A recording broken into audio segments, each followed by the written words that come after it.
and nothing can stop me.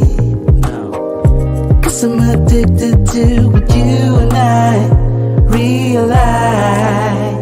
Lead the way, I follow. No need to say where we are heading now, babe. I follow to the edge of it all. So tell you good night, 'cause I'll find no matter what, yeah. So set the boat back before the moment flies, before it flies. So tell you good night, 'cause I'll find no matter what. So set the boat back before the moment flies.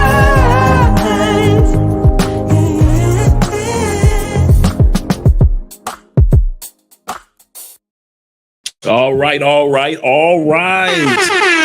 It is Friday night, drink in hand. Don't have your boy here drinking by himself solo, still enjoying some Crown Royal, the Royal Crown. This is Andre and Andre's Love Crossing Borders, and this is my birthday weekend. Oh yeah, celebrating me in this moment. Your boy Dre. Shout out to all you guys that are here. Appreciate you more than you realize. Shout out to my man, all the guys that are over on Rumble, Young Man Rumble. We're going to open up the doors on Instagram in a split second. But right now, shout out to all 26 of you guys that are here right now. We got a great topic tonight. Why? How did Andre make it to 57 years old? Such a beautiful life, beautiful wife at 57 years old, 57 years young and getting younger, feeling younger. Shout out to all you guys that have been with us on Love Crossing Borders for the last 5 years, going on 6 years of this YouTube journey of all of us together. Many of you guys started your journey after we did. Many of you started your journey before we did. But at the end of the day, we're all doing this together. And I'm glad that you guys are here with me. Shout out. We're going to start out with these shout outs right now. And support your boy. Buy me a drink this evening. Buy your boy a drink by way of Cash App or PayPal. Shout out to all you guys that are here. Make sure that you click that like button and make sure that you subscribe to the channel. Make sure that you subscribe to the channel. First of all, first shout out, we got my man David in the building over on Rumble and YouTube. Shout out to over on YouTube and Rumble also, Uriah. Alfred's over there, Muhammad himself. Shout out to you. First of his name over there. Let me know, guys, if you can hear me well. Put a 1 in the comment section. If the mic sounds right, check 1. The mic sounds nice, check 2. Let me take a quick sip. Here's to you, all you guys that are on the road, truck drivers, all you guys that are still dealing with the hurricane issues. Here's to you, all you guys that are on the freeways, on the roads, that you drive your families back and forth from Orlando to Tampa, or from Atlanta, or whatever area of Florida that you drove to for safety. Shout out to all you guys. Make it safe. For all you guys that have family members that are down in certain areas, make sure that you continue to try to contact them. I've had to contact my Uncle Jeffrey to make sure that he was all right, so he's doing fine. And he's actually making money at this time period while he's able to do that. So here's to all you individuals that are surviving 2 hurricanes, tornadoes, and a partridge and a pear tree. A man once complained about having no shoes until he met a man that had no feet. What do I mean by that? For many of us, we think that life is bad for us until we see how bad another person's situation is. And so shout out to all you guys that are here. I appreciate you guys. I appreciate you guys buying your boy a drink. Cologne of the night is Parfum de Marley's Leighton. It's a must-have in your arsenal. That Parfum de Marley's Leighton. Don't do yourself a disservice if you don't have that. Thank you very much for putting the ones in the comment section, letting you guys let me know that the mic sounds just right. Tonight, that's what I'm saying about that pizza over there. You talking about how good I look. I'm thinking how good that pizza's looking. I'm glad you like my shoes. Don't hate. Don't hate. Shout out to all you guys here. Getting that overtime in. I see you, Jeffrey, getting that OT. Once again, shout out to my brother. Thank you very much for the happy birthday. 57th this up and coming Sunday. So we're going to be having a back-to-back birthday celebration.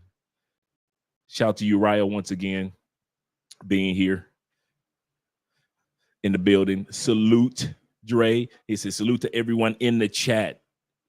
Shout out to you. I needed that. It's been a long week doing a lot of homework. Me and my Uncle Jeffrey. When you're in Theo's class, you don't have a life.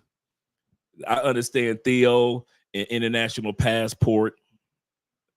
All you cloud engineers out there, I got so much respect for you guys. You do not have a life when you're in Theo's class. Shout out to all of Theo's students right now. Say what up, Don't Nephew? Checking in, hanging out with you for about an hour. Okay, cool.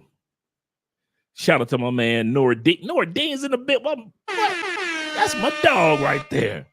Nordine's over there on Rumble, young man Rumble. He said, "Hey, love crossing borders." Well, I'll read it from YouTube when it comes up on YouTube because it's gonna pop up over here as well. Shout out to you, man. Shout out to KP in the building. Thank you very much for the happy birthday, man. I'm feeling great at age 57. My wife is only 29. This week is work on having some chilling. So I have a blessed life. Everything is not perfecto all the time, but I have no complaints at this stage of life. I can easily say my 50s has been some of the best years. The best years. And when you take care of your health, I promise you, the older you get, the better your life is going to be because you'll be able to still get around and do a lot of fun things the more you take care of your health, gentlemen. Hint, hint to all of us. Making Coffee says this happy birthday to a big man from Paraguay. That's what I'm talking about. That's South America. Hey, Making Coffee fans, let me know how you like it. I know Austin said that it was kind of quiet, tranquil, a little different, but nice. Really nice people. So let me know how you like it. Hope to visit Cali in January. Oh, man. Y'all guys, a lot of you guys are coming down in November. There's a bunch of you dudes coming down in November. Woo. Yeah, it's like another Black Manosphere conclave just for the month of November. So many guys are coming down. Shout out to my man Fawdy in the building. Shout out to you. What up, Dre? Your better half. What's the cologne? Yeah, du jour. It is, once again, Parfum de Marley's Leighton is the cologne of the night. It must be in your arsenal if you're a true cologne collector. At least a clone of it. At least a clone of Parfum de Marley. Shout out to my brother in the building. Fearless Podcast. That was a great live stream that you had last night with my man, with both guys. Both guys. That was a really nice live stream that you had last night. I got a chance to sit in for a little while, but then I had homework to do. And I had homework to do with Theo and Theo's class. It was me and Jeffrey. But shout out to you for the live stream. All right.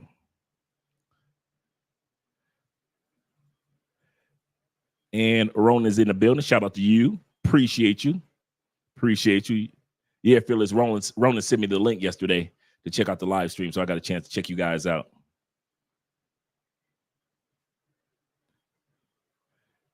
Shout out to my man, brother. Big brother in the building. I don't know why I'm scrolling past people. Shout out also to Kenny Peoples, my dude. That's my dude right there. Some good people right there. Kenny always a lot of sound effects. He sends me a lot of videos for commentary. Speaking of commentary, guys, before I go any further in the comment section, we got to do an update on the Diddler. What's going on with your boy P. Diddy? We got 41 people in the building. Click that like button. We like you. Make sure you like us too. Here's what's this looking like. Okay, today, Diddy went, I think it was today or yesterday. Diddy went to the feds. I think it was yesterday. He went to court again to see if he could get a bond, to see what's going on. Remember, he's still in front of the grand jury.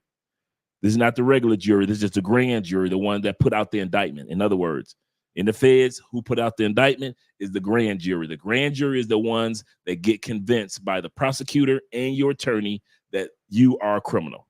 Basically, that's their job, is to convince your attorney and the judge this person is a criminal. Now, your attorney is defending you, trying to say, hey, he's not as bad as you think. But they brought this the problem, man. This is, you know, guys, I don't pull a race card often. Y'all rarely hear me talk about racism. But they pull racism on the brother Diddy. I ain't gonna even lie. And I'll tell you why. He came out in the average beige khakis that anybody that's been in the feds know we wear that beige. You wear the beige slacks. Sometimes if you're a big boy, they got the elastic bands. Sometimes you're a regular dude, they got the belt, right? And then you got your beige shirt, right? Button-down shirt. So he came out in that, right? But then they brought him out in shackles. And for anybody that's ever worn shackles, bruh, them mugs that you think handcuffs ain't comfortable, realize your ankles ain't got that much meat around it. So it's just skin and bone. And it feels like shackles feel like it's literally sawing through your bones. I don't see how slaves did it. It ain't like they did it on purpose. But they brought Diddy out in the court, handcuffs. I got you. I got you with the handcuffs. I don't understand it, but I got you. But they brought the man out in shackles. And when you with shackles, you walking like this. Why? Because you can't take long strides with shackles on. So you wobbling, you're really wobbling, right? I have not, I'll put it like this. Unless somebody was a major like serial deleter or somebody that was off, you know, had a history of attacking judges and police officers, then I could see the shackles. Diddy ain't done nothing to nobody in the sense of in the last 2 weeks. So to bring that man out there on shackles, in shackles, it's only two things. First is could just be trying to you know showcase how we pull this black man down. Let's pull the black man down. Let's showcase him. Let's parade him around the square, the city square. And I think that's one of the things that they're doing. I understand the brother did a lot of evil stuff, but now they're just trying to just use him and showcase. Don't none of you Negroes ever think that you too big for Mr. Gilmore on his property.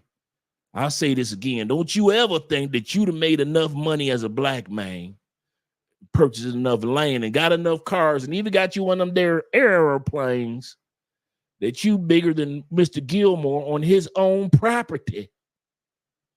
How dare you, Diddy? How dare you? It's now they showcasing this brother.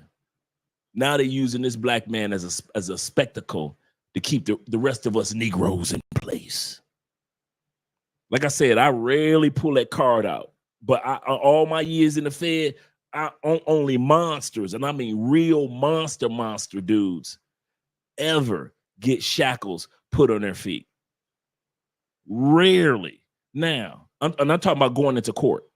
Now, when you're traveling and stuff like that, yeah, it's not uncommon for them to put shackles on our feet. I'd have had shackles on my feet a few times when we was traveling from one Fed joint to the other Fed joint. I got you.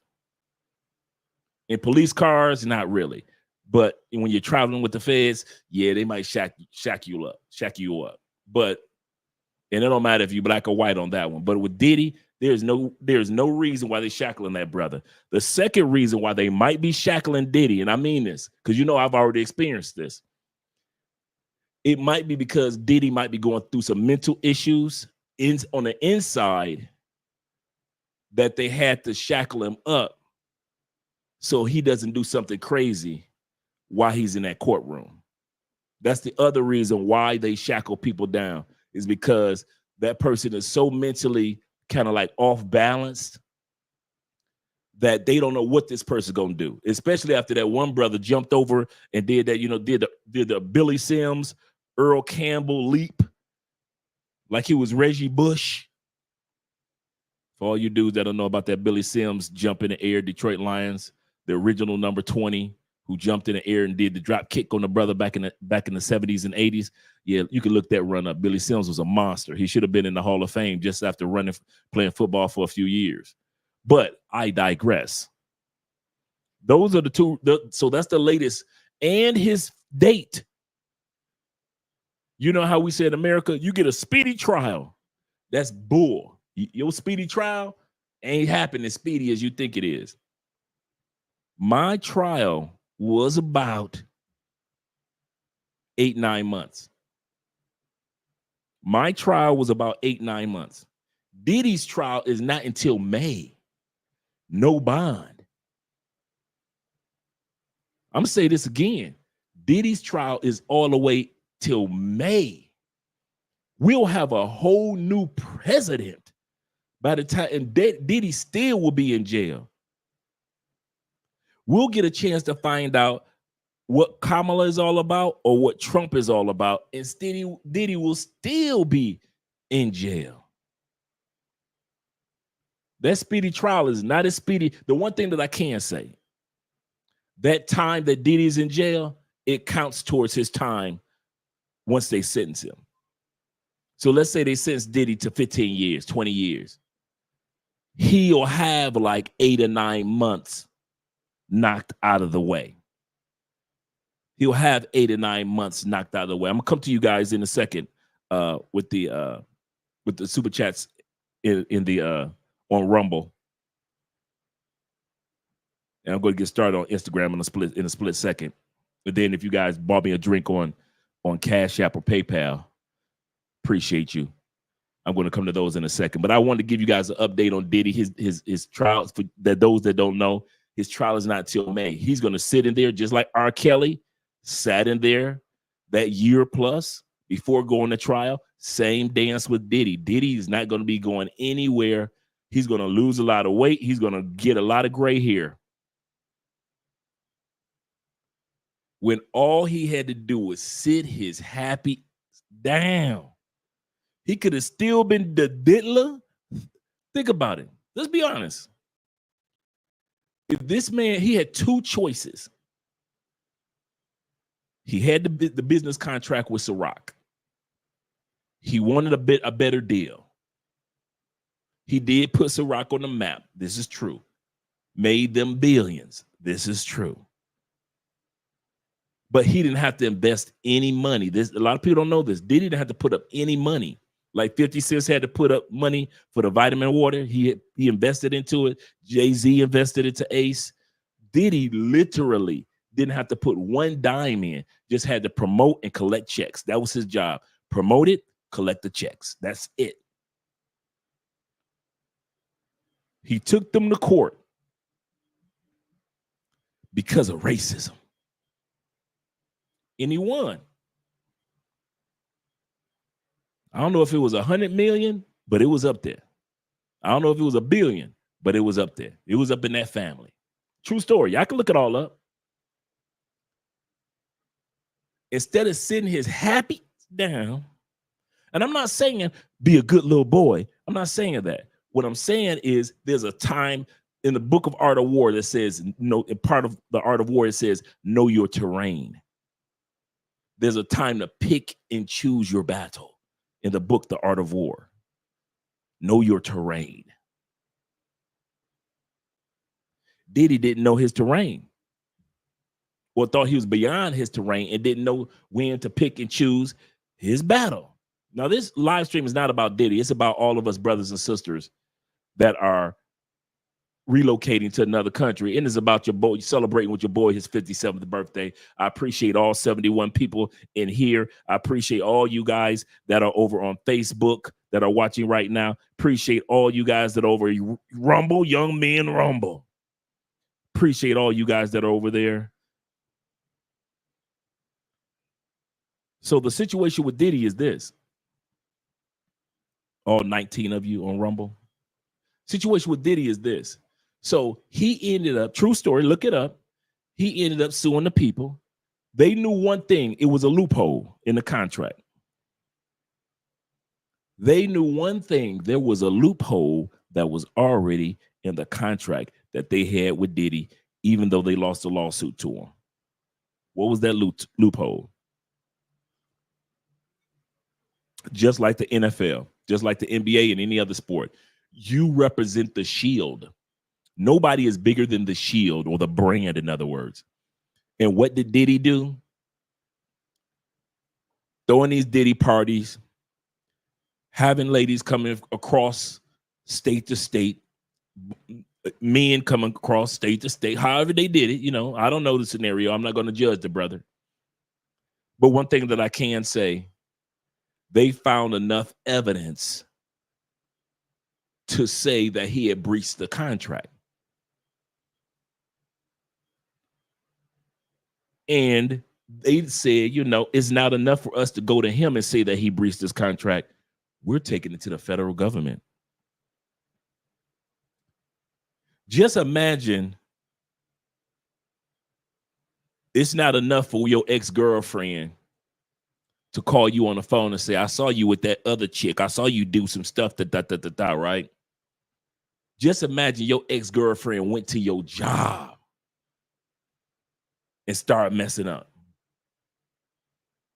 That's the part. That's what happened with Diddy. They didn't just, Ciroc and the owners thereof didn't just do an investigation and come to Diddy and say, hey, you breached the contract of being a representative of our brand because blah, blah, blah, blah, blah. They already had the videos of him and Cassie and all that other stuff. They could have just sat back and said, Diddy, we need to talk to you. You need to, do something about this lawsuit that you just won. No, they didn't do that. Oh, since you want to come after us, don't worry about it. We coming after you. And look what happened to the brother. So that was the first thing that he did wrong. Second thing he did wrong, which many of us already know that we aren't doing, Diddy stayed in the United States. Michael Jackson knew to get the hell out the States. Leonardo DiCaprio knew to get out the States. Tina Turner, Eve, and the list goes on. Many of our civil rights leaders, Stokely Carmichael, who created the term Ungawa, Black Power, the Black Power term, the Black Power fist, that was Stokely Carmichael when he was in college. He moved back to the islands. Angela Davis, she left the United States. James Baldwin, who we're going to see today, the great author, he left the United States. Several people who said, I would never leave the States, they left the United States. And these are all civil rights leaders. There are video image and photos of Martin Luther King enjoying himself outside the United States. So the question that we have today, why are Black people leaving the United States? Not why Diddy didn't, because if it was me, I'd have been gone. I ain't gonna lie to you. I'd have been gone. I got a plane. I ain't gotta wait for a flight. I ain't gotta wait for no luggage, no baggage. I ain't gotta wait for no airline stewardesses, no captain to get on board. I ain't gotta wait for no plane to get fueled. I ain't gotta go through none of them everyday mere mortal headaches. I have an actual plane that's already fueled, already got captains, already got my own stewardess. And my plane is jet black. Oh man, I'm out of here. I'm gone. Bye. See y'all. Talk about me if you want to. I don't care. Do you think Russell Simmons cares about Black people in the United States talking about him right now? Do you think that man cares? Let's be honest. Hell no. That man does not care if us Black folks talk about him, gossip about him, don't like him, don't understand him, and I would feel the exact same way.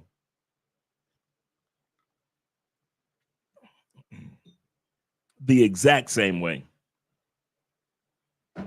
So I ain't gonna even lie. Shout out to Russ, not for what he did, but the fact that he left the United States and didn't let the United States railroad him, because he knew what happened to Diddy was dang. And what happened to Bill Cosby?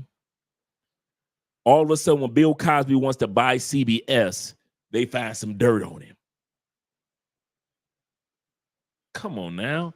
Even white people ain't believing that one. But shout out to all you brothers here, and even the ladies that might be here. The Libra gang. Yes, sir. Yes, sir. Long live them Libras. Long live the Libras. And yes, all you September Libras, you're Libra number 2. You're not Libra number 1. October Libras always number 1. Are you September Libras? You like the little brother, little cousin that's always hanging around. Take your brother with you. If you're going to go play football, take your brother. Oh, Mom, do I got to take the September Libras with me? Stop crying and take your brother with you. That's September Libras. Y'all like the little brothers, you know. That's nice. You were born in September. You're a Libra. The irony of it is, check it out. According to the scriptures, according to the Bible, in the chronological stages and ages of everything that took place, according to how the Jewish priests and everything, how the Bible kind of like pans everything out, your boy Jesus was either Virgo or Libra. The way they set it up to when John the Baptist was born and his father was, head of the synagogue at that time period. And at that time period, it was a certain time of spring when the fathers were when the priests were head of the synagogue. That was John the Baptist's dad. And then when Mary went to go see Martha, that was like a 6-month window. So right around April, May was right around the time when, Martha was pregnant with John the Baptist. 6 months later, that's right around September. Remember, they were saying the sheep were in the field. It snows and get cold in the Middle East. You ain't gonna have no sheep in the field in the wintertime in the Middle East. Forgive the live stream, the struggle streaming part. So Libra, even Jesus is maybe Libra Sagittarius. Do your homework. Shout out to my man, Mr. O being in the building as well. Uriah says, check your cash app, Dre. Stop playing. My favorite Bible name. Being in the building. Shout out to you. Oh my goodness, I didn't check my cash app at all. Sorry, guys. I'm just sitting the cash app going by and I ain't checked nothing. I'm so wrong. I'm so wrong.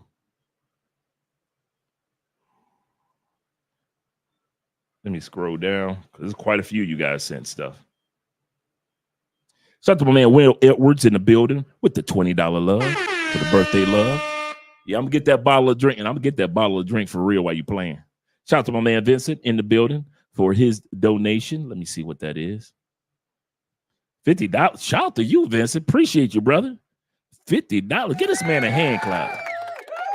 It feels so lovely to be It's here. so lovely to be here with Vincent.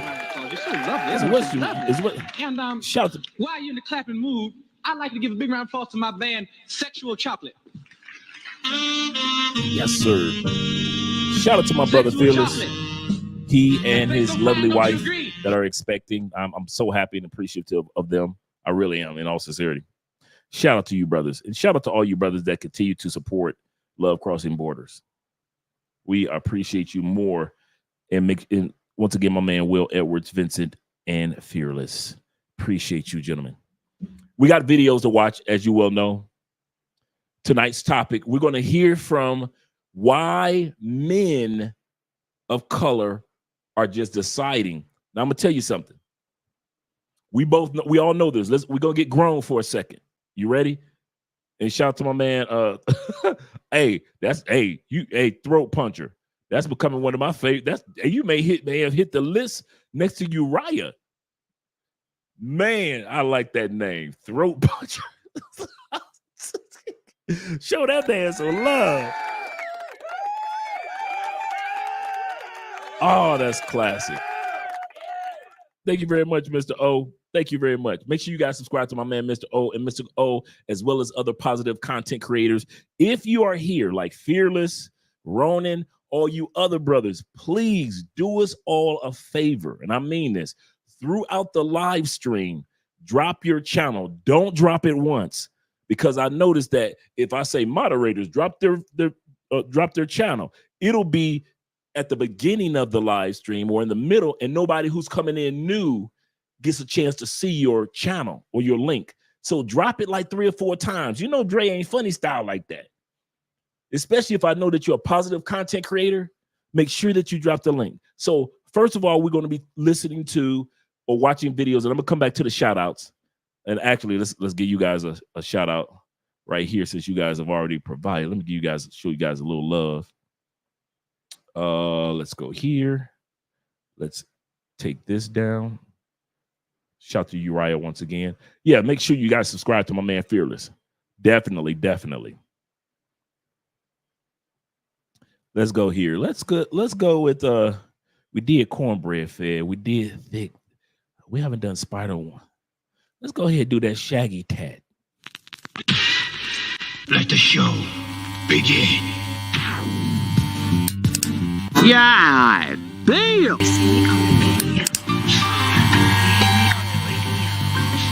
My. Shout out to all you guys that have donated. Shout out to you guys. Yes, sir. Go ahead, get that shaggy tatted right there, girl. Get that shaggy. Because in the cartoons right now, Shaggy smashing Thelma. Yeah, in the cartoon, the updated Scooby-Doo edition, because they always had Fred and Daphne. Now, in the cartoon edition, Shaggy and Thelma smashing, but Shaggy don't want to tell nobody. That's how they got it set up. Like, I don't want to tell them yet. For real, in all sincerity, they finally Thelma getting getting her back broke in. She giving up that good. But let's go to the videos, guys. Let's go to the video.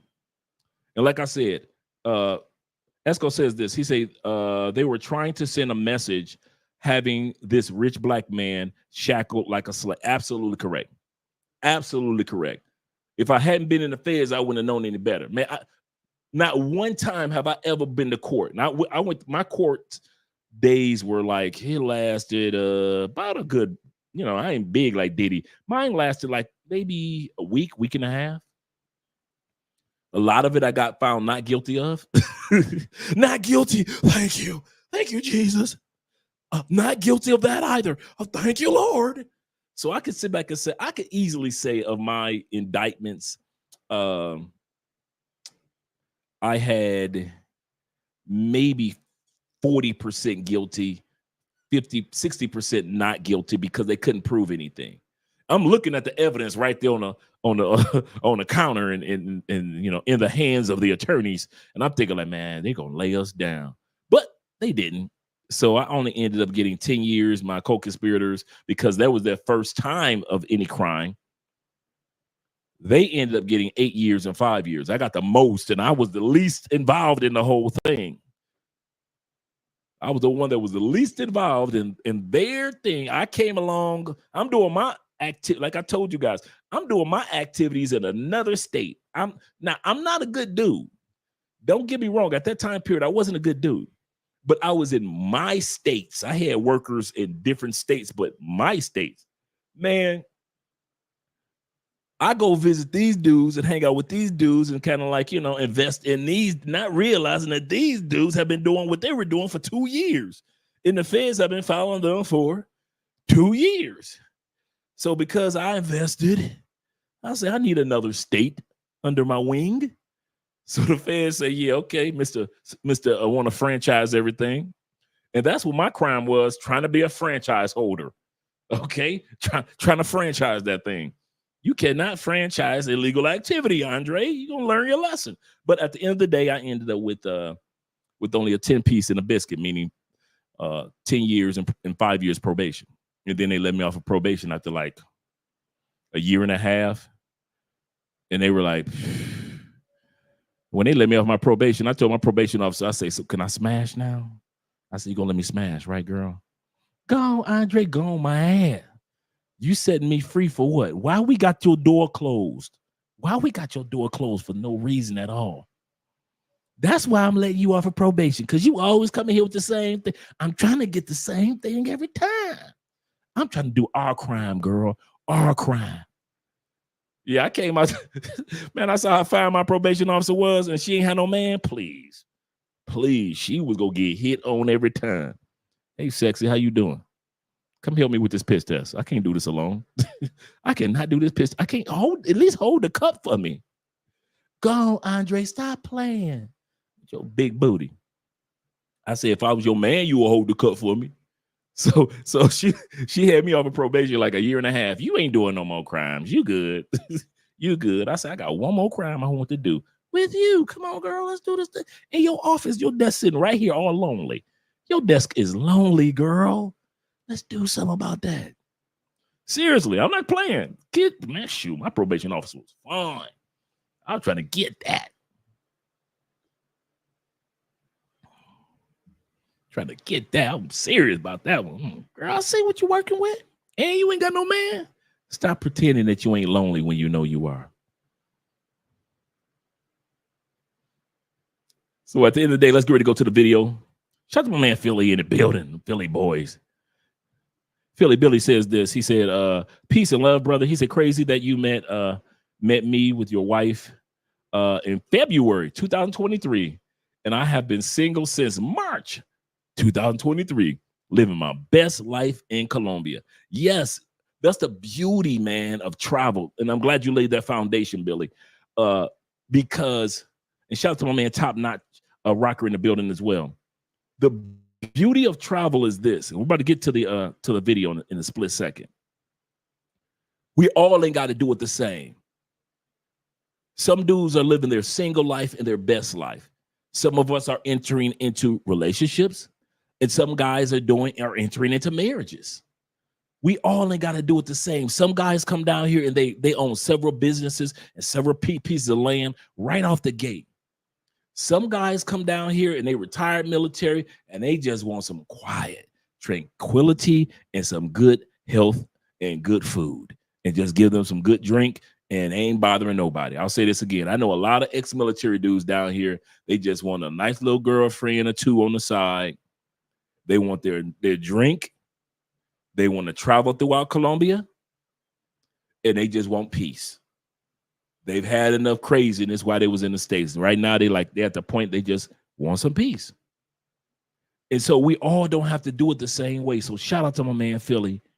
He's absolutely correct, because he's like living your best life, because all of us, no matter where we go in this world, as men with passports, we realize, and I'm going to say this again, because some of you guys make the mistake of thinking that I don't know this. I love this planet. I have access to a planet. So when you make the mistake of think that some of us have fallen so in love with Colombia, okay, watch when you see you and Andre and I in Europe. You're going to say that the same. He in Europe. He must don't like Africa. He's in Africa. He must not like Asia. A lot of dudes that watch us on these live streams, on these shows, you can't make them happy. Like Abraham Lincoln said, you can make some of the folks happy some of the time, but you dang sure can't make all the people happy all the time. But let me start rumbling off at the mouth.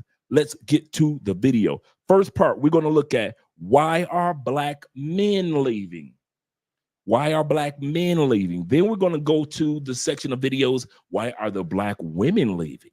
They're going to tell why they're leaving.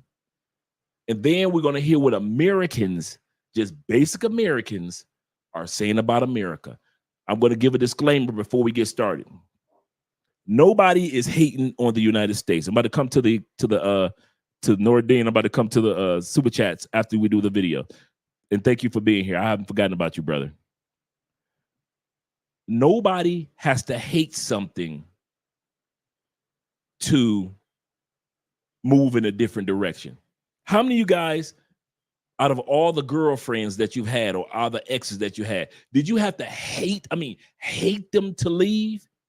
Or you may have hated that the relationship ended, But did you have to hate? Put a 1 in the comment section that you had that you've ended relationships with people and you didn't have to hate them. I put 1. I've ended relationships with people that I did not hate. I didn't have any vitriol or anger or anything. Put a 1 in the comment section. Rumble, YouTube. Let me activate Instagram. Let me activate Instagram. Shout out to all you guys over there on Instagram.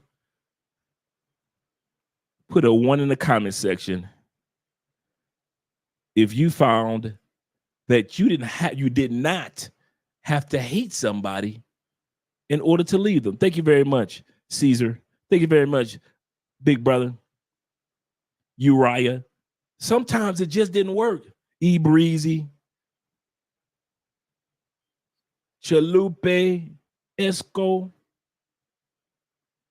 My man David. Jeffrey. It just didn't work. Same thing with the United States. Guys, get it out of your mind and don't let people try to convince you. I mean this, especially because they always try to convince black men or something, and it's usually our own people, that you hate the United States because you talk about other countries, or you hate the United States because you moved to another country, or you vacation in another country, or you found love in another country. You do not have to. Most of us really have a love and just love for all what our people have done in the United States to make the country for what it is.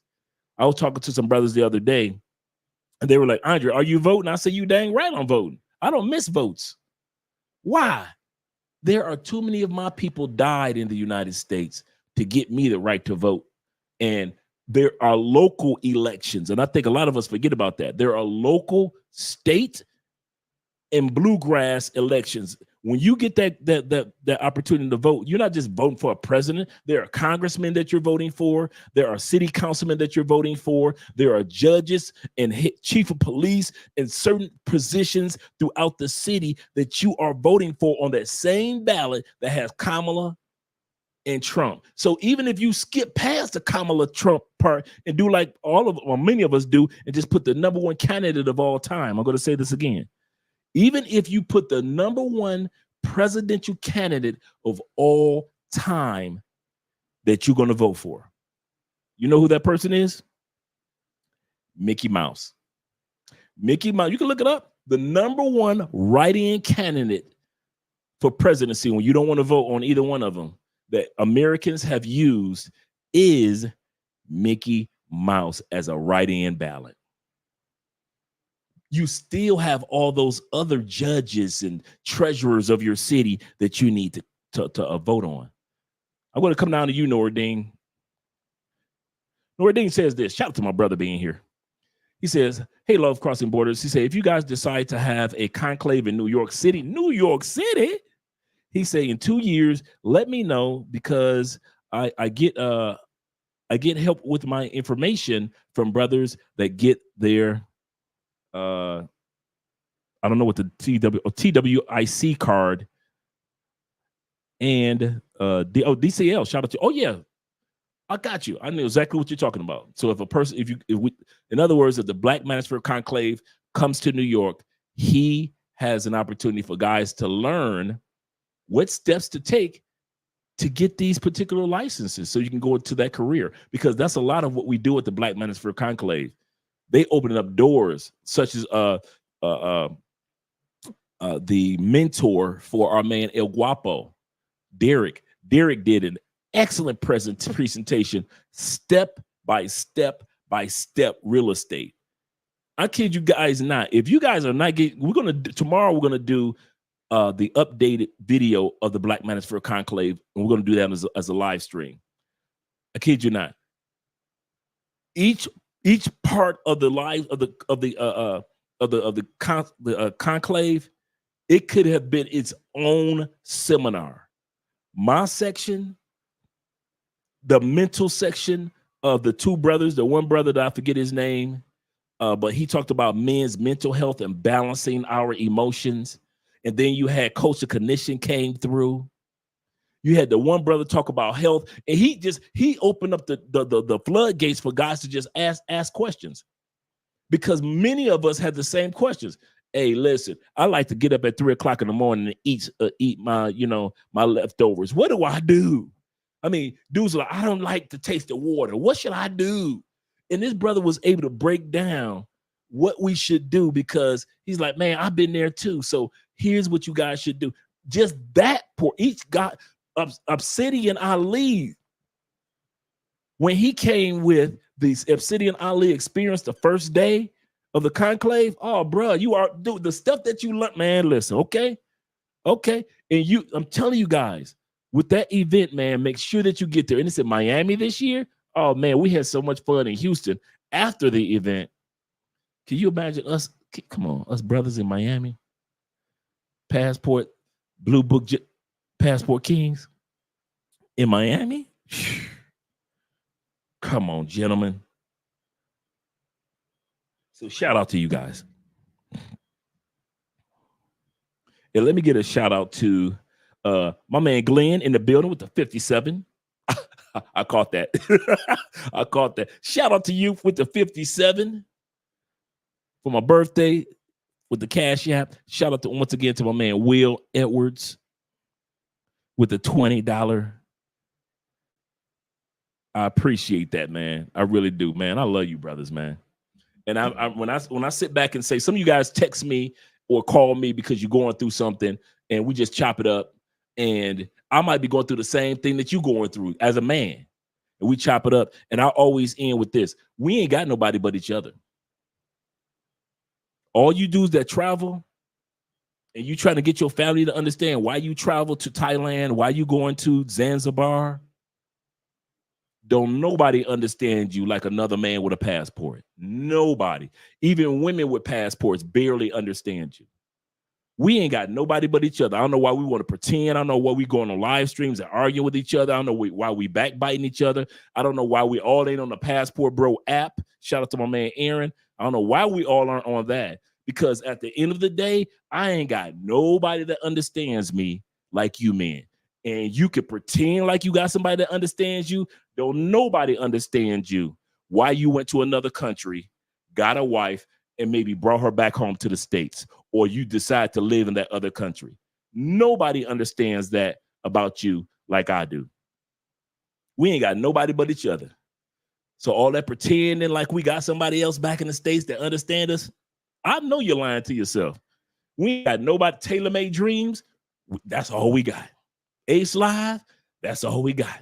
Check and Effect, that's all we got. Flyboy Way, Kings, and all we got is each other to encourage each other on this journey. That's it. So shout out to Nordine in regards to that. Nordine came back again, and he said, I can help you present to them how you get transportation worker identification. Oh, that's what he was talking about. Credentials. Also, the information is very easy and it doesn't cost much. $150 for 5 years. And those are the type of things, Noradine, that we were talking about and shared at the conclave. From Dennis Sperling, all the way. Think about Dennis is not speaking from the perspective when he talks about the Passport Bro movement or the Blue Book Gentleman movement. He's not speaking as an attorney that only lives in Houston. Dennis, remember all those months he was in DR, and then he went back home, and what did he do? He got his sons, and they were young back then, but them boys are grown. I got a chance to meet one of the sons, and he took his sons to DR and let them learn different things as far as martial arts, not just in the States, but also in DR. So there are a lot of men that are taking their moms to other countries. My man Dave, his father turns 90 on my birthday. Shout out to his father. Or I guess I turned 57 on his dad's birthday, this up and coming Sunday. And I kid you not, gentlemen, in all sincerity, his dad turns 90. Shout out to his dad. Took his dad to Europe. Dad's first trip out of the country. Dad didn't grow up military or anything. Here's the part. If the son hadn't became a passport user, the dad would have passed on and never had seen what the other side of the world looked like on his own. But because his son got a passport, my man Dave of the Tech Show, make sure you guys subscribe to his channel. It's very political. He took his mom and his dad to Europe, and they got a chance to enjoy Europe all across and just had a good time with his older parents. So a lot of us are not just enjoying our passports for ourselves. We're enjoying our passports for our loved ones, even though a lot of times our loved ones are the main ones that may not understand us. Shout out to Nordine in regards to that. And Nordine comes back again with another one. He said, I can help brothers fill out the TSA TWIC card online application. See, online. On their phones or tablets. Let me know and I'll be there. So all you guys, not only for the conclave, but he said all you guys that are in that live in that area right now, you have no excuse to not be able to reach out to Nordine, who's a good dude, who could tell you about what steps you need to take to become a driver. Like a lot of drivers that are in the chat. Once again, Nordine, he said, while you were at the conclave, the TWIC centers are open to all brothers. All brothers have to do is fill out the online application on their phones and tablets. Well, I don't want to be living in the United States making money. I'm going to tell you guys something. There is nothing wrong with starting a new career, stacking your dollars so you can go ahead and leave the United States. I'm going to say that again. There is nothing wrong with having a career in the United States. You're stacking your dollars, and then you can make the United States slowly making the United States your second home and not your only home. I know guys that live in the United States, make their money, take care of their family, but then there's a time for maybe 3 months or 2 months or maybe 6 months that they're outside of the United States living in their first home. And they treat the United States like their second home, where they just focus on making money. They ain't going to no football games. They ain't going to no clubs. They ain't going to no bars, no plays, none of that. They use the United States for stacking their money. And then when they leave, they spend and they party and they have fun with themselves or their families outside of the United States. So there's nothing wrong for you guys that are even thinking about going to another country, making your money while you're in the United States. Nordine, once again, says this. The reason why I'm saying that anything can happen in life, that's one of the reasons why I'm back in Theo's class. Anything can happen. Like you lose 5 YouTube channels in 1 week. Anything can happen. But at the end of the day, you have to put yourself in a position where you can like brush yourself off and then have a part 2 of your game plan. It's like I got something in here. Oh, a flash drive. Flash drive from the Black Manosphere Conclave. Okay. Flash drive in my suit jacket. Okay, and sometimes you need to be prepared if something goes wrong. He's 1000% correct. Shout to you, Nordine. Nothing on this planet has guarantee. Our jobs, our careers, our businesses, our investments, whatever it may be, even in some of our countries, there is no guarantee even for the prices to remain the same. Shout to Nordine. Shout to all 78 people that are in the building right now. We're about to get to the video right after we get done with this last super chat from Nordine. Nordine says this, the transportation worker identification credentials is a credential that helps you get underscored access to the shipyards. And also, he said, and I also use it for my hazmat. Guys, take advantage of, put all the feathers in your cap that you can. Don't forget that. Put all the feathers in your cap that you can. That's what I'm doing. And then another thing is one thing for me to say, hey, you guys need to take Theo's classes. But when the opportunity came for me to take it and I didn't, Dre, how you gonna tell everybody else to put a feather in their cap if you don't put an extra feather in your cap? So shout out to Theo. in his court, boy. And after I get done with this live stream, I got homework to do. Believe you me. All right, let's get ready to get started with the video, guys. Shout out to you, Noordine, for all the blessings that you pour on us, brother. In this video, once again, I said we're going to start off by seeing the reason why black men are leaving. Then we're going to go to the videos where the reason why the black women are leaving. And then we're going to watch what Americans are saying about America that you never even thought about. Let's get ready to get started. Move me out of the way. And say they were kicked off an American Airlines flight to JFK and weren't in. We're the only ones getting taken off the plane. 3 Brooklyn men say they were kicked off an American Airlines flight to JFK and weren't initially given a reason why. When they pressed further, they told us that the reason that we were being put off the plane and rebooked was because of a body odor. A lawsuit filed in New York against American Airlines alleges they, along with 5 other black men, were thrown off the plane solely based on their race. This is discrimination. Yo, this is insane. This is so sad.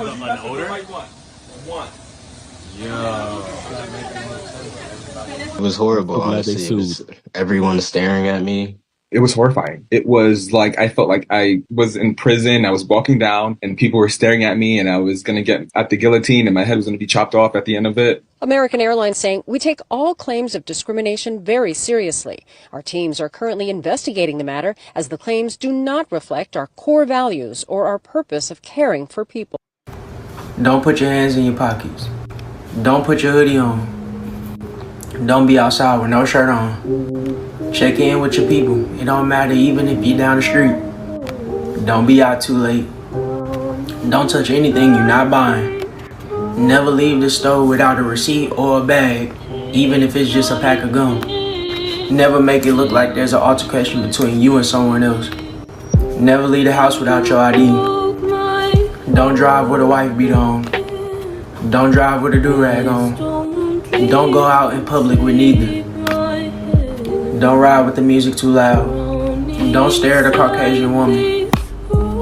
If a cop stop you randomly and start questioning you, don't talk back. Just compromise.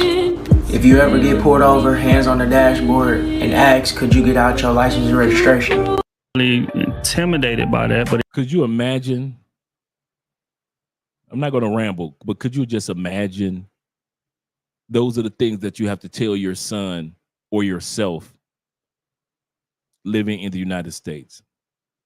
Now, like you guys always hear me say, there is no perfect country. So if you go to another country, that doesn't necessarily mean Instagram. Shout out to all you guys out there. QMax, Maverick, I see you. Big Lee in the building. Shout out to all you guys that are out there. Mike Laurie. That doesn't necessarily mean that you're going to Shangri-La, a perfect country, utopia.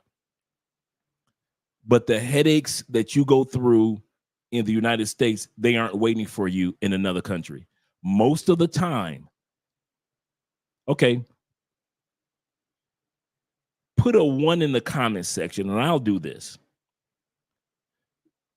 Have you gone to other countries and you no longer feel threatened? In general, because crime can happen anywhere, but I'm just talking in general as a black man because of your race.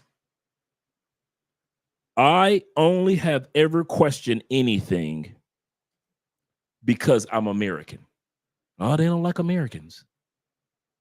I have not had one moment. I don't know why Instagram is disconnected like that. It just, any of you guys that know how to do Instagram for over an hour, let me know, because I don't know what's going on with Instagram. But put a 1 in the comment section if you've gone to other countries and the biggest threat that you've had was not that you were black, but you probably felt more uncomfortable because you were an American. And Americans are maybe coming to Medellin or Spain or Mexico and taking up all the Airbnbs, things like that. But you've never felt like, I'm in Mexico, they don't like black people here. I'm in Colombia, they don't like black people here. I have never felt, dude, I drive in this country. driver's license. Every day I'm driving. Not one time have a cop pulled me over because I was black. I've been pulled, like I said, I've been pulled over 3 times. Shout out to my man Monk Mode in the building. Yes, sir. Thank you, Mr. O, for dropping the link to your channel. Make sure you guys subscribe to Mr. O. Is just living. Really good live streamer, guys. I mean, really good YouTuber. Make sure you guys subscribe to each other's channel. We ain't got nobody else but each other. There is no way in the world that we got 79, 80 people here. You're not subscribing to your own brother's channels. As far as what Dave was asking me in regards, I mean, yeah, I think Dave was asking me, can we send super chats now? No. but you can send the cash apps. And the cash app is working, Dave. I think Dave said he sent one because I just got one from, I think Vincent just sent one. Shout out to you, Dave, Vincent. You're just testing? Yes, it's working. I got the $1. And I got all the other ones from everybody else.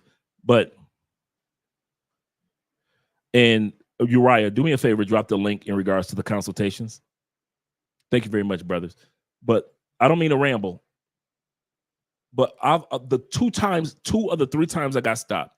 One time I got stopped, they were stopping everybody. They were setting us up.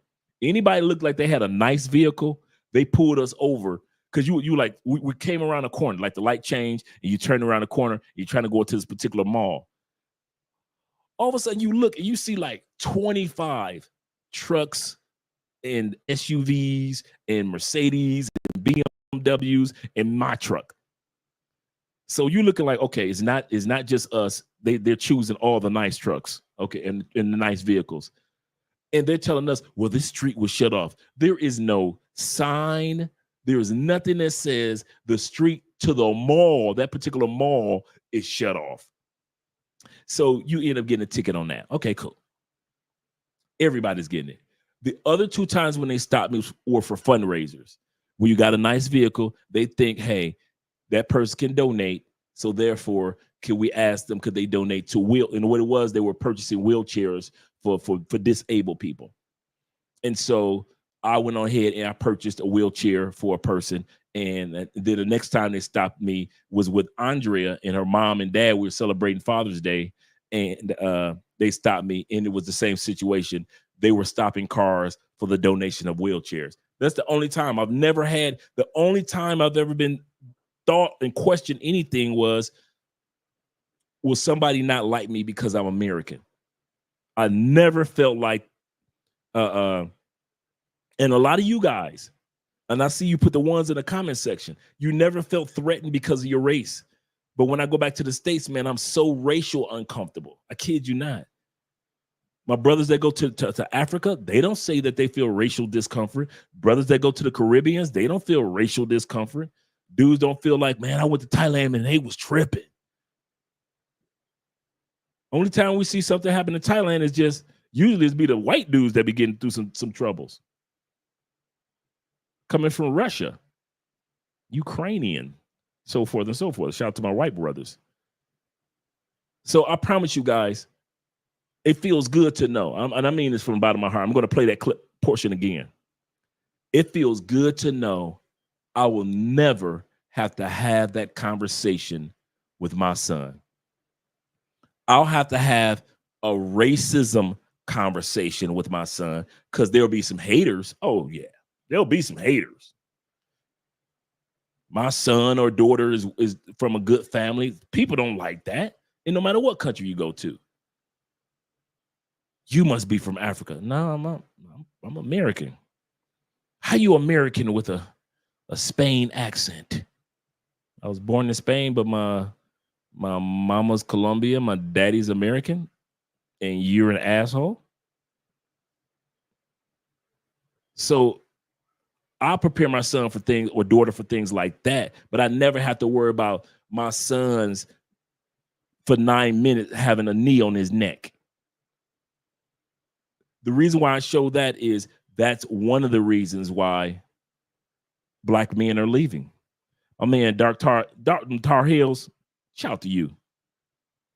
You know them Tar Heels? I don't know if you if you truly are a Tar Heel, because after meeting Coach Knishin, man, ain't nobody in the Carolinas love the Carolinas more than Coach Knishin. That is a true Carolina. He could tell you, man, he was breaking down the hit. Man, we just talking. He breaking down the history, all the famous people that come from the Carolinas, the infrastructure of the Carolinas, the financial development of the Carolinas. Man, this man knows the Carolinas. I don't know, Tar Heel. You got competition with Coach Knishin. He said, I lived in Germany for 5 years. He said, went all over Europe and didn't have any problem. Once again, he said he went all over Europe.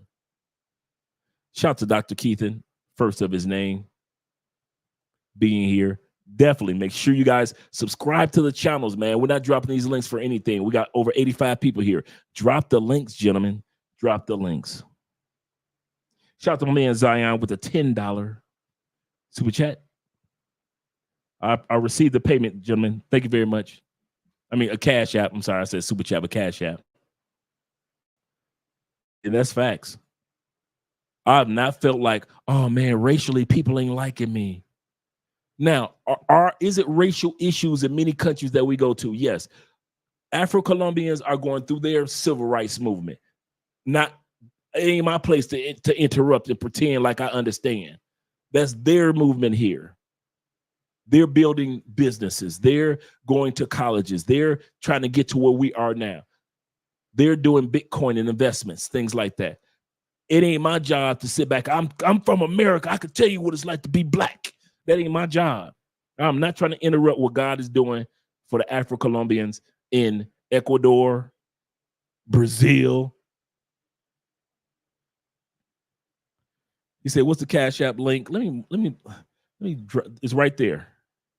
And I forgot to put it at the bottom. Put the banner up. My bad, gentlemen. That's the Cash App link. Hashtag. I mean, not hashtag, but $Love Crossing. $Love Crossing. Make sure you guys subscribe to all the channels, gentlemen. Please do that as my birthday gift. If you don't buy your boy a drink, at least let's subscribe to each other's channels. That will bless my day. Shout out to my man E Breezy. Thank you, Uriah. Oh yeah, Dr. Keithan, definitely. Let's go back to the video, gentlemen, and then I'm gonna come back to you, Wade. Right here. Move myself out the way. And I'm going to play that portion again. Go. Never make it look like there's an altercation between you and someone else. Never leave the house without your ID. Don't drive with a wife beat on. Don't drive with a do-rag on. Don't go out in public with neither. Don't ride with the music too loud. Don't stare at a Caucasian woman. If a cop stop you randomly and start questioning you, don't talk back. Just compromise. If you ever get pulled over, hands on the dashboard, and ask, could you get out your license and registration? Intimidated by that, but again, they want a feminine woman. They're intimidated all day. All day. I think it takes a strong man, to be able to handle a strong woman. And I'm not speaking out of my mouth or out of my ass. I'm speaking this from knowledge. It takes a strong man with a strong mind, a strong will, to be able to handle a strong woman. And a lot of times men, egos, they're fragile. I think men are some of the most fragile creatures ever that have ever existed. And a lot of men cannot handle a strong woman. Now, before we go to our brother Dennis, shout out to Dennis Sperling. Notice she said it takes a strong man to be with a strong woman. Men are weak, but notice the video they were showing men building infrastructures, men digging for oil, men doing construction, men putting their lives on the line. Notice that part of the video. This is another reason why men are leaving. Black men are leaving because we're tired of the strong black woman narrative that you have to be a certain way. Dude, I'm gonna tell you guys something in all sincerity.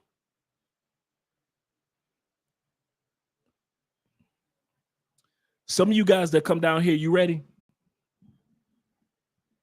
You wouldn't hurt a fly in real life. Many of you guys are of the intelligentsia. Many of you guys I meet, I can tell you just a guy that just don't want no problems out of life. You would defend yourself, not mind you. You would defend yourself, but you're not a troublemaker. Many of you guys I meet and I shake hands with once you come get off that plane in the airport, and I'm at the airport waiting for you. Many of you dudes are just hardworking, everyday good men. Good men. So when I sit back and I see these women say, it takes a certain type of man to take care of me because I'm a certain type of, I'm like, I see why you guys are getting on planes, because you like, I ain't wired like that to be arguing with a chick after I got done getting off work, arguing with the client, arguing with the customer, arguing with my boss, arguing with the coworker. Then I got to come home and argue with this woman? Oh, hell no. I don't blame y'all for getting on planes. I ain't built for that. Dude, I was built for get the coochie. I was not built for art. Dude, if you ever want to see, that's why I keep trying to tell you dudes, I was a breakup artist from the top of the Shaolin temple. Man, as soon as an argument starts, I'm out. You can't handle no strong woman. No, dude, I'm a person of peace. And a lot of you dudes are men of peace like I am. All that rah-rah, some of you brothers thought that was cute back in the day. Oh, man, she hit me, dog. I'm going to hit her back. Hey, dog, you know what we got to do? That makes the coochie good. When you argue, man, and you get that makeup sex, bruh, I'm going to tell you something. Some of you dudes are built like me. You ready? I ain't never had makeup sex a day in my life. Ever. Okay, I'm going to lie on my birthday weekend. Because some of you dudes are built like me. You ain't never had no makeup sex. Why? I ain't never had itch to make up for. I ain't about to sit up there and argue with you and then we about to too. No, bro, no. I'm out the door. You know my motto. My motto is this. Keep talking crazy to me. You're going to have some extra hangers in that closet. You keep talking crazy to Andre, you don't worry. When you come home, it ain't gonna be nothing that represents Andre. No evidence, no DNA. It's just gonna be hangers in that closet just swinging. You're gonna be wondering why it's just a bunch of empty ass hangers in that closet swinging. Man, I'm not. Some of you dudes are built for them rah-rah chicks, and I ain't mad at you. Do it. She get angry and she be tripping. That make the coochie good. It's like she suck it extra harder and better when she mad and we having makeup sex. When she cry, dude, I done had females cry on bruh, man, on the penis, on the dick. I done had females shed a tear or two. But them chicks cried while they was sucking because they was so much in love, they couldn't believe they was sucking my dick again. Not because we just got in an argument and she's so happy I forgave her. I'm serious, dudes. I ain't never had no makeup sex. I am a lever extraordinaire. It ain't no fine. I ain't never had one fine enough. I ain't had one that let me give her enough anal when I'm busting in my booty enough. I ain't never had no one suck my toes enough to where I'm staying. She ain't cook enough. She ain't clean. Dude, it ain't nobody that perfect to make me say I'm about to put up with this and then we about to have some makeup sex. That's why a lot of you dudes, let's be honest, a lot of you dudes are wired like me. You ain't set up for the bull yet. Stop me when I'm lying. We ain't got to do a one in the comment. Keep this personal. I'll take the slings and arrows. I am not wired for that Miss Strong, independent. I could run. Dude, them chicks, you know what them chicks you just said about me? Oh, he bougie. Kid you not. Them chicks that was like, I got the Mercedes, and I also own a convertible, I be leaving them chicks just, bruh. I got a 5-bedroom with the marble kitchen counter. Man, after I done smashed them on the kitchen counter, bruh, if they get, dude, If they let me hit it on that kitchen counter twice and start an argument, oh, dog, I already hit you on the kitchen counter twice. I'm out. Literally, I was out, man. I ain't like you dudes. You dudes hang around for the argument and the makeup sex. Y'all wired better than me. It's a lot of brothers that's wired just like me. You do not hang around for the... I know one dude that hung around for the strong independent because he liked the makeup sex so good.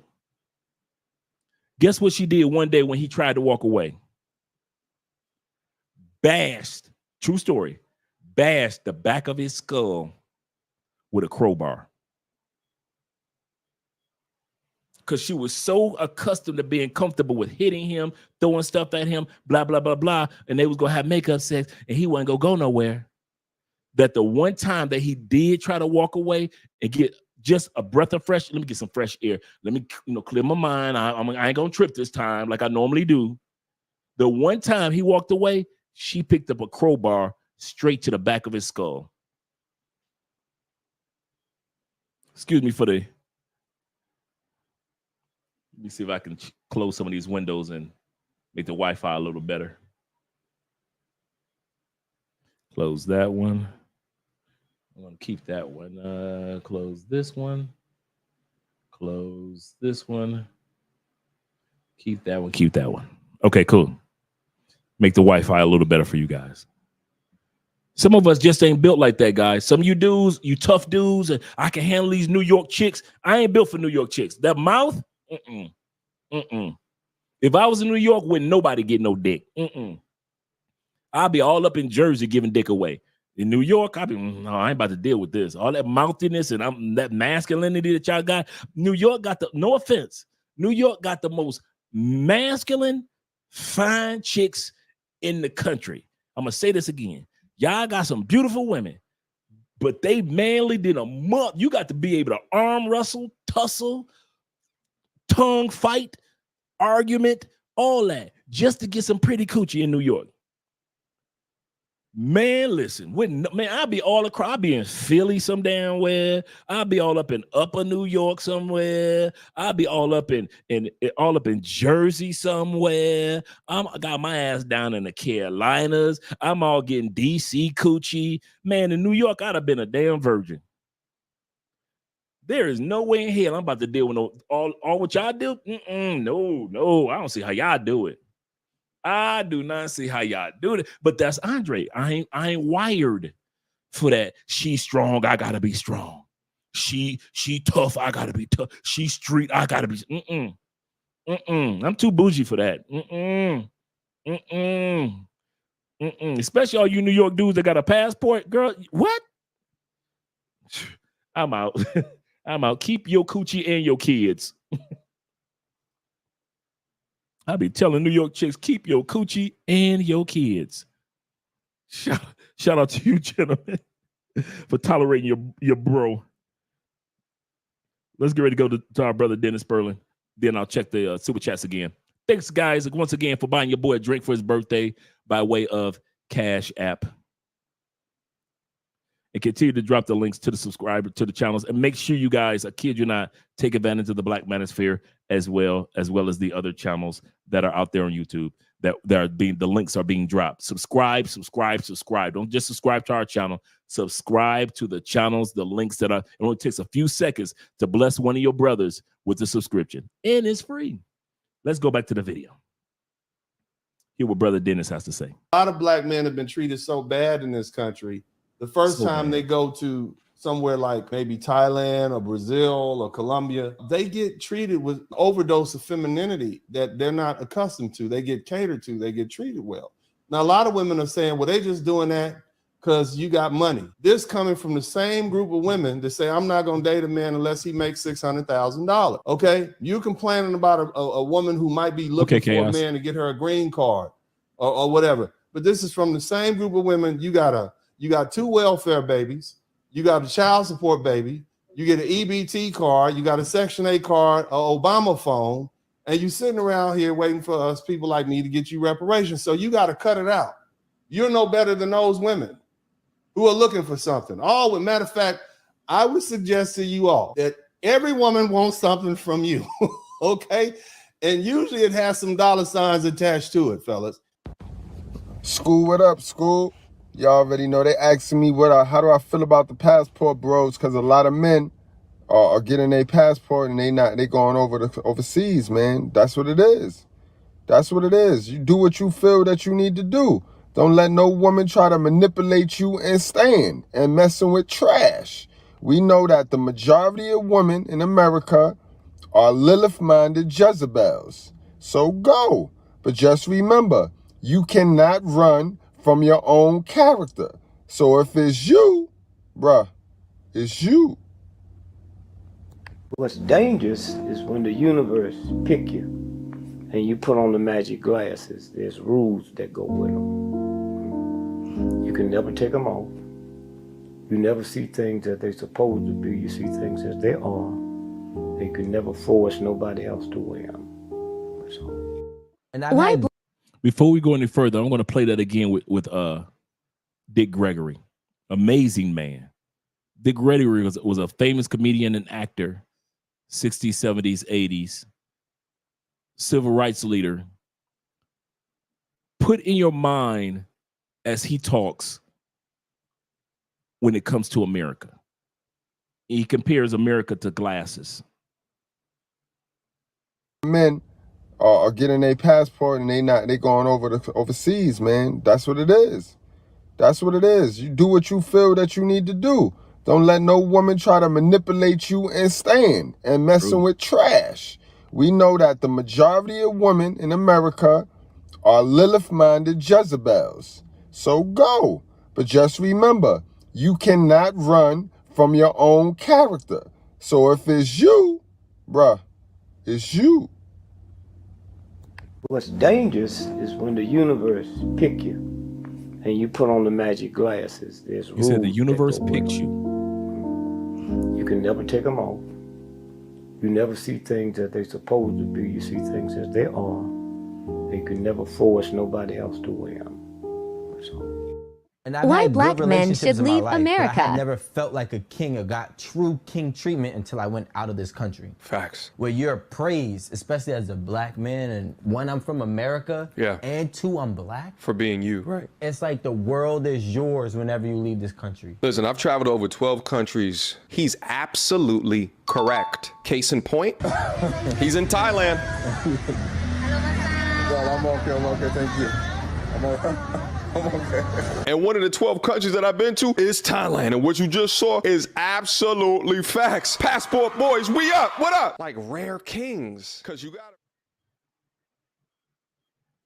Yes, sir. We're like why black men should leave America. I never felt like a king or got true king treatment until I went out of this country. Facts. Where you're praised, especially as a black man, and one, I'm from America, and two, I'm black. For being you, right. It's like the world is yours whenever you leave this country. Listen, I've traveled to over 12 countries. He's absolutely correct. Case in point, he's in Thailand. Well, I'm okay, thank you. I'm okay. And one of the 12 countries that I've been to is Thailand. And what you just saw is absolutely facts. Passport boys, we up. What up? Like rare kings. Being black in America is very difficult. You don't realize it until you're living in Africa. You start to just wake up every day as just being a man. I had to watch my father. What we're looking at right now is the portion where we talk about why are black men leaving? Now we talk about, the topic is about black people in general, but we're watching black men talk about how they were harassed. Black men talk about how they were treated better in other countries. Black men talking about, let me pull myself up. Black men talking about how the opportunities were better in other countries. At the same time, black men talking about like Dennis Berlin, the overdose of femininity, to whereas the one sister said she needs a strong man to handle a strong black woman. We all know that word strong is translated problematic. Can you handle me when I'm a problem? I'm going to say this again. For all you dudes that like strong women, that is nothing but translation of, can you handle her when she is a problem and the rest of the world sees she's a problem, but that's your woman. Can you handle that? It's one of those situations where you be like, dog, get your girl, dog. She tripping. Dog, your girl talking reckless. Get your girl, dog.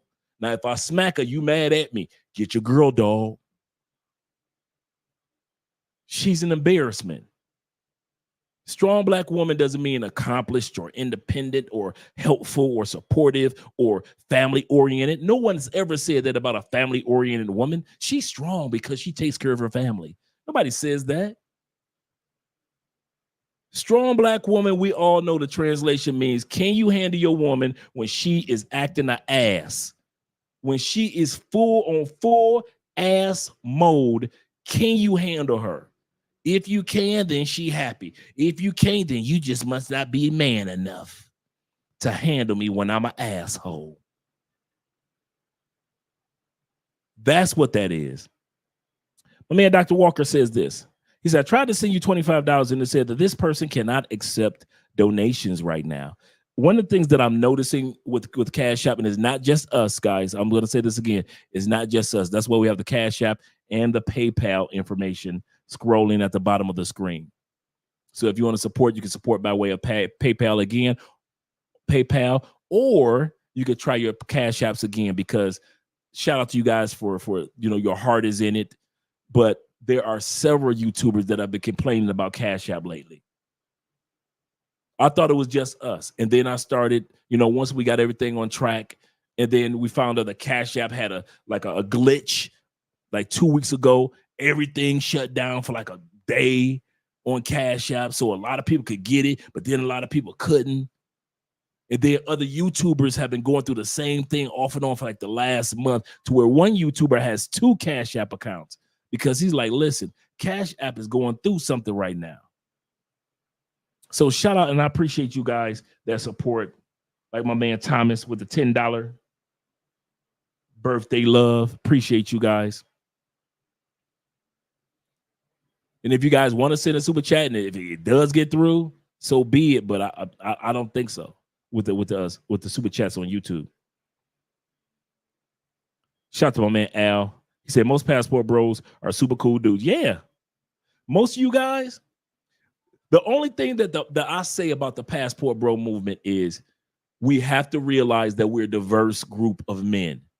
And I'm not just talking about racial diversity. I'm talking about what Andre does might be different from what Fearless might do, might be different from what Ronan might do, might be different from what Fly Boy Way might do, might be different from what Check and Effect might do.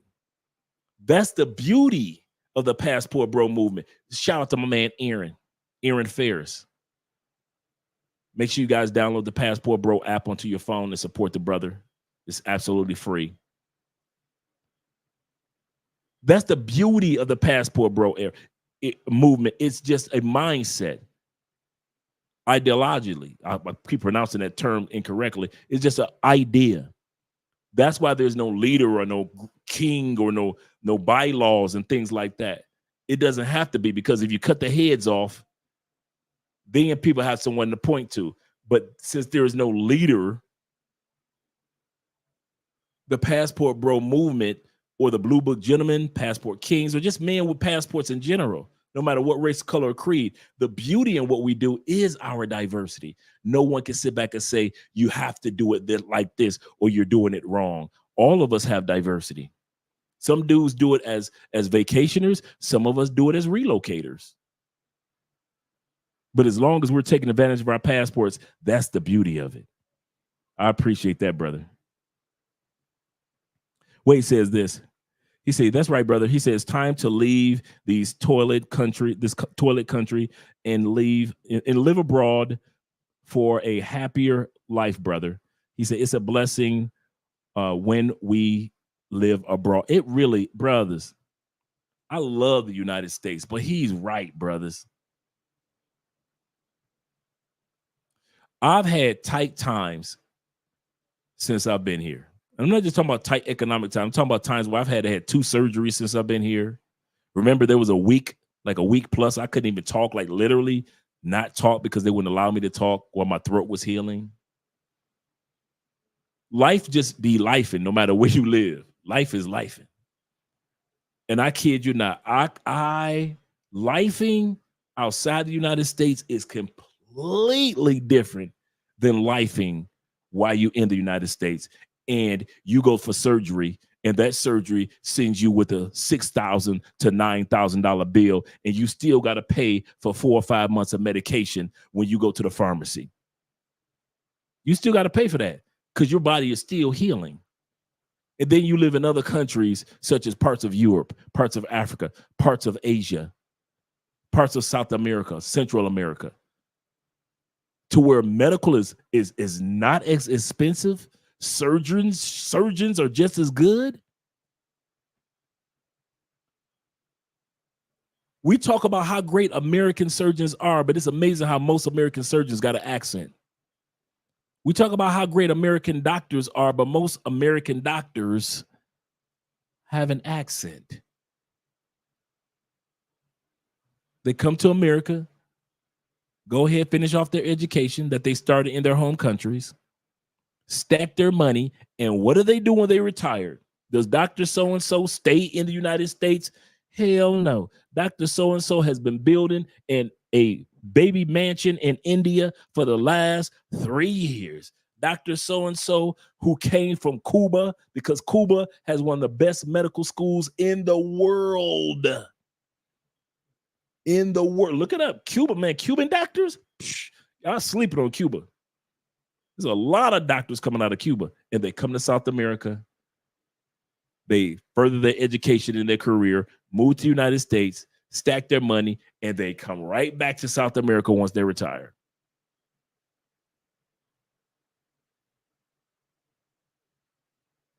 But it's so expensive to get treatment in the United States, to whereas if I had surgery, that stress is not on me. Why? Because everything has been covered under my insurance. I'm going to say this one more time. It is not common for a country to have a deductible on the insurance.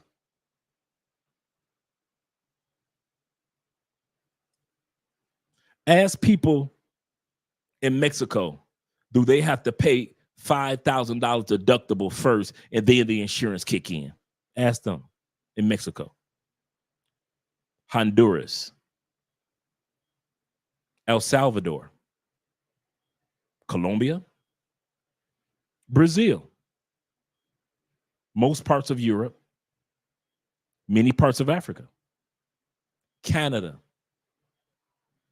Taiwan, Thailand, Australia, all the way up to Austria. Ask them if they have to have a damn deductible before the insurance kicks in. My we pay $250 a month, like Andre tells you, $250 a month for our insurance. It's not like we have a witch doctor come and do our surgeries. And you know what's amazing? You know where my nurses were from? My nurses were from the United States. They were Latin women that got their education in the States, came on back to Colombia to be nurses. My nurses, full English. I'm talking to them, chopping it up as if they were my neighbors. Kid you not, after my surgeries. The United States is only one of 2 countries in the world that does not have universal days off for medical. Yes, you do have your FMLA per state in the United States. You do have your family medical leave per state in the United States. The United States and the island of New Guinea are the only locations in the world where they do not have days off, if a automatic days off and paid vacation time for women if she's having a baby, for men who are fathers, If you have surgery, there are days off, paid days off for you. Only 2 countries. Look it up. Tell me I'm lying. There's only 2 countries that do not have a national FMLA. A national, not by state. Yeah, you can have FMLA, but that's separated by states. The United States and the island of New Guinea are the only 2 developed countries in the world that does not have this. And you wonder why we see so many people. Remember back in the day, and they still do this, where people were running over Detroiters. All you Detroiters, all you Ohio dudes, Indiana, all you Midwesterners. Remember back in the day, maybe about 20 years ago, we were seeing all those older people, and they would take their car over to Canada and buy the medication in Canada because they could not afford $150 per pill in the United States for the same pill that was dang near free in Canada. Dude, I'm from Detroit. That's all you saw was old people going over to Canada buying the same medication for pennies on the dollar. And it's still going on. It's still going on. Old people like, I cannot afford this heart medication, and at the same time afford gasoline prices, and at the same time afford food inflation, and at the same time afford the copay when I go see my doctor. I got to have a break somewhere. And old people are like, if the government is not going to give it to me, I'm going to create one. And so older people have been taking their butt over to Canada, buying medication and coming back with the exact same medication, that same pill that would have cost them $125 per pill to stay alive on the planet. And I'm 73 years old, and I got to drive from Ohio, from the other side of Michigan, from the other side of Indiana. I got to drive from Chicago. I got to hit I-90, then shoot up I-75 to get to Detroit, just to get to Canada to buy pills.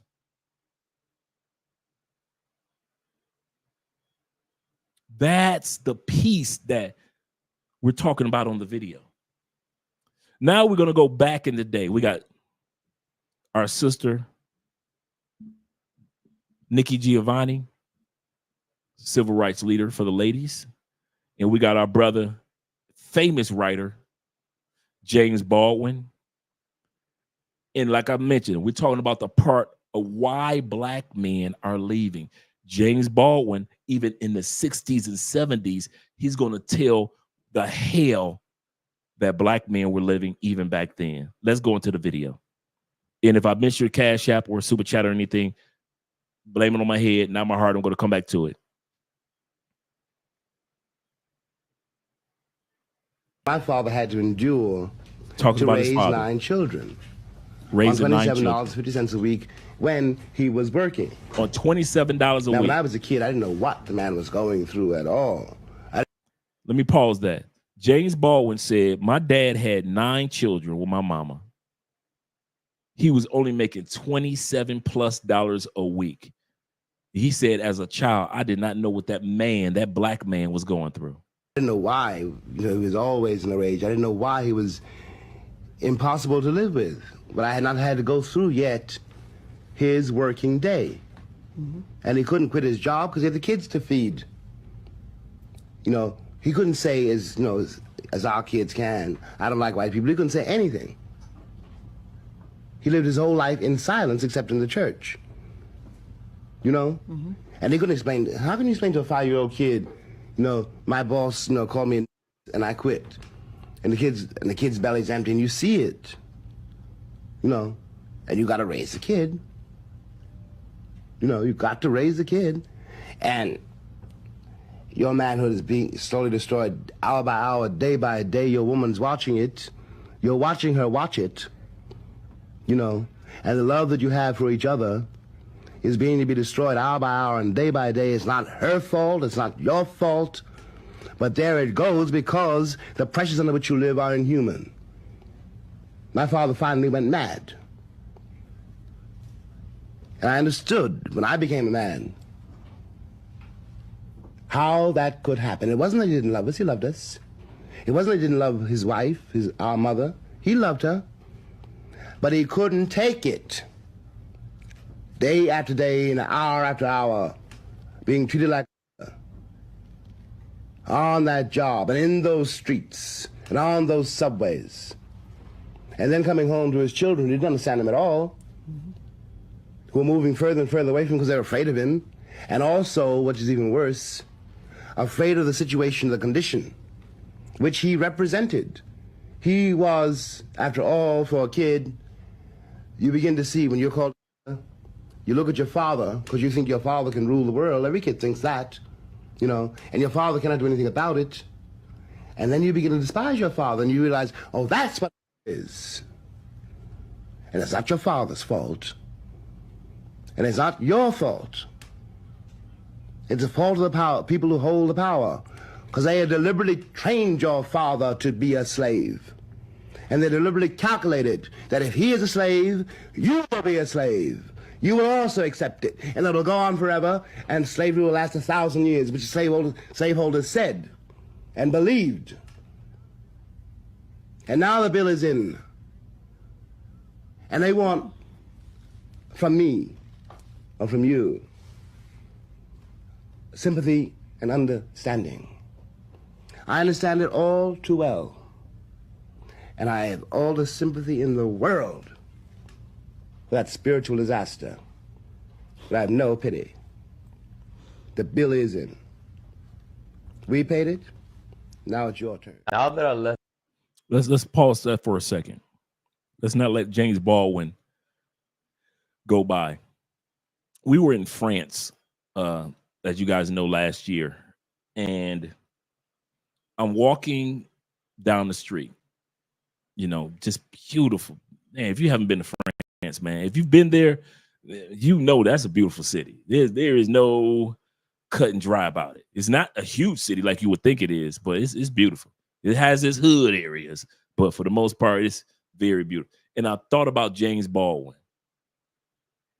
James Baldwin, as you're going to see in a video up and coming, he was an advocate of not leaving the United States because there was a connection that we have, and we built it, and we the United States owes us. And he was like, I'm not leaving because this country owes me. Later on in life, James Baldwin, the civil rights leader, as well as writer, he got the hell up out the United States and spent most of the rest of his days in France. Just like Tina Turner was like, I'm done. I'm out of here. I'm not hating on our country. Once again, you do not have to hate something to talk about something, to have a dialogue about something, or in this case, monologue.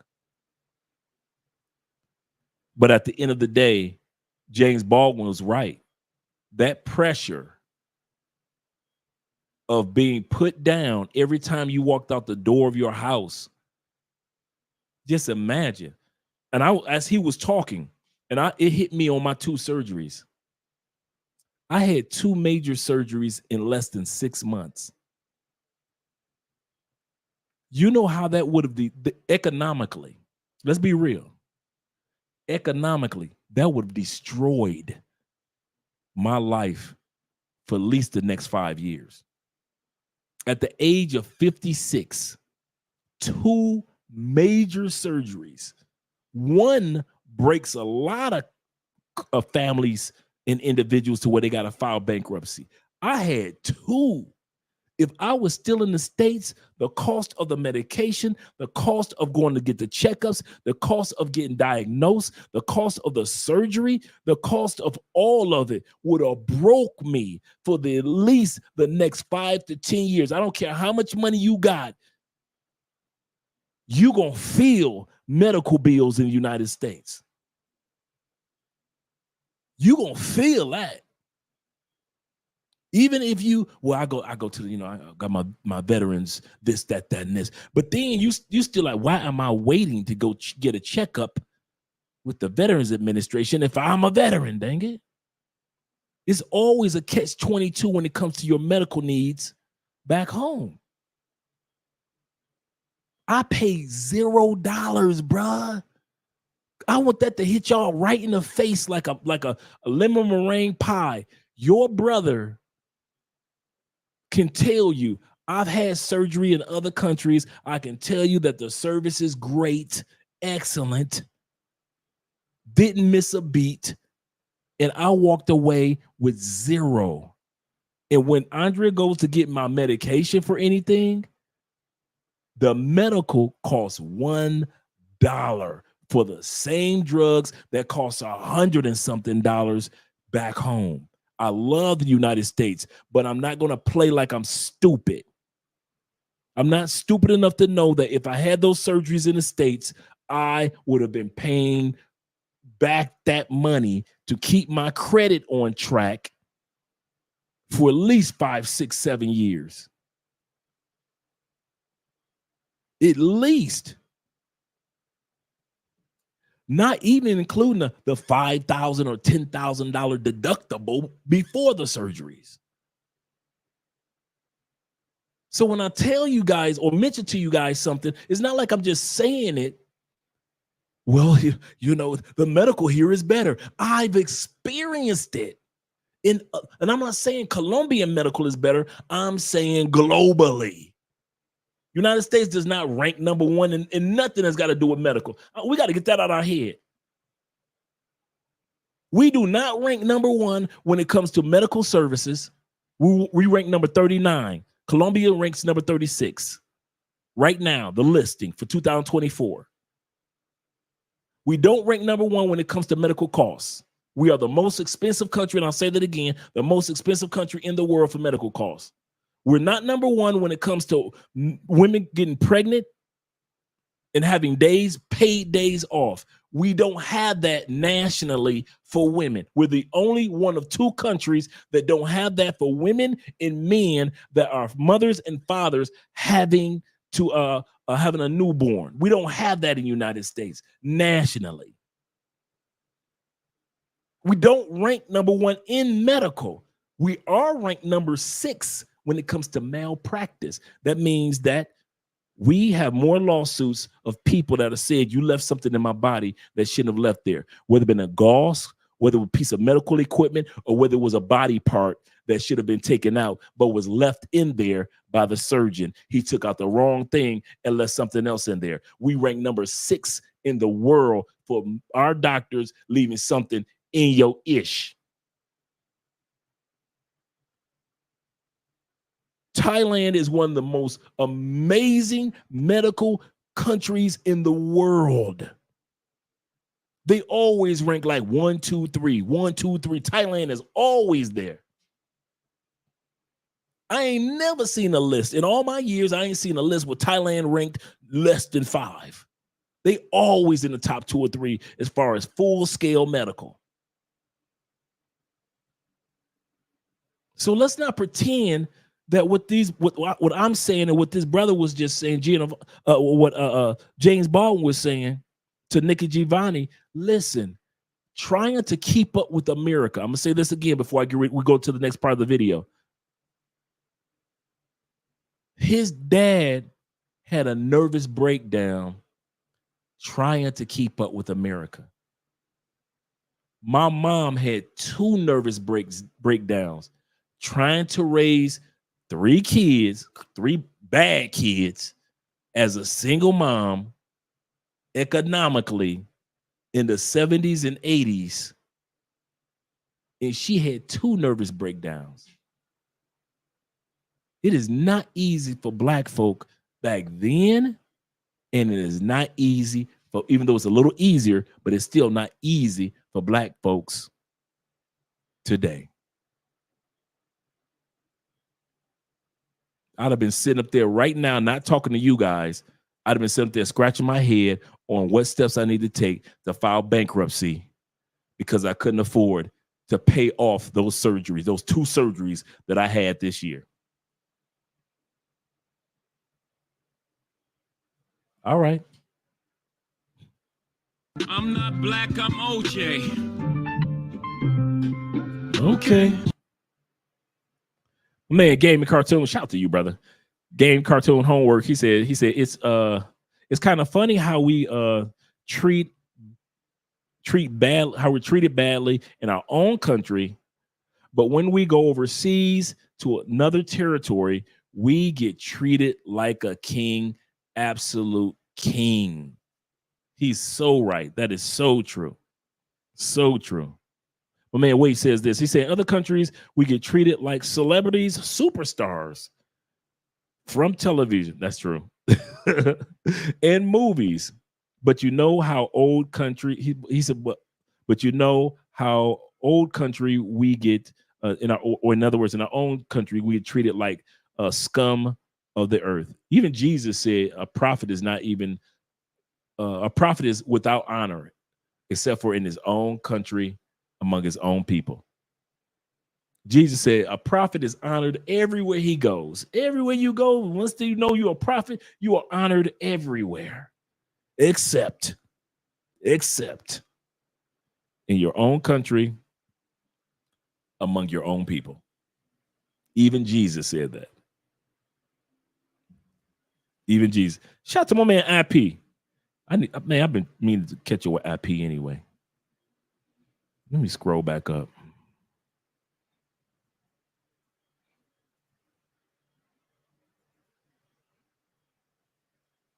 Let me see if I see that, what I was looking for. Shout out to IP being here. We got 73 people in the building. Shout out to Uriah. And guys, support the channel by way of joining the Patreon. You really want to support us. And there's a lot of things that I got coming down the turnpike for the Patreon. Shout out to my man Black Scorpion in the building. Shout out to you being here. Appreciate you always here. He said, I get this he said, I got the same message.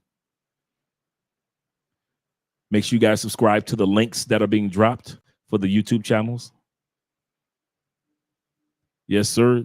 Download that Passport Bro app. I kid you not, man. The information, dude, they got everything in so many groups. They've got in the Passport Bro app guys that are bloggers, guys that are like we have a cologne collection group in there with guys that are cologne collectors, that are serious collectors in that group. The YouTubers are in there. Is so much in the Passport Bro app, man. I kid you guys not. So don't just think like, oh, we just talking about Trump. I kid you not, man. It's brothers that's networking in there and sharing so much information before you get to a particular city or country. Dudes have already posted that stuff in there. It's already in there. It's almost like having AI, but it's your brothers doing it and putting all the information in there. And shout out to my man Charles once again. I was trying to find my man IP because I saw him in here. I know I'm scrolling past some of you guys' comments. Shout out to my man Kofi in the building. Appreciate you being here, brother. I thought that was international passport. It's international. Shout out to my man Acknowledge Me. Acknowledge Me. Shout out to you being here on Rumble, Young Man Rumble. Shout out all you guys on Rumble, as well as Facebook guys. Thank you very much, Richard. My dude, Richard, being in the building. He said, happy birthday, big time. He said, always 100. What's up, Dre? He said, I'm out to celebrate for the month, mine on the 20th. Shout out to you. Them Libras at it again. / Scorpio, getting close to that Scorpio. Make sure you guys subscribe to my man Kofa. Make sure, great content, man. These dudes be putting out. My man Kofa put out great content. My man, I was just watching another one of his videos. Official Kobe, him and his team, them dudes are good live streamers, man. Real good live streamers. My man Wade says this. He say, no man want to date the hideous American women. Ooh, the hideous American women. We must stay away. Yeah, stay away from them and leave here. Dude, and he's so right, man. There's nothing wrong with loving your sisters and others in the United States. I'm going to say this again. This channel, we already know, is not dedicated to people that plan on living in the United States for the rest of their lives. Sorry. We've been saying that for years. Our job is to be the encyclopedia for men and women that are looking to relocate. That's what this channel is dedicated to. It'll always be dedicated to that, especially being a men's channel predominantly. So when my brother says that, you know, we should stay away.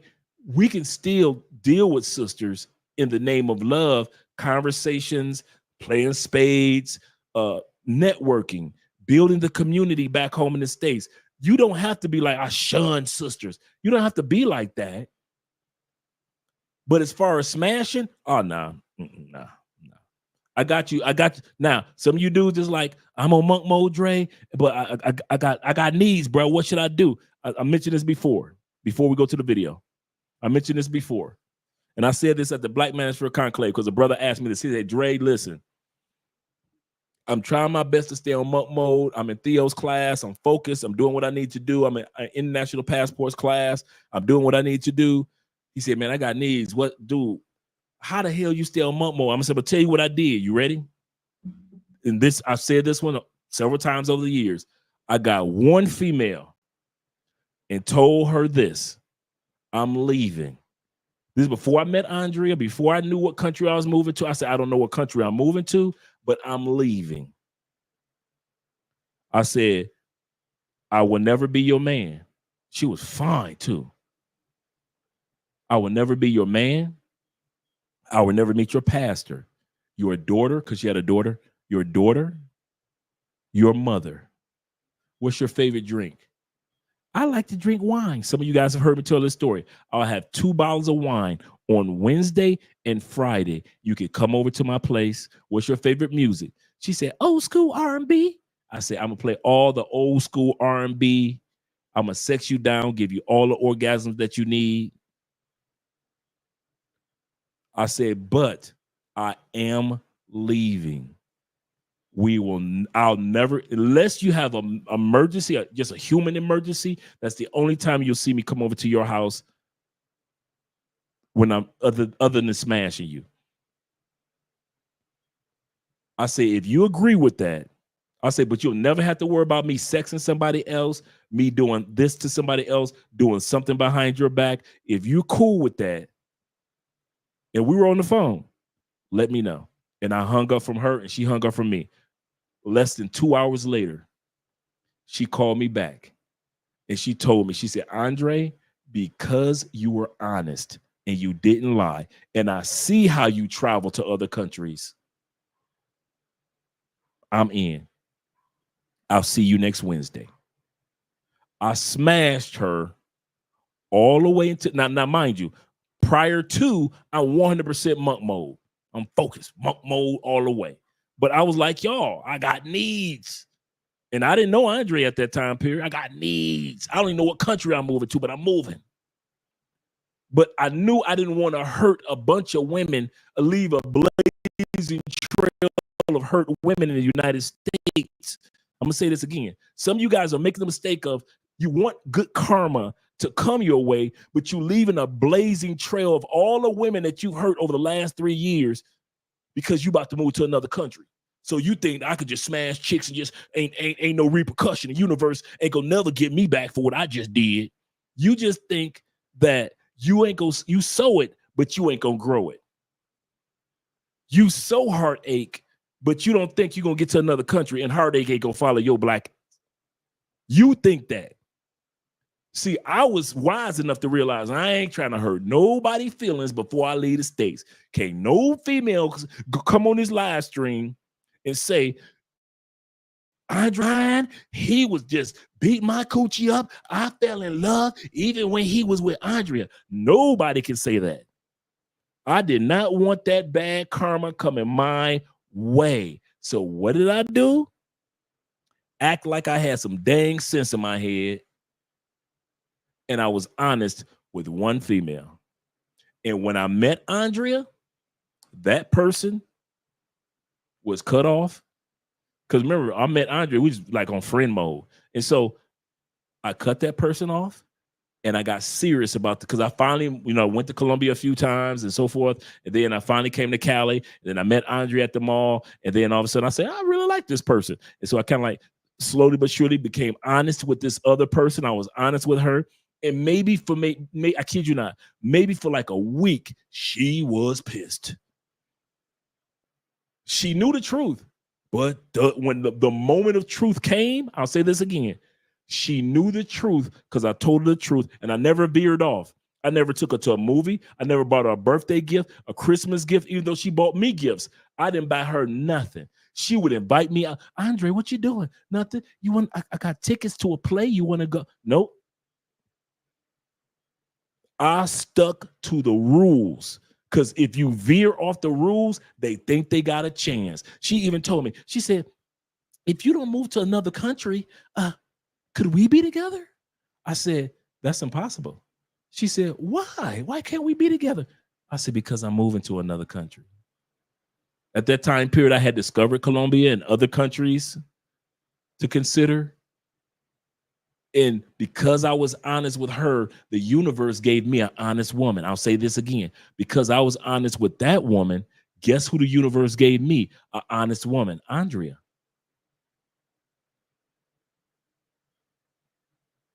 Gave me an honest woman. True story. So all you do that on monk mode and you think that, you know, Dre, I feel what you monk mode brothers are saying. I got you, but I got needs, dog. Just be honest with one or two women. I say just one. Because you're going to be so busy on the grind getting your money up. You're going to be so busy focusing on which country you want to move to, and you're traveling back and forth, and you're having all your wild fun outside the United States. You ain't got no time to be all wild with 2, 3, 4, 5 women and in the United. Get you one that you are truly honest with, like I was. Don't veer. Don't be falling in love. Don't be letting her fall in love with you. Make sure that you remember back in the day when we was kids and we got that blue report card. Okay, all you 70s babies. Remember our report cards used to be blue and pink, sometimes beige. And your teachers will write in there by hand what your grades were. So you got 2 B's, 4 F's, and 2 D's. I'm telling on myself in the 5th grade. You got to open up that report card and say, am I still on par? Okay, I'm still traveling, check. I'm still being honest with her, check. I never took out to dinner, check. I never took this chick to a movie, check. She still let me come over and smash her, check. Okay, you got all A's. But if you sitting back and a few months later, she says, well, I met somebody, you better be the happiest mother that she ever knew. And I'm going to say that again. If you were a chick, that's your monk mode chick, and she says, well, it's over, I met somebody, you better be so happy for her. Don't be selfish. Well, it was only for my monk mode moment anyway. I plan on moving to this other country anyway. I did tell her I'm not living in the States anymore anyway. She has the right to find real love anyway. Don't be no hater. Don't be calling her phone or texting her in the late night hour, talk about you still with that dude. No. If anything, find you another one woman that you can be 100% honest with. While you on monk mode. But don't be falling in love while you're monk mode, having kids while you on monk mode. What the? You done took the condom off while you on monk mode. You jealous while you on monk mode. No, be honest with that, bro. I'm telling you, if I could gift y'all with anything on my birthday, I would gift y'all with the ability to realize women think honesty. Let's put it like this. If you want some wet panties, be honest with a woman. Boy, you talking about somebody's going to give you that coochie? All you had to do was not lie. And she's going to give you that coochie anyway. You ain't got to be tall. You ain't got to be handsome. You ain't got to be light. You ain't got to be dark. You ain't got to have all the muscles. You ain't got to be a big boy. You just got to be honest. Dude, you know how much coochie I got from honesty. Honesty will get you more coochie. Dog, I'm telling y'all, boy, y'all sleeping on honesty. Boy, some of y'all do sleeping on. You so busy. I was so used to. I'm going to tell you this. I was so used to having to run some game. I didn't know honesty worked better than game. He ain't got no game. I thought because I had game, I ain't had to be honest. Man, please. Man, once I discovered honesty, they was going to give me the coochie anyway. Please get you one while you're on monk mode. I'll be sharing this story for years to come because that's how I was. And then when I met Andrea, It was just all focused on her. Did I have other Colombian women that I was dealing with here? Remember I said I had one monk mode in the States, and then I party and have my fun with all these other women outside the States. You with me? Outside the States, it was a bunch of ladies. But inside the States, it was that one person who I was honest with. And I was honest with the women outside the States, but inside the States, that's who I was truly honest with. Then I met Andrea, and I told her I met somebody. And guess what? A few months later, with her fine self, she met somebody, and she's still with my man. They still together years later. Be happy for the female that you was on monk mode with if she finds somebody that she in love with. Don't be trying to convince her, well, I'm the one, but I don't care how many times she licked your booty, bro. I got you. I know you like it. I got you, brother. I know how many times she sucked it from the back. I got you. She sucked your toes and she gave you a body massage. I got you. Been there.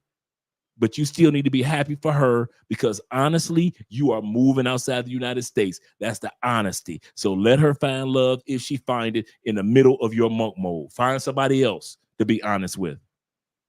I mean that, guys. This part of the live stream, y'all need to take this and take notes on this one because it works. It works. Women just waiting for one dude to be honest because they know this. Y'all ready? Women in the United States won't say it, but they will show it. They won't say it, but they will show it. They won't say what I'm about to say, but they will always show it.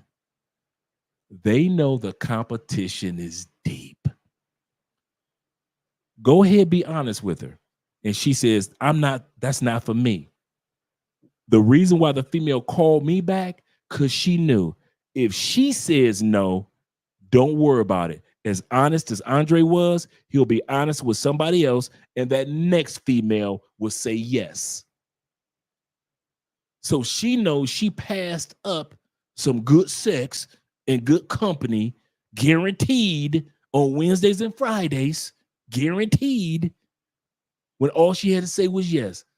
So she knew if she said, no, I'm not into that, she knew the next female will. American women won't say they know the competition, but they know the competition is out there. All you had to be was just honest. Kid y'all not, brothers. I wish I could tell y'all something else, but that's it. That's it, man. That honesty, that honesty will get you more coochie. I was like, man, I'd have stopped lying at 12. I'd have stopped lying at 15. Shout out to my man Blade Runner in the building. Shout out to my man Richard Moore. My man Richie with the $25 love. Shout out to my man Eric with the $20. Appreciate you, brothers, for buying me a drink. And Zion, always showing me some love with the $10. Appreciate you, brothers, all you men. Let me give you guys a drop real quick. Let's see what we got. Let's give a quick drop. Let's do. We haven't done spider yams. Let's do these spider yams. We haven't done this in a while. Here we go. Let the show begin.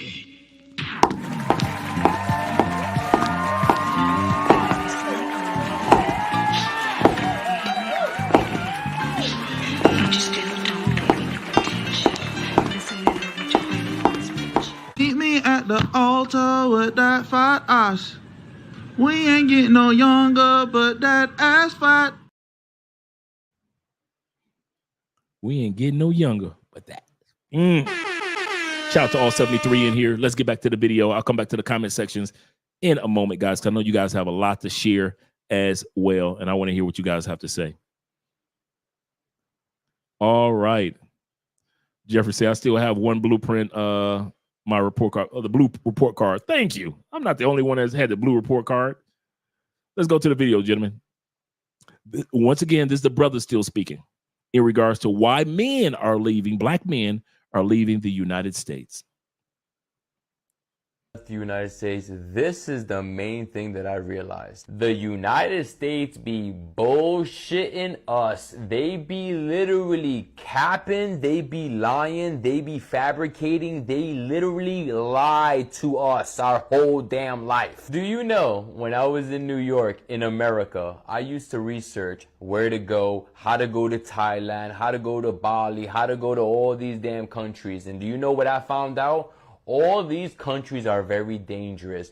Don't even step foot in Thailand because you're gonna get robbed. This is the most dangerous place you're ever gonna be at. Yeah, I've been here for almost 3 to 4 months. I've been in Bangkok. I've been in Chiang Mai. I've been in damn Pattaya. Yeah, nobody's arguing. Nobody's fighting. Nobody's dangerous out here. There is nobody killing. Nothing. Zero. Nada. Nothing what the hell they told me that was going to happen in America.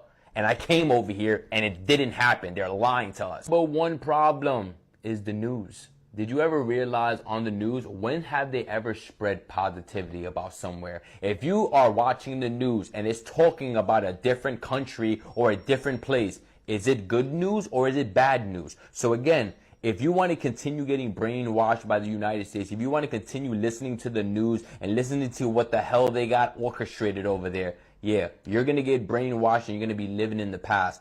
I was in Brooklyn, New York. I was in America. I left America. Way much better living, but stay over there if you want.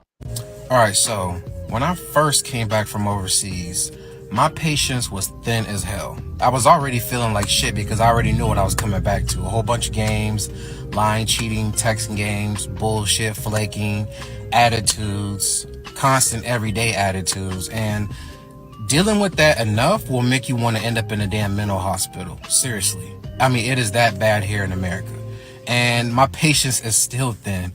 It's so bad to the point where even if I go out and a woman is giving me choosing signals, I'm damn near almost me mugging this woman because I'm just like, this bitch has no idea. Like, this woman has no idea where I've been. And I'm not going to give you the time of day because I'm not going to waste my fucking energy and life. Once again, what I've been doing damn near since I was 18, fucking around with y'all. When I can go overseas for half the price and 10 times more value of a woman than what I would get here in America. It is that bad. So, 2024, I would like to see all men get their passports and get the fuck out of America. It is that bad. People always ask, Eddie, you've been living in Africa now for over a year. When do you plan on coming back to the United States to live? And the honest answer is, I don't. I have no plan or desire to return to the United States to live full time. And here are 3 reasons why. In the countries that I like and the countries that I live in, my money goes farther. And I can tell you for a fact, based off my experience living on a continent, America's overpriced. And so why would I go back to a place to spend more money when I don't have to? Reason number 2, I have far more freedom here. You would think in a land where their motto is land of the free and home of the brave, you would actually have freedom. But I've never experienced freedom like I have here on the continent. The 3rd reason is culture. Here, traditional values still matter. Modesty matters. Family matters. Religion plays a large portion of the day-to-day life in the culture here in Egypt. Those are just 3 of the reasons why I have no plans or desires to live back in the United States. Now, with that being said, I've been living overseas for the last 15 months. If you're curious about how I forced to do that at 22 years old without working a job, click the link in my bio. Shout out to the brother. So first and foremost, anybody that travels abroad and loses their life, that is seriously unfortunate. And from what I heard, it was a mix of group of men. Like, it was white, black, Asian, so it wasn't all black men. Like what they're trying to paint the narrative. So don't believe that bullshit. You guys do know that people die in America every single day, right? Black, white, blue, purple, orange. But it's just so crazy how a man goes overseas and chooses not to deal with you and just something happens and now it's the end of the world. But I'm going to tell you firsthand, I don't care how damn dangerous a country is, I'm still going. That's how bad it is. Because a lot of us men, we're not dealing with the bullshit. You say you want a man, but you don't need a man. Then when you get him, he's not good enough. And then when you leave and go to that Pookie or Ray Ray, you see that shit ain't greener on the other side like you thought. So that's why I tell men, just stop wasting your time. Stop dealing with the bullshit. Just get your passport. Stop swiping left and right on these dating apps because you're going to get no damn results. I mean, that's just as bad as approaching. So I came to the conclusion of there's no reason to stay in America anymore. Yeah, I'm gonna give you the reasons why. Number one, everything is poison. The air, the food, the water, the clothes, the shampoo, the detergent, the soil.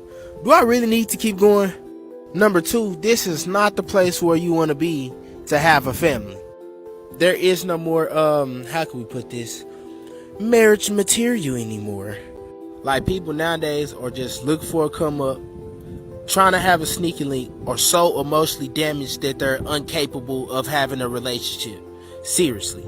Then you talk about raising kids here? You must put your kids in homeschool. I don't have to go too deep into it. We're having a whole identity crisis. I don't have to go too deep into it. How can you raise a child in America mentally stable without every time they leaving outside of the house, you scared of them getting shot, or you scared of them getting pulled over by the police and them getting shot? Number three, economically. The dollar is collapsing. We already see this. We see the signs that's coming longevity-wise. The power of the dollar has no power no more. The way that we like to live ain't really living. And then, this book, Revelations, tell you on why you should leave Babylon. Oh, and don't let me forget, they finna go to war? So what y'all thinking? Africa, the islands, or South America? Let's mass migrate. We're going to pause it right there. That's the end portion of men, or why black men are leaving. We're going to get into the portion next with why black women are leaving. And I won't be as wordsmith in regards to that. We got 75 people in the building, almost 80. Make sure you click that like button. We like you on this birthday weekend. Make sure you like us too. Don't have your boy drinking alone. Make sure that you guys are enjoying your drink as well as you listen to what we have to say in regards to this. These gentlemen are not lying. It's not, notice, America will try to sell you on the idea, especially black America, especially black America, especially black America, especially black America, especially black America, will try to sell us on the narrative by way of social media and mainstream media that black men are leaving because they want to go to other countries and get cheap women. Just like the brother just said when he said, when was the last time you watched the news and America showed you something positive about another country? And when he said that, because some of this stuff, I hadn't watched the full thing. And when he said this, I was like, okay, let me think. Never. I can't think of one time in Detroit that I watched Bill Bonds, Channel 4 News. I've watched ABC, CBS, Fox before cable television. I was a kid. Through my teenage years, through my 10 years of incarceration, have I ever watched America put out one positive headline on another country? Ever. Maybe you guys can remember. Maybe you New York guys and New Jersey guys and Philly guys, you get people from around the world. Maybe, us Floridians, we get the same thing. I've never seen them say anything positive even about Puerto Rico. That's a U.S. Providence. I have not seen them say anything positive, the U.S. Providence of Jamaica. When the last time you saw them say something positive about the Bahamas? Ever on the news? All the rest of the islands, they don't say nothing positive about Cuba.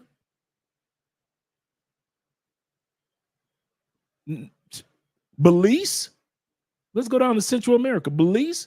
Do they say anything positive about Mexico? They will make you think in the United States, everybody is running from Mexico into United States, from other countries into the United States, when at the same time, Mexico gets so many millions of tourists every year. And at the same time, Mexico right now is the #1 import country into United States. Andre, that can't be true. It's China. No, it's not. as of 2024, the number one country that's going to be balling in the next 10 years because the United States citizens are giving up so much money for their products is Mexico. Look it up. China is number 2. Mexico is number 1 for import goods into the United States. There are over 1.6 to 1.9 million U.S. citizens that have crossed the border into Mexico and are living there right now, living the life of Riley. That brother was right. America will try to sell you a bag of goods, even when it comes to Thailand. And all you brothers that have been to Thailand and Portugal, these countries don't bother nobody. There are certain countries in the world, they don't bother nobody. And at the end of the day, America will try to sell you even that Thailand is dangerous. Don't go to Cambodia. Oh, they'll get you in Japan. You're in trouble in China. Are you sure you want to go to Singapore? It's a little sketchy in Vietnam. Why would you go to the island of Taiwan? You see what I'm saying? Well, Colombia's got to be super bad. Okay, here we go. Y'all ready? I got you with the Colombia. Let me kind of fix my bring that down a little bit. Maybe I'm not as bright because it looks like I'm bright. There we go. Look at Andre. Looking a lot better. Now it's not as bright. For those of you, just a catch. We're gonna in about a good hour, 40 minutes. We're gonna end the YouTube live stream. And remember, last week we just started playing all type of old school music from back in the. We're gonna take that to Rumble because we already know YouTube is gonna do copyright. Rumble don't do the copyright when it comes to playing music. So if you're on Rumble, stay over there because we're going to party tonight on Rumble. We're going to spend at least a good half an hour just listen to some old jams or maybe an hour listen to some old jams, depending on if Miss Mama's still awake. Hey, I'm tired of walking by seeing you chewing nourishment and enjoying yourself. Bring me a slice of pizza. Can I eat? I can show the video and I could eat the. Thank you very much, Mrs. Spence. I appreciate you. Love you. And so we're gonna just listen to some old school music, whatever you guys suggest. We're gonna listen to some old Michael Jackson, some old OJs, some old Hall and Oates. See what I'm saying? Some old Journey. I wanna know what love. Yes, we're gonna be doing it like that over on Rumble. So when I end the live stream on YouTube, I'm not ending it on Rumble. We're gonna listen. We're gonna pull up some music and we're just gonna have a good old time and enjoy some Friday night drink in hand. But let's go back to the video and this go around. Let me go back to the comment section and then we'll go back and hear what the women have to say. Thank you, babe. And they want to hear what the ladies have to say. My man Eric Bell in the building. Shout out to man EB. He said, "Ain't nothing wrong with being on monk mode if you got a plan." True. Transition to another country, but it's best to be financially prepared. This is true. This is true because emergencies happen. Take it from me. Emergencies happen every time. Yep. Honesty is the best policy. DJ says this. He said, I got me a white woman right now. That's what mine was too, by the way. She was white, built like a sister, right? She kept saying that she's looking for her person. Cool. I'm here until you do. This man is doing it textbook correctly. Textbook correctly. My man Trip Blade Runner says this. He said, drop it in for a quick minute, catching up on the replay later. Shout out to you, brother. Shout out to you. I'm glad that you made it in. I appreciate you, brother. I really do.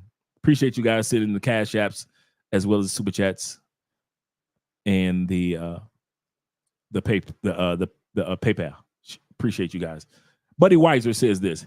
He say for every black that leaves legally, there are 25 coming in illegally. That's part of their plan. Buddy, that's part of the plan. They know it's a lot of Americans leaving. Somebody got to be the future taxpayers. Somebody got to give birth to the future taxpayers. Somebody got to be the one that gives birth to the Martin Luther King Juniors.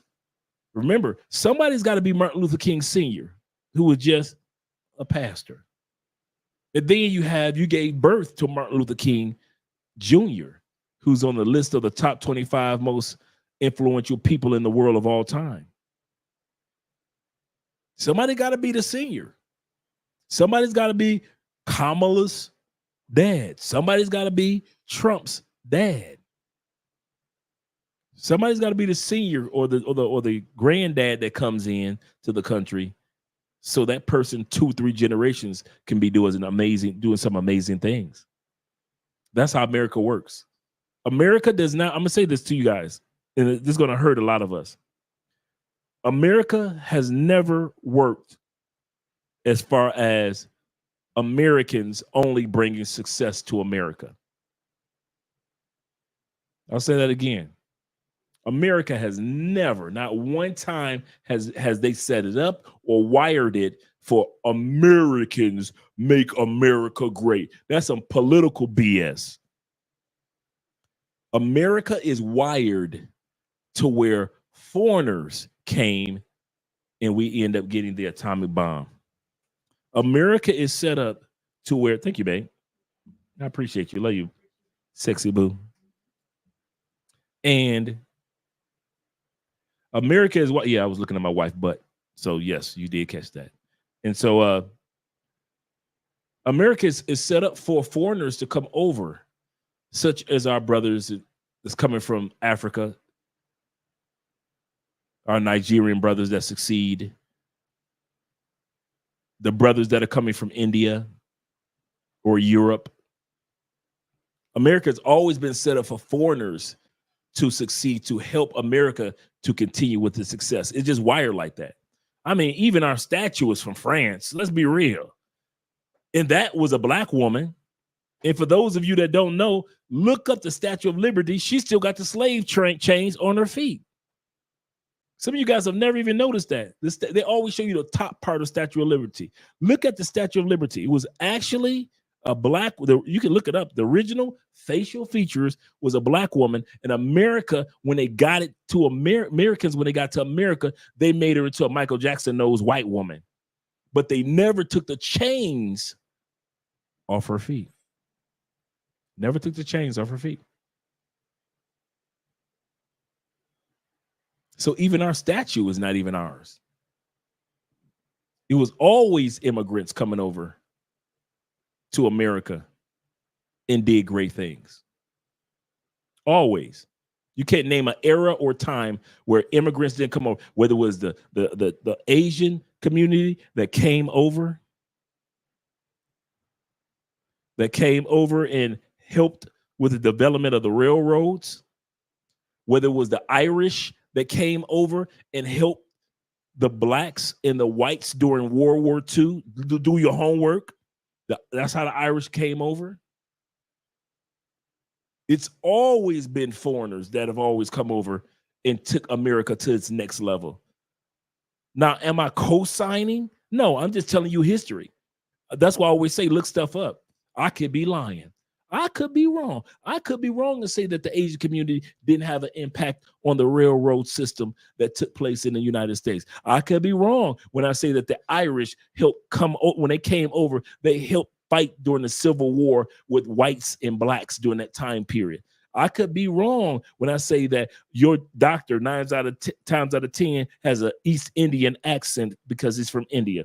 I could be wrong when I say that those Germans that came over with all those German plans, we end up with the atomic bombs and all the other bomb technology that we have because they came over to the United States. I could be wrong that we had a president that his father was from Africa and his mother was a white woman from the United States. I could be wrong. Shout out to all you guys. My man Wade says this. He said the doctor's appointments in the United States is horrible, man. He said, I don't even want to go to the doctor. And that's very common among men, especially us men of color. But men do not like to go to the doctor in the States. No matter where you are in the world, men just don't like to go. I'm discovering that men going to the doctor, if it wasn't for Andrea, please, I wouldn't know half the stuff that I know about me if it wasn't for Andrea. He said, but if I was in another country, I don't mind going to the doctor because of safety reasons. That's true.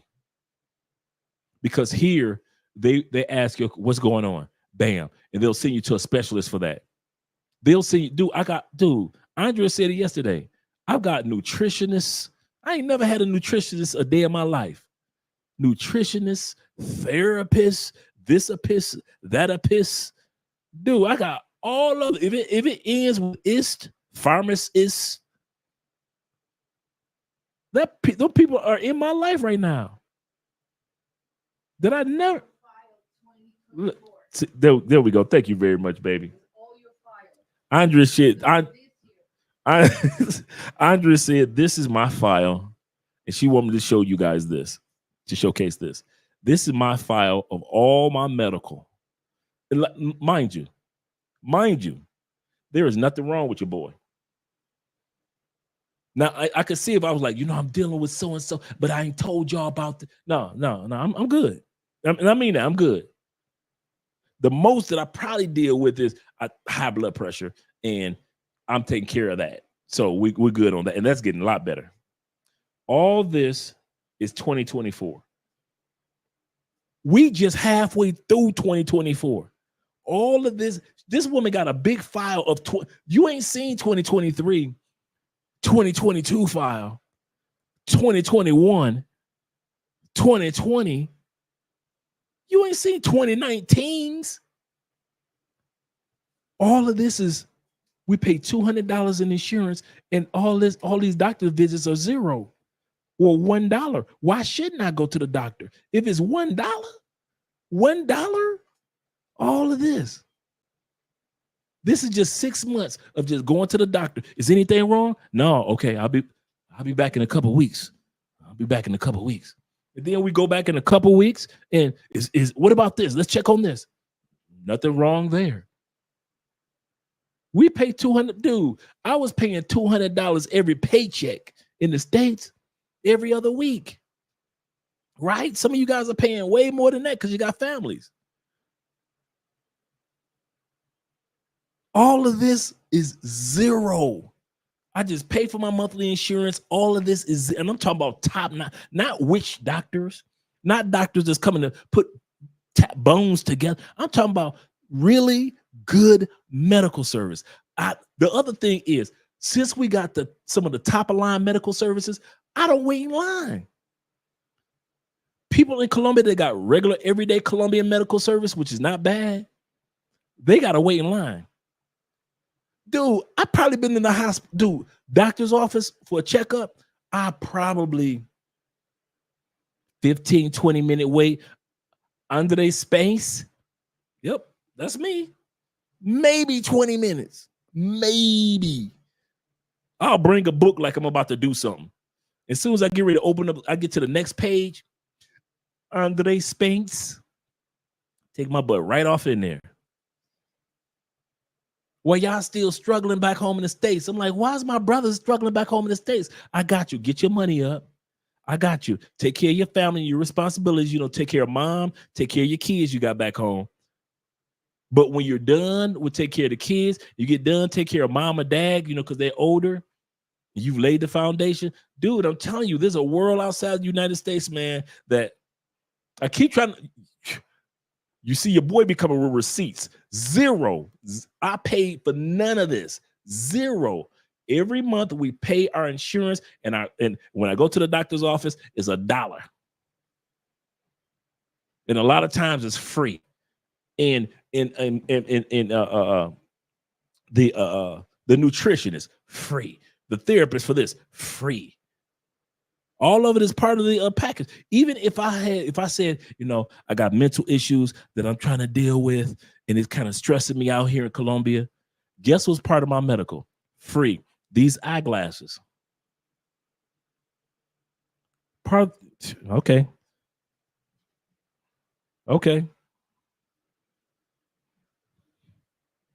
I'm not black, I'm OJ. Okay. Well, y'all debating over who had what pay for play and play for life is lifing. I was about to go into the ladies part, but dudes, I mean this, brothers. Life is fucking life. Life don't give a fuck about another dude and how many women he done slept with in this particular country, and that brother got drugged, and this. I don't give a dude. Life, when these cameras go off, life is lifing. That's what our channel is all about. That's why a lot of you guys feel comfortable. You know how many dudes I've done consultations with that was like, Dre, I saw you over on so-and-so's channel. And I sat back and I listened to you.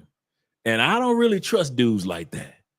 But from hearing what you were saying, because I talk about how life is lifing, you're going to go through the J curve. The J curve is when you are learning something new and you go to the bottom of a J.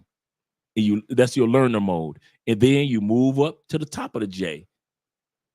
That's what happens in all of life. When you get ready to move to a new country, you're at this side of the J, and then you just drop to the bottom of your J. You got to learn a new language. You got to get your visa. You got to get maybe some friends. You got to understand the food. You got to do, and then all of a sudden you slowly start moving up to the top of your J, and you're moving all the way up. That's the J curve. I'm in the middle of the J curve when it comes to Theo classes. I joined Theo class, drop, and I dropped in the middle of my J. And I'm learning this and I'm learning that. I'm taking care of this. And I got extra homework. Oh, I'm behind on this. So keep up with this. I got to take care of this. But I'm slowly like many of you guys, slowly moving up to the top of my J. Some of you dudes don't want to ride the J curve. You don't have a choice. When you guys became dads, you rode the J curve. Oh, my son was born. Bam. My daughter was born. Bam. You dropped right to the bottom of a J. All that learning to be a parent was right here. And as time progressed, you became more and more. You moved to the top of your J as a parent. So it is with your job. So it is in business. Everything is a J curve. And so it is when you come to another country. But let me shut up. Let me hear what you guys have to say. I'm going to seriously shut up.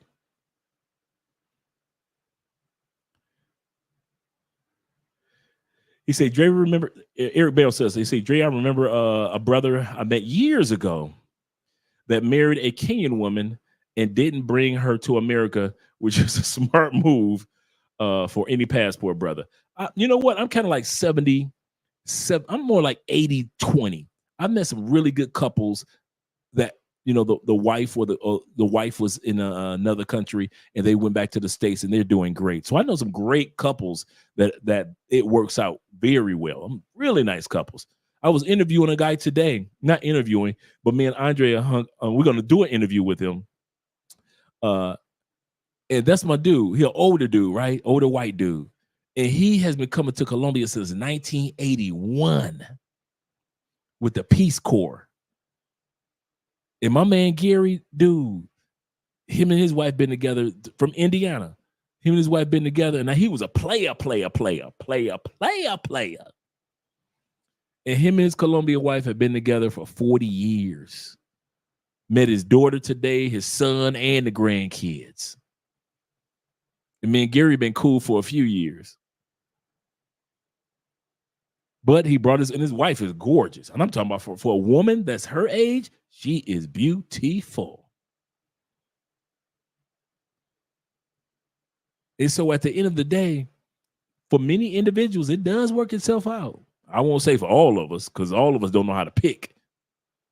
But I would say there's a great pool of 20%ers that they're having great relationships when they bring a woman back to the United States. But not all of us. I agree with that. Not most of us. Chad, shout out to Chad, my man. Chad Tyrone in the building. Shout out to you. And shout out to you, Raya, man. Thank you for your support. Please remember, do not send super chats. Donate to the Cash App, Love Crossing Borders, or PayPal. Yes, sir. Appreciate you, brother. Chulupe said this. He said, a lot of people don't even know Puerto Rico is part of the United States. That's sad. Oh, that's real. You know what? That's true. And I won't lie. If I hadn't moved to Florida, I wouldn't have known either. And I wouldn't have known the delicacy of Puerto Rican women either. I won't even lie. You New York dudes, yes.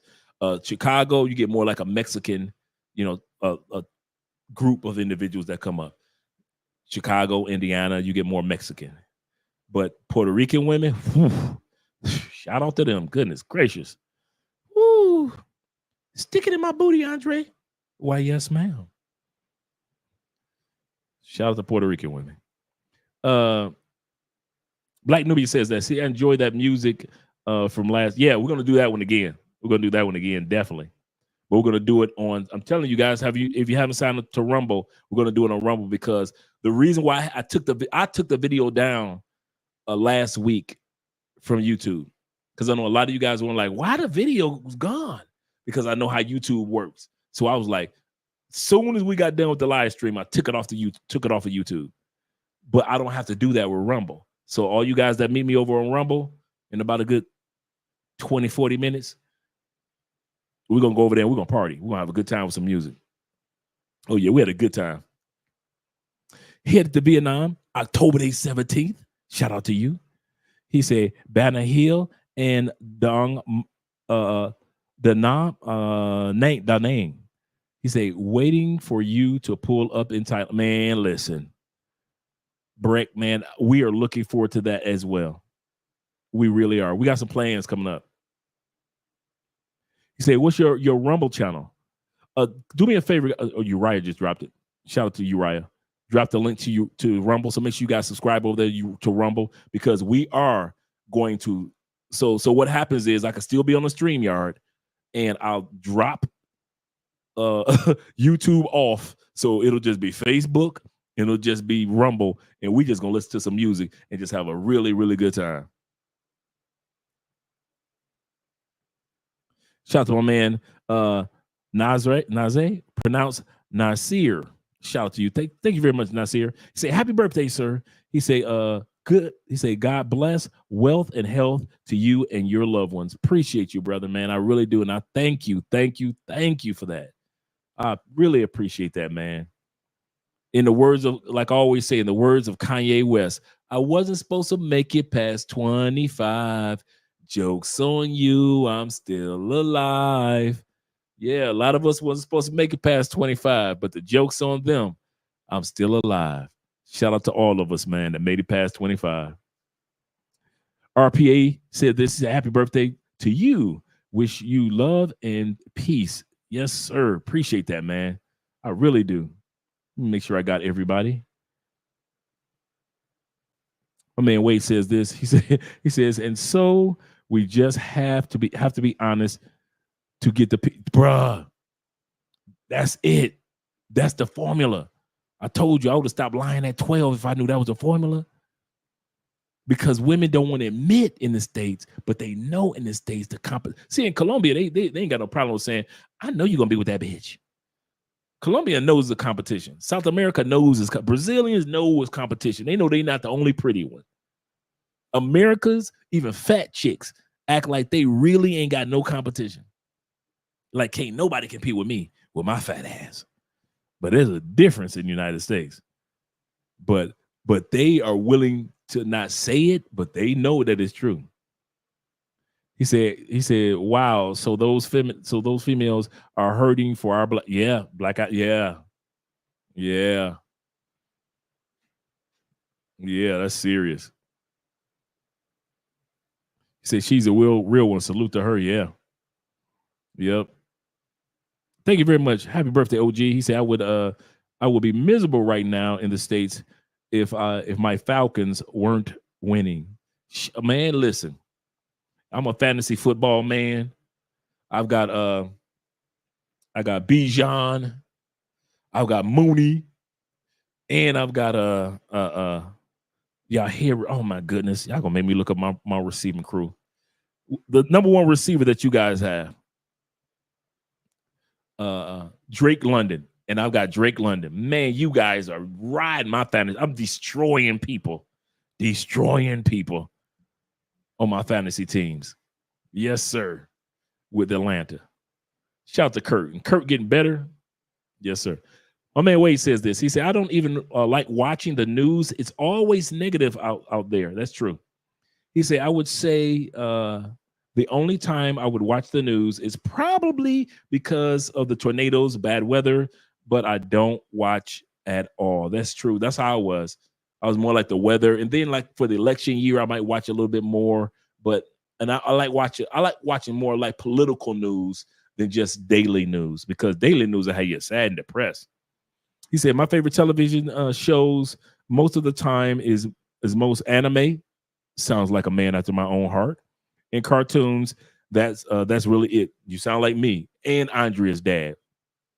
Andrea's dad loves old school cartoons and anime, and I'm an anime cartoon man myself. I told you guys I'm 1/3 nerd. Salute to Theo Wolf in the building, supporter of the channel, great sponsor of the channel, and my instructor. I don't have a choice. He said, remember Chewbacca bites you in the J curve. Yes, definitely. Ride the J curve. Don't give up, man. Like I said, guys, in all sincerity, especially you guys that are part of Theo's classes and IP's classes, ride the J curve. You're going to be at the bottom of the J curve. You're supposed to. It's part of life. You're going to start and say, I'm going to start Theo's classes or IP's classes or whatever studies that you're doing right now. The J curve, you never go to the top of the J. It's impossible. Nobody goes to the top of the J automatically. You drop to the bottom of your J.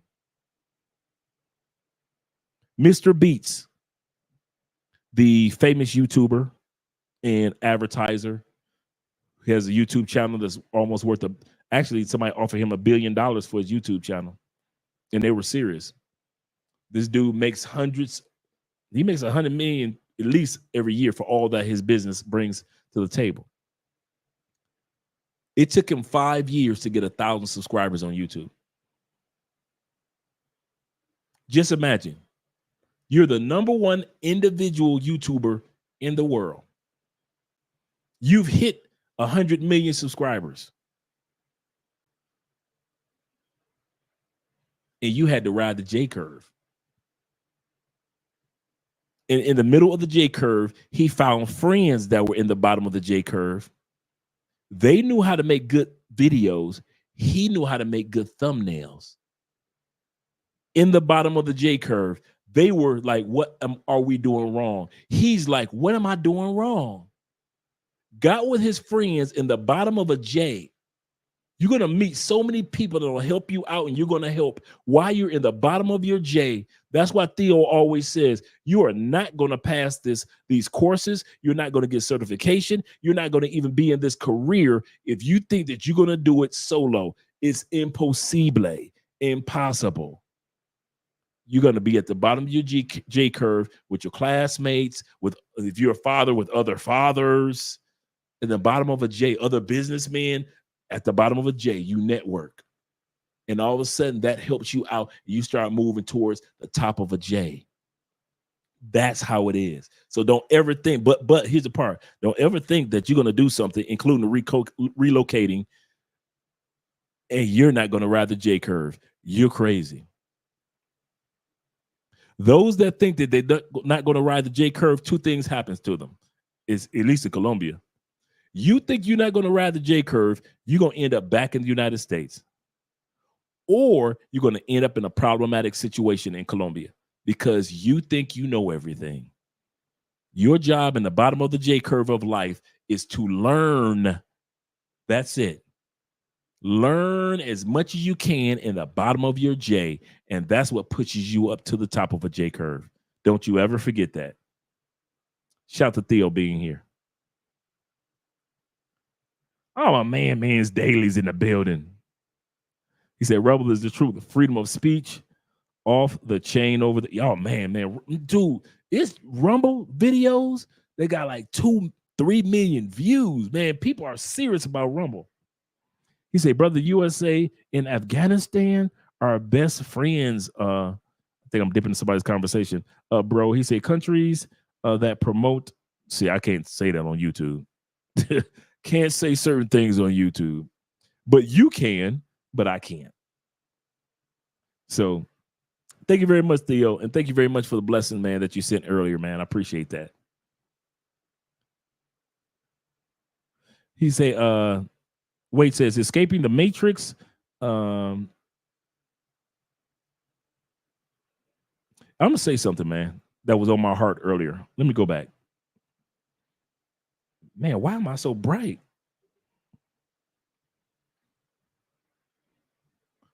Give me a second, guys. I'm going to shut my camera off and then bring it back on.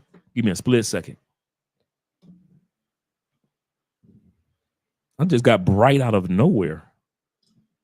Wait a minute. Let's see that helped. Okay, that helped. Dropping my lights down. Okay, that helped. Like, goodness gracious. Maybe I was hitting the light while I was talking to you guys, and maybe I made it bright. Yep, I probably did because I could tell. Yeah, my bad. My bad. Okay. I was thinking about Theo earlier, and you guys do not know.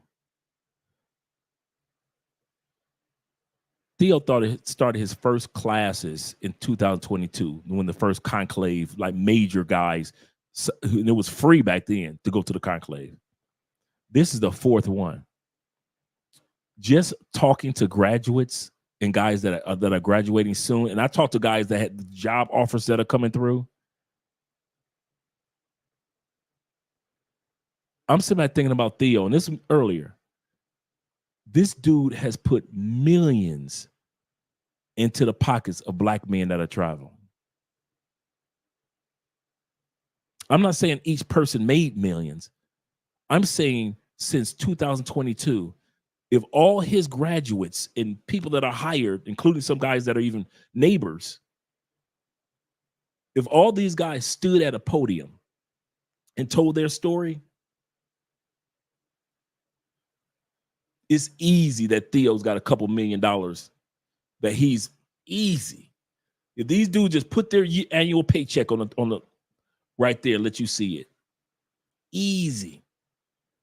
Few $1 million that has come through the black manosphere, as well as the passport movement. So when we say, dude, when you get a chance next year, take Theo's courses or get to the conclave, do what you got to do. I'm telling you, do it. Before Theo's day was to speak, I'm counseling Theo's graduates that are getting job offers that are saying, Dre, okay, my plan is to do this, that. How should I? I've never seen this type of money before. So what should I got an offer for this, and then I got an offer that's like slightly above that. I'm talking about some nice paper, dog. And I was thinking today, I said, this man has literally put millions into the Passport Bro movement without a YouTube channel. That's what I was thinking, Theo. I said, this man ain't even got a YouTube channel. No rumbles, no nothing. But when it comes, like I said, if he had all his graduates and future graduates and guys that got job offers right now were to line up on a stage, bruh, it's some paper. There's some paper sitting up there. I kid y'all not. It ain't what I heard. Like, last year before I went to the conclave this year, it's kind of like interview Theo and, okay, Theo, and guys take his class. You can do it. But when I went to the conclave and I talked to graduates that are either hired or on their way to be hired, oh, bruh, this man here, y'all sleeping. There's a lot of dudes in your life that you should not sleep on. And this is one of them that you should not. So next year, if you ain't got a game, I don't care if you're truck driver. I was just watching Theo, I was watching a video of a guy that was 3 years ago. He was a bulldoze operator. Just a regular, I'm a redneck from the hills of Kentucky. White dude, just a cool dude. He's when it comes to cloud engineering, just like you're preparing us for, he's an architect. And he is making change. And he was interviewing an African dude that's into cloud engineering that came from a poor village and studied cloud engineering. And he's been doing it for 7 years. So yeah, you guys keep on thinking that dudes with passports are only moving because of women. But we're about to hear what the ladies have to say. The ladies. My man Jay Anderson, the Great, he said, "I didn't think I was going to make it past 25. Jokes on you. I'm still, man. Listen, we was out there wilding. Thank you very much. Thank you very much, kind sir. Thank you very much. Make sure you guys, Men's Daily Advice and Encouragement channel. Make sure you drop the link to your channel, brother. Please do that for us. Sada's in the building. Shout out to you, Andre. What's up? He said I'm late, but loving the stream. Appreciate you being here, man. Shout out to you and all you guys being here. All you guys that are here.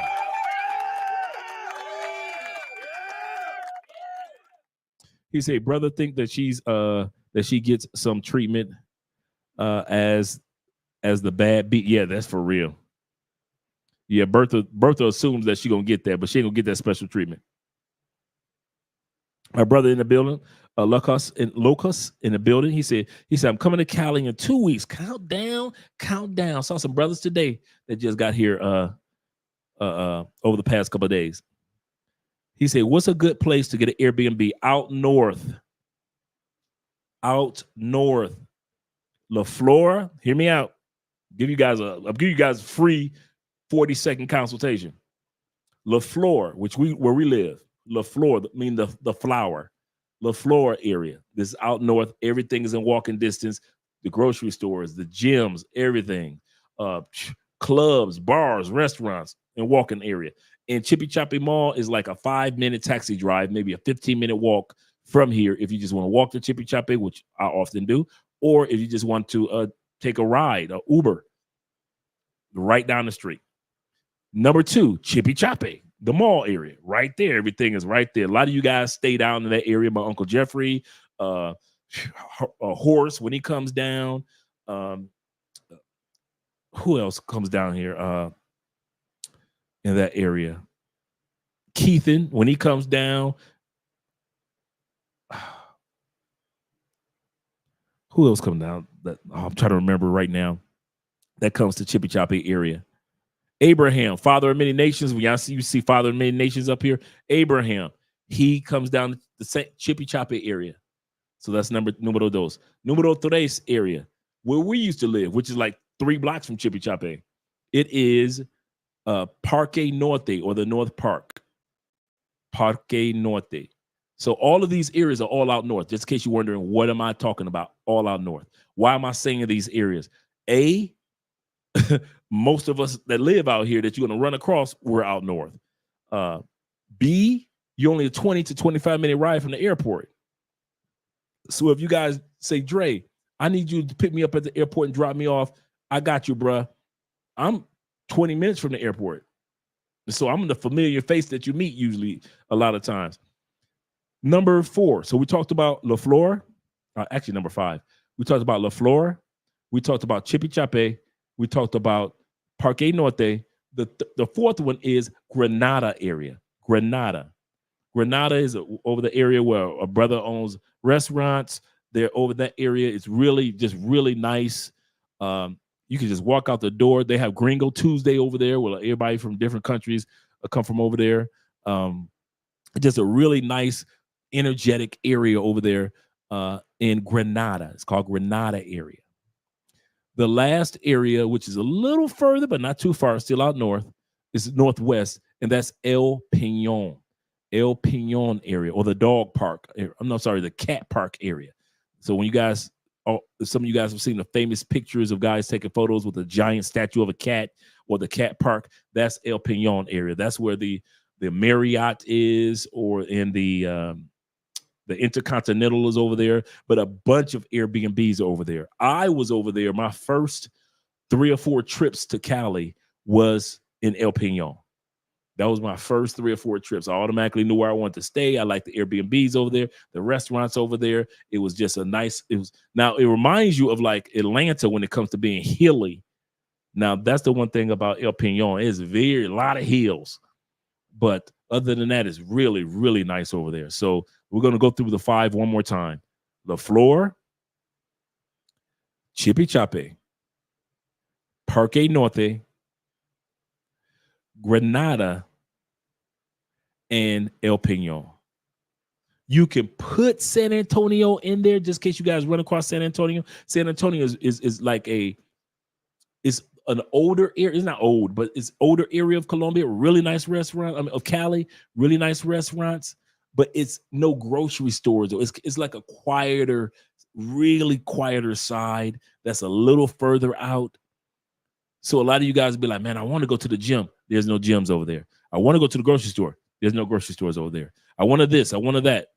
The only thing over there is a couple of salsa clubs and salsa schools. So you could dance your night away over there, but there isn't much over there as far as where you would say stay and have a good time and everything's a walking distance. That's number 6, San Antonio. I wouldn't recommend it, but there's some brothers that go over there and just meet local people and just have a good time and enjoy themselves. So I know I got a couple of brothers that whenever they come, they go to San Antonio, but that's still part of like out north area as well. But yeah, out south, some of you brothers are out south. Yeah, you waiting for me to come see you. It's only one brother that can get me to come out south. That's my man Kenny. The rest of you dudes, I went out south to see Austin when he came. Other than that, you on your own. That's too far. Like an hour and a half from the airport. I have fun with that. I got to drive through downtown traffic just to come see you. And then if all of us that live over here, we hang out with each other. Like, you want to go to the club? You want to go to the salsa spot? Let's meet up.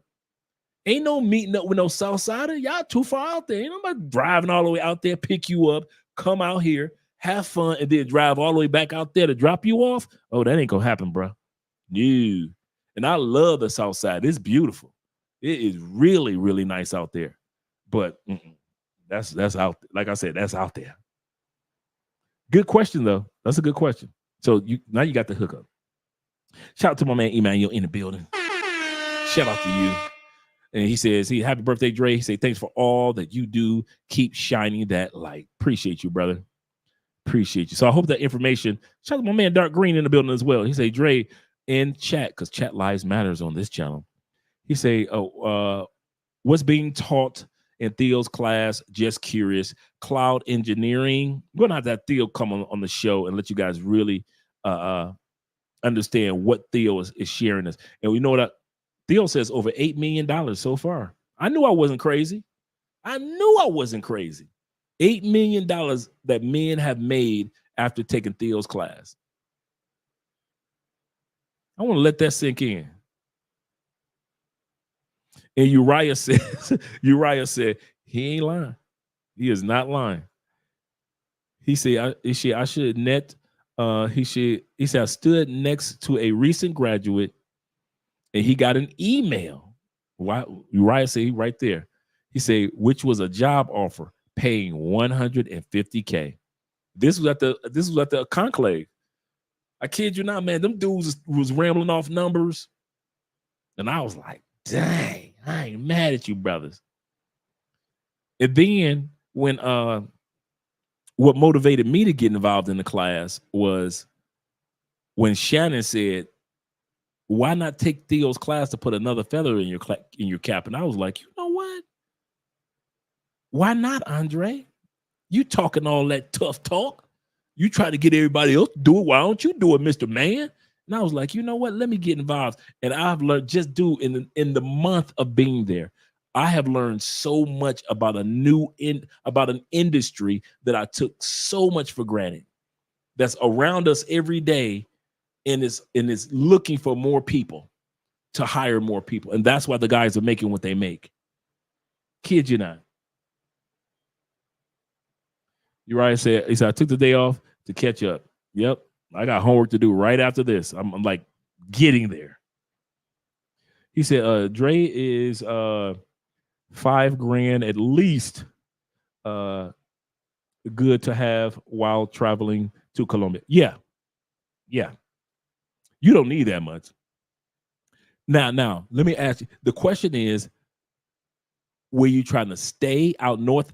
That would be way too much money in regards to where you would stay out north and here in Cali. If you're in, but depends on what part of Colombia you're in, and it depends on your spending habits. If you're a guy that's you're coming down here and you about to buy all the ladies, yeah, 5,000 is right around that amount. But if you're a guy that comes down here, you maybe like with one or two ladies does not pay for play, but just decent ladies, it doesn't cost that much. Food is not that, bruh, breakfast. I don't think me and Andre have ever paid more than $14 for big breakfast. I'm talking about together. We're more like $11. We go to some spots, we get the bill $4, and we ate good. $4 means like $2 and something a piece for breakfast. So yeah, kid you not. So it depends on where you're going and what you plan on doing. But 5,000 not bad. And if it were me and I knew I was coming to Colombia if I knew, I kid you not, guys, here's another free consultation. If I knew I was coming to Colombia for 7 days, I am not doing 7 days in one city. Flights are too inexpensive in Colombia for you to do 7 days in one city. I don't care who that heifer is. Fly her out with you. A lot of dudes do that. Dudes will come to Colombia, meet their little Medellin lady friend, and fly her right to Cartagena and take, because it's so inexpensive, round trip ticket, like $60, $70. First class is only like $120 to $150 round trip. First class, $150. Man, listen, I'm spending 4 days in Medellin or Cali or wherever it may be, Bogota, and I'm about to fly right to Cartagena or Medellin, the other cities, and spend maybe 2 days there.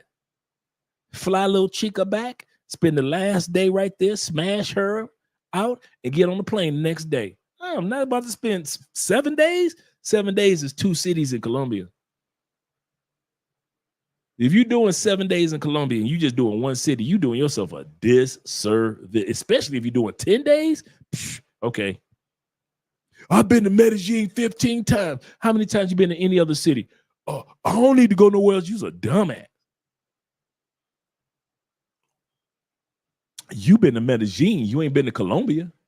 I've been to Colombia. You ain't been to Medellin. You ain't been to Colombia. You've been to Medellin. That's like saying a foreigner coming to Orlando, Disney, every time they come, but they tell their family, I've been to the United States.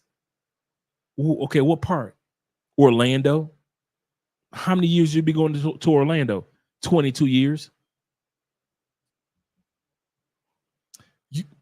You've been going to Orlando for 22 years. Yep. You ain't been nowhere else in the United States? Nope. You ain't been to the United States. You've been to Orlando for 22 years.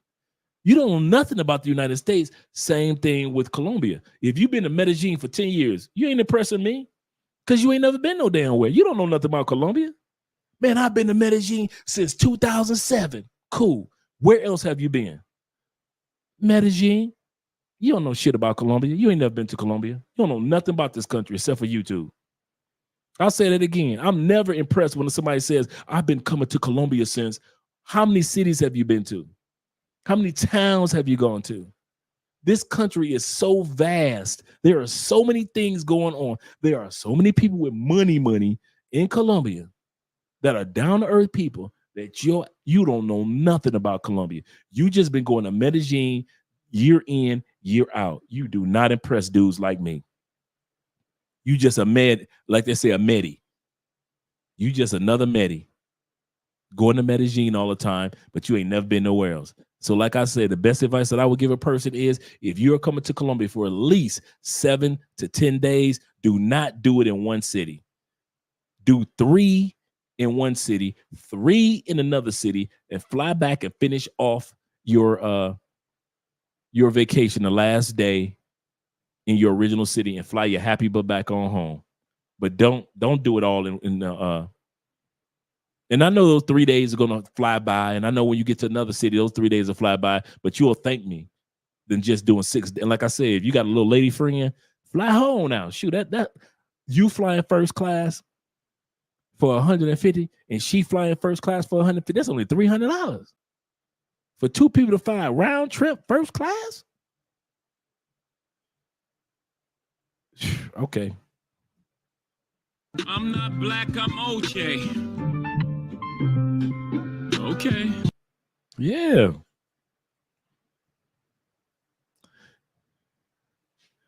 He said, I met a Hebrew Israelite brother, and he said that he was in Bogota, Colombia, that the food was nutritious compared to, oh, yeah, that's what, yeah.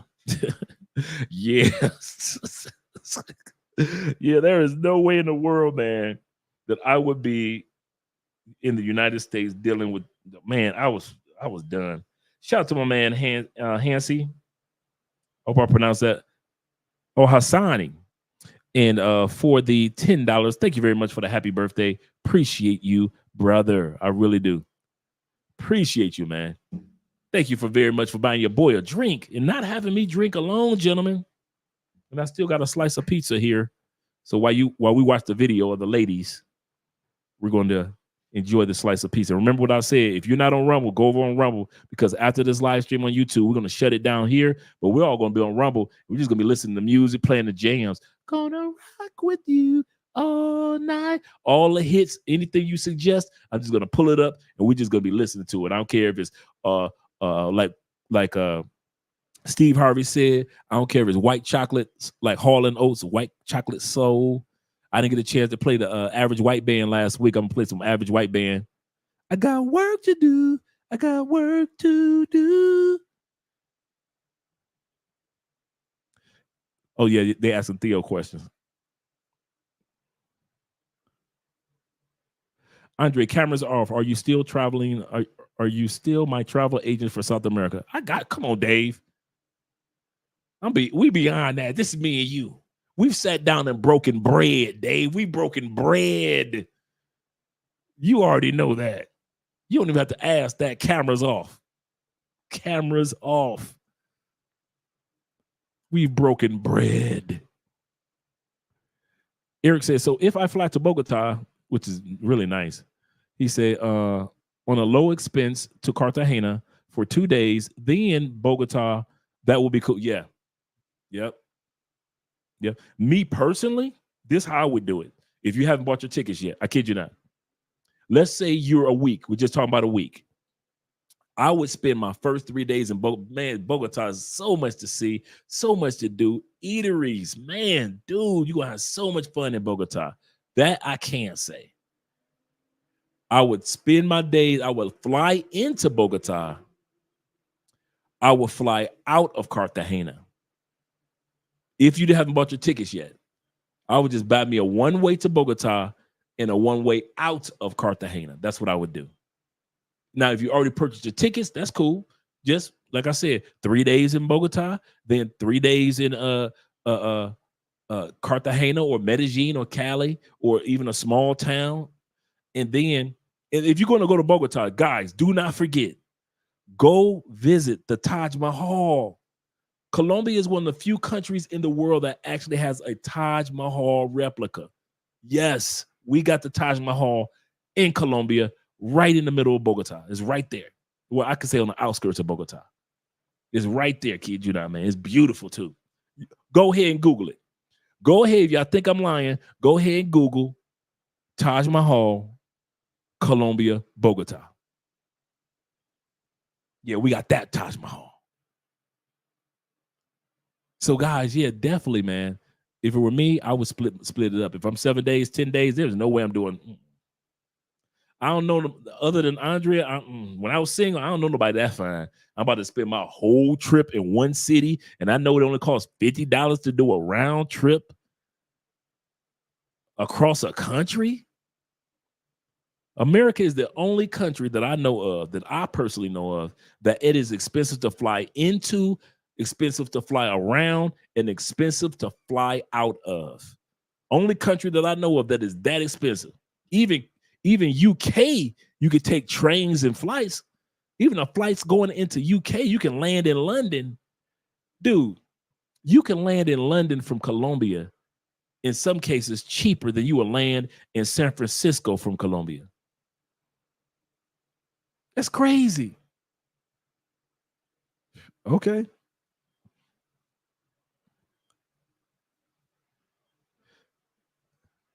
He say, nah, Andre, I'm David, number 2. We didn't meet yet. Oh, I thought you were the other Dave. Shout out to you, Dave. Man, I still got your back, just like the first Dave, bruh. I got your back. Dude, when I say we don't have nobody but each other, we don't. When you guys get off the plane here, we ain't got nobody else but each other. Now, do I want to be around a bunch of expats like in Medellin? Hell no. But you dudes, oh yeah, we hanging out. We hanging out. All I do here, man, I kid y'all not. Once these cameras go off, I'm doing Theo's homework. Check.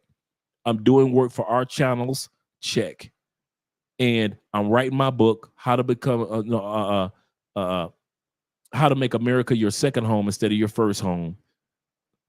Check. I go to the gym or go for a walk. Theo. I go for a walk. And then I'm back doing Theo's homework. Unless you guys are in town, I'm working. I'm working and spending quality time with Andrea. That's it. I'm a homebody. Do I have my Colombian friends? That's my friend. Yeah. That I hang out? Yeah. But for the most part, I'm too busy. Shout out to my man Neil. So yeah. Dave, I got your back. In other words, I got your back, Dave, because you got my back. When you guys come to town, you don't realize you got my back too. That's why I be so excited when I pick you up from the airport.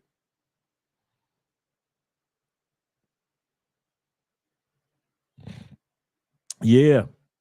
Yeah, I got your back, brother. Let's look at the ladies' video. Let's get caught up on the ladies' video, and plus I can eat some of this pizza while we're watching this video. I appreciate you too, Dave. I really do. Shout out to you.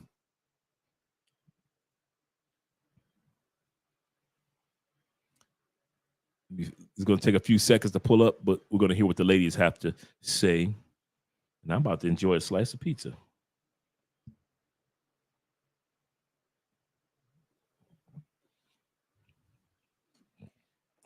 Let that roll. Let that roll. But the gun laws in America will never make me miss that place. People who are mentally ill can walk into a store and buy a gun in America. It's frightening. I completely agree with you, and family was one of the reasons why we did not leave sooner. But I urge you to weigh your options, quality of life versus family connections. Also, take your elderly family with you. Like, if they are not hell-bent that America is like all the glitz and glory of their life, then let them travel along with you and see where they want to retire. They might decide to retire outside of the U.S. too. We still travel back and forth to America every month, and we are protected in America because it's insane. But every visit makes me not regret my decision to leave because of family. I could care less about those connections. I love everyone. But I love myself more. And I just urge you that when you're making your decision to leave the U.S., consider yourself first. Your quality of life, your quality of food. Mm-hmm. Consider it all. I just would not base my decision to live in a country on a connection with somebody else. Now, again, if it's a parent, as we grow, each one teach one. So you should influence your parents to look outside of the U.S. and kind of expand their minds. It might work for some are set in their ways. It didn't work for ours. They are stuck in their ways, but you literally only get one life. Don't waste it. Don't waste it. Yep. Only get one life. Acting like moving abroad is just kind of like moving to Chicago. It's not. Moving abroad is not the same as going on vacation. I only have a few pieces of advice for anyone who is considering moving abroad. If you fail to plan, plan to fail. And never, ever, ever take advice from anyone who has not successfully done what you're trying to do. All right, then. Good talk. So I have been posting a lot of content about moving abroad. That's kind of what a lot of my platform is dedicated to, because I'm someone who has lived in 3 different countries. I have moved myself for school. I have been relocated for my husband's work.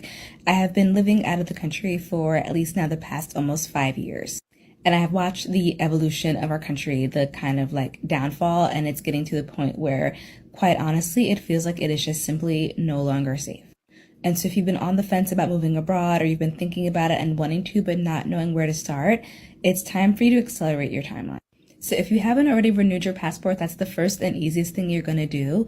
If you haven't already been looking for remote work, you're going to start looking for a remote job. Even if it's not something you're interested in or that you want to do, it's just something that will be able to get you a remote job so that you can then leave the country and do it from abroad. And even if it doesn't pay what you're making now, your cost of living will likely be a lot lower once you leave anyway. So don't get so hemmed up on trying to find an exact salary match. Like, it's getting to the point of you need to take what you can get. And if you're younger, maybe you're someone who's been considering finishing school, it's time to start applying to study abroad in other countries. That's what I did the first time I moved abroad. I moved to Italy for my master's. And my financial aid package also included a scholarship that covered living expenses, so I didn't even have to have the money. The school gave me the money for my living expenses for the year as part of my financial aid. Pause. This sister said the school in Italy not only was not as expensive as it would have been in the States to get her master's. She said a part of financial aid. I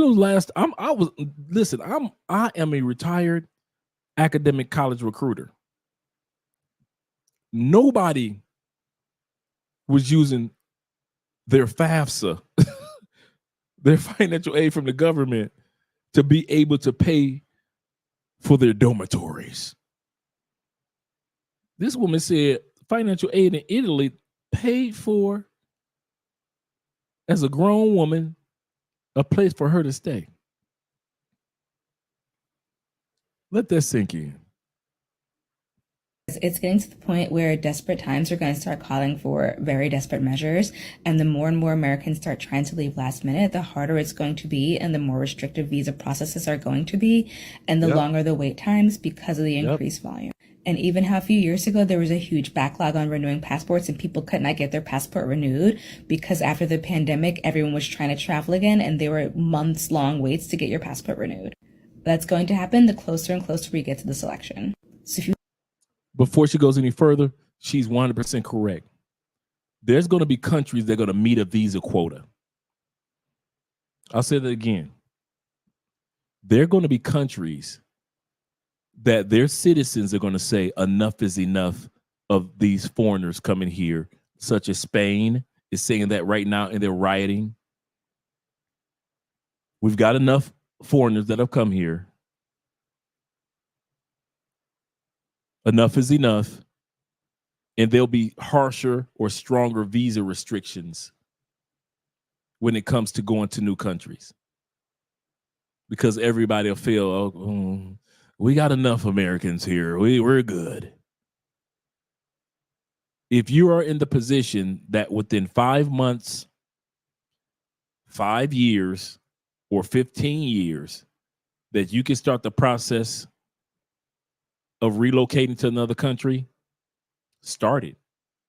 But Dre, I'm 15 years away. I'm still taking care of my parents. Start it. What's the first part of reload? Y'all getting a hookup tonight, man. I swear I'm giving y'all a free consultation.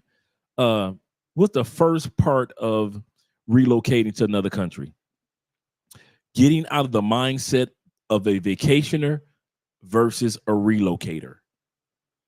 Your vacation you should never dictate what the relocator you is going to do. I'm relocating to Medellin, Colombia. Why? Because I partied there for 2 years, 10 years, 22 years. No, do not let the vacationer you ever dictate.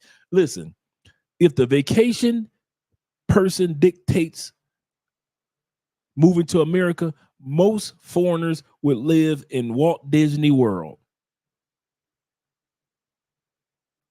Orlando gets 22 million people per year visiting Mickey Mouse and the rest of the theme parks. But those people know that's just vacation. But if I lived in the United States, I got to live Kansas City or other parts of Florida or Atlanta. They know better. We get to other countries and we let the vacation us dictate the relocation us. Don't do that. Those of you, once again, that have 15 years before you get ready to leave the United States, this is your years of recon. Do your recon missions. Start slowly but surely, maybe once a year, twice a year, visiting other countries than the country that you normally visit on vacation or the island that you visit on vacation. You usually go to Barbados. This time, go to Brazil. You usually go to Brazil. This time, go to the Bahamas. You used to go to the Bahamas. This time, come to Bogota. Break up your recon. Some of you dudes don't know how to do that because you're on vacation mode. But as a person that's thinking about relocating, whether it be 5 months, 15 months, 5 years, or 15 years, you are on recon mode. So you get a chance to say, you know what? I heard what the sister said about Italy. I never thought about Italy. Let me schedule a trip next year to Italy. Well, all the other brothers say you need to go to Africa. Well, you know what? Damn what the other brothers got to say. I'll get to Africa when I get there. But right now, I like what the sister said about Italy. Let me go check that out. I like what the other sister said, like bring your mom and dad. Let me see if I can talk to my mom and dad and to go and see another country. Like my man Dave did with his 90-year-old father and mom. So your first steps is get out of vacation mindset. Even though you're vacationing, realize do not let the vacation you dictate what the relocation you or where the relocation you is going to live. I promise you, you will be so disappointed. That's why we have right now in Cali so many Medellin expats. If you knew how many Medellin immigrants we got right now in Cali, you dudes partied your life away, had a great time, like 1999.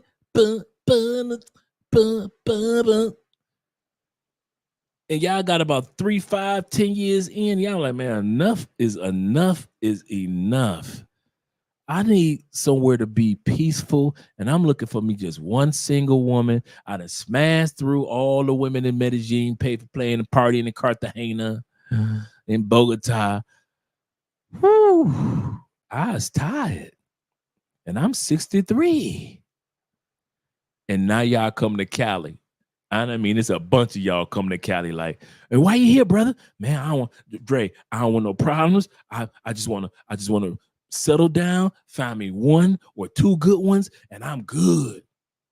We're getting a lot of you Medellin dudes coming down here because y'all like, listen, Medellin is good for my vacation me. Cali or parts of Cartagena or parts of Bogota or parts of the coffee region like Manizales, Pareda, Armenia, some of the other areas. Those are the areas for the relocation you. And what do I always say? The 3 things that you want to do when you're looking for relocation. You want to know what country you want to live in. You want to decide on what city in that country you want to live in. And you want to decide on what side of a city you want to live in. I decided on Colombia. I decided on Cali. And I decided on the north side. So those are your 3 location decisions. I'm telling y'all, getting a hookup. Y'all getting a hookup. Shout out to my man the LJ, the Southern Vegan in the building. Shout out to you, brother. And thank you very much for the happy birthday shout out. Let's get back to the video with the sister. And she's absolutely correct. Once again, this is why Black people are leaving the United States. We already looked at what the brothers had to say. Now we're going to listen to what the sisters have to say. If you haven't already started your process, it's time to really focus on just those first 2 to 3 things just to get the ball rolling, to get the hell out before it's too late. And check out some of my other playlists on my Moving Abroad playlist. Ask me any questions in the comments. I also am offering one-on-one personalized consultations so we can go over your individual situation and figure out the best way to help you get out. There's a link to that in my bio, and I'll also send you the link directly to your DMs if you comment on this video. Hi guys, I've lived out the country for 3 months today, and here is my update. So when I got there, I found my apartment with ocean views, got me some pesos for the first time, and moved in a 1-bedroom, 1-bathroom luxury apartment. There was a lot of crying and a lot of healing going on. I was doing a lot of isolating, but when I found the strength, I walked down the block for the first time to the ocean, and I honestly think that healed so much inside of me, just finally realizing the new life that I was going to be living. So that inspired me to get to work and to get out more and enjoy.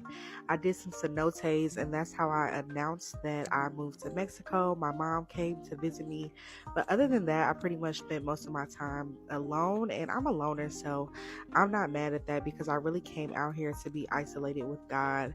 So one of the reasons that I wanted to leave the U.S. was the quality of food. So I have been shopping in Mexico. Groceries cost less and they are of better quality. I have been cooking from scratch because that's the only way you're going to get a bang for your buck, and I've been making comfort meals and healthy meals. Right now I'm just walking to go to work, and I also am exercising and taking care of my health much more on a good schedule, working in the real estate office, being up and out even though I'm not in the US. So this is one of my listings in Mexico, and I've honestly been so busy and so purposeful in my routine and in my day-to-day.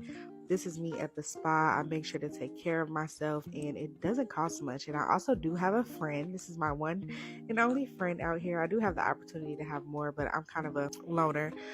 Going to work every day is a pleasure. I get to be on resorts every day. I really feel like God has ordered my steps because I want to do travel content, and He has really put it at my front door because I get to film these fantastic, beautiful places and create content anyway. So I feel like God is meeting me where I'm at, and I really do appreciate Him for this opportunity because it has been amazing, and I'm going to stay focused and keep working on my content. Okay, that's my update. See you guys. They say this is a big rich town. I just come from the poet's part. Bright light, city life, I gotta make it. This is Let that sink in. Let that sink in. Living my luxury 2-story loft out of the country. $450 a month. If y'all don't let that sink in, y'all up there struggling in the United States because we black folk put too much energy into making this country what it is, which is true.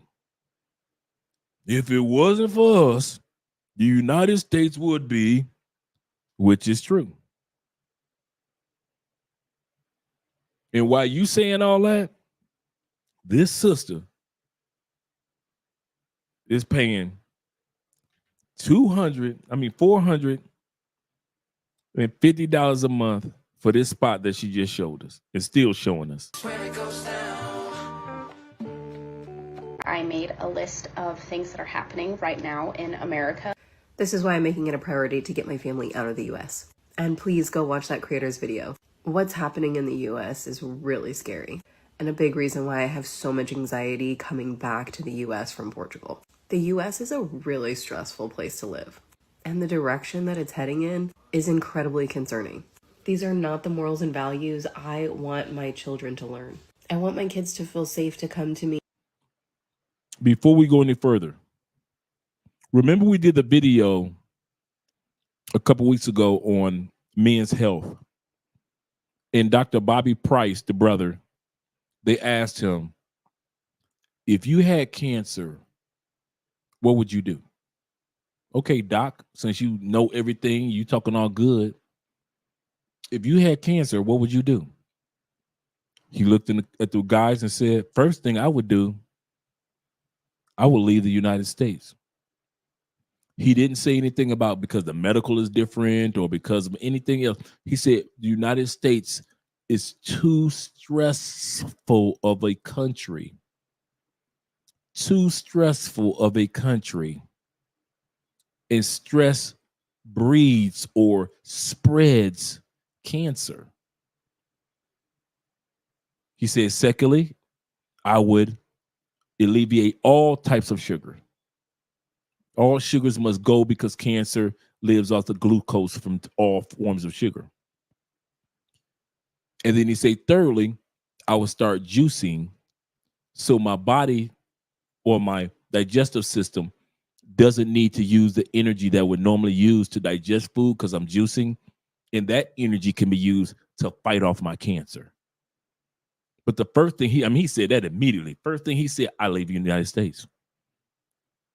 He didn't wait for them to say why. He said, because this country is too stressful to have cancer.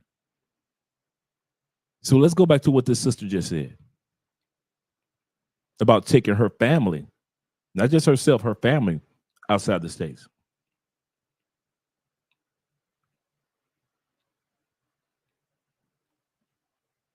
Focused and keep working on my content.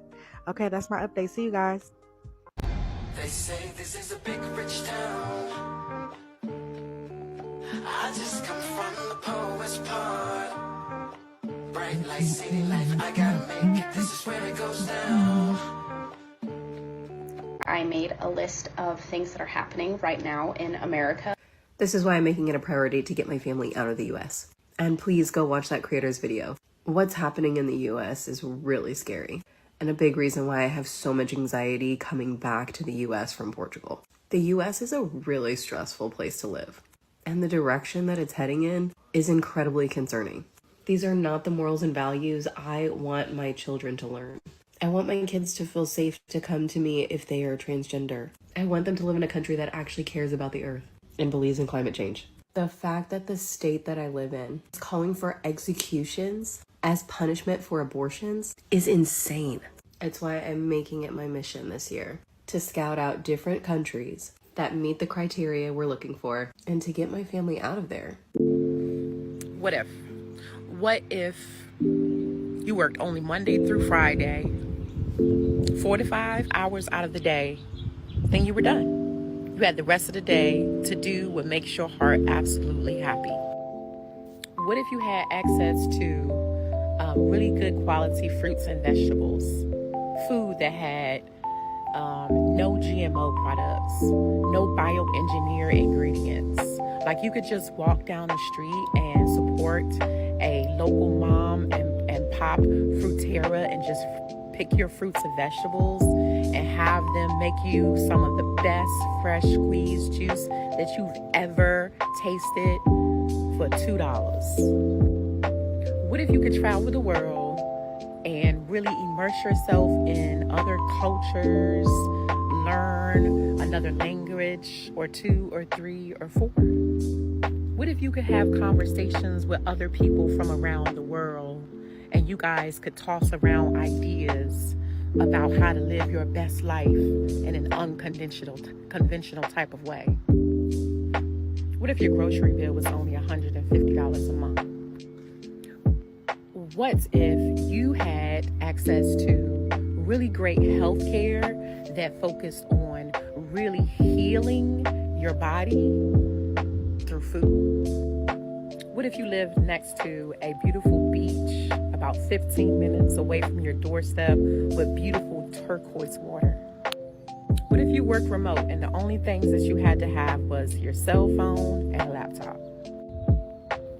What if you had access to a place where you could just walk everywhere, where you could just walk to the mall, you can walk to a local market, you can walk to restaurants, you can be in an environment that actually promotes good health so that your health is good? What if you could just go to the doctor and didn't have to have insurance and pay $60 or less to go see a doctor at his facility, and he actually treats you for the problem that you come in having. Or let's just say that you're just not feeling well and you want the doctor to come to you and you pay him and it don't break the bank. What if you had the opportunity to just live your life without a care in the world and not worry about living paycheck to paycheck and actually living your life? Because I find that most people out here these days, they're not living, they're just surviving.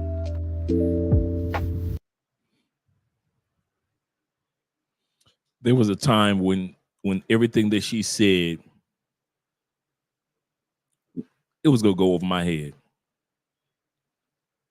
I kid you not. There was a time everything that this sister just said in her what ifs,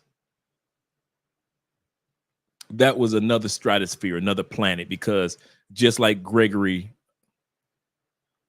just like earlier when we talked about, when we listened to what the men had to say and what Dick Gregory said, you know, United States, you're born, they put on those sunglasses, you can't take them off and you can't give them away. And they'll just show you what you're supposed to see with those sunglasses. You're only supposed to see what you're supposed to see. You can't take them off. And if you do, you can't give them away. And you can't give them back. That's the United States. And I was like that. Everything that she said, man, I would have clicked off that video. I wouldn't have been able to relate to anything that she said. Now, everything that that woman said, I can relate to. Everything. Now, remember what I said earlier. Life still be lifing. Life gonna give you like 90% great times, but then you're gonna have some challenging times. No matter what country you're gonna go into, there's always gonna be learner mode to make you a better and stronger person. But life be lifing. But for the most part, it ain't as stressful, or life don't be lifing like it do in the United States. Goodness gracious, she's not lying. Guys, she is not lying. And some of you dudes that stay on party mode all the time, no offense, you still don't understand half of what she just said because you never lived in the country. You just spent the last 10 years visiting DR, visiting Colombia, visiting Bogota, visiting Japan, visiting South Korea. You visit countries, but you've never lived in a country. You probably never spent over a month in a country. I kid you not, man. Once you get to the mindset of living in these countries, bruh, everything that she said was 100% on point. As she was talking, she said, what if you could just go down the street and somebody make you a fresh juice and it's all healthy? And I was thinking about, yeah, man, Andre do that. It's right down the street and it's so healthy and it's so good. And the fruits have just been picked over the last 3 days by the Peruvian farmers that live here. What if you go to your healthcare and everything she was saying? I was like, in my mind, I was like, yep, she ain't lying. She told no lies. She told not one was an exaggeration. But when you live in the States, I would have thought, she don't know what the hell she talking about. Let me move on to the next video. I'm trying to see what's going on with Diddy. That would have been me. That would have been me. He said it's hard to guys in the Matrix to wrap their mind. It was me too, brother. To wrap their minds around the affordable living and low crime rate in a lot of places overseas. Dude's still trying to find it hard to realize that you don't have to get robbed or kidnapped in Colombia.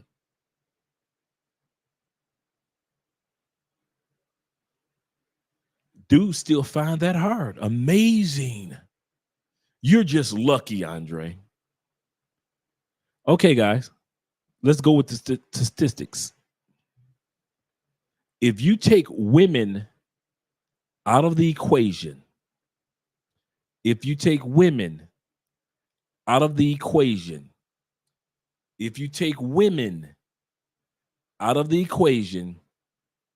how many YouTube videos or stories have we heard of a guy that got kidnapped, robbed, or drugged in Colombia? I probably got 3. But I've been living here for 6 years, going on 7 years.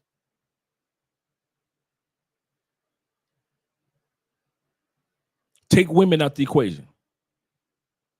So take all the guys that got robbed by pay-for-play women, all the guys that got robbed by some women that played the long game, all the guys that got hustled by some woman in other parts of Medellin.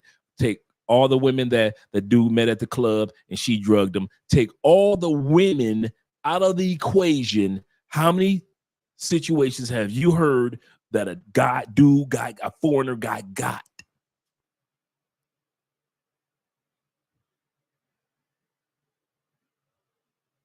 One or two? Remember, Colombia got 7.3 million tourists last year.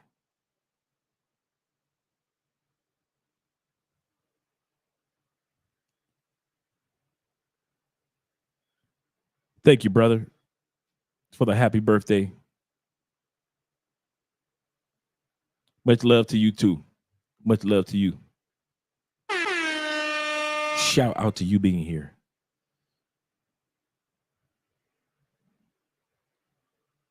How many? None. Most of us?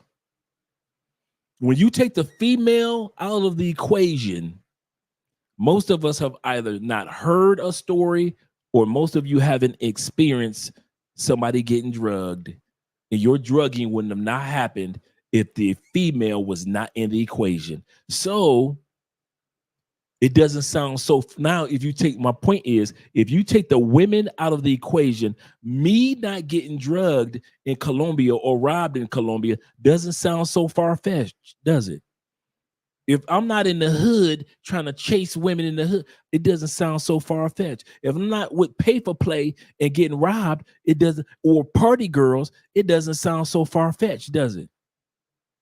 So when I tell you guys that have lived here for 25, 30, 40 years, and they're living a life of Riley and a life of peace, and some of you dudes are scratching your heads, how is that? Me and my cousin got robbed. Take the woman out the equation. Would you had gotten robbed? Take you running up under any old thing or letting any old thing run up under you, would you had gotten robbed? I dare say not. I dare say you would not have gotten robbed. Let's finish off with the ladies. But that's what my point is. You can find peace in these other countries. There you go. Shout out to my man Men's Daily. Make sure you guys subscribe to our brother's channel. Make sure you guys subscribe.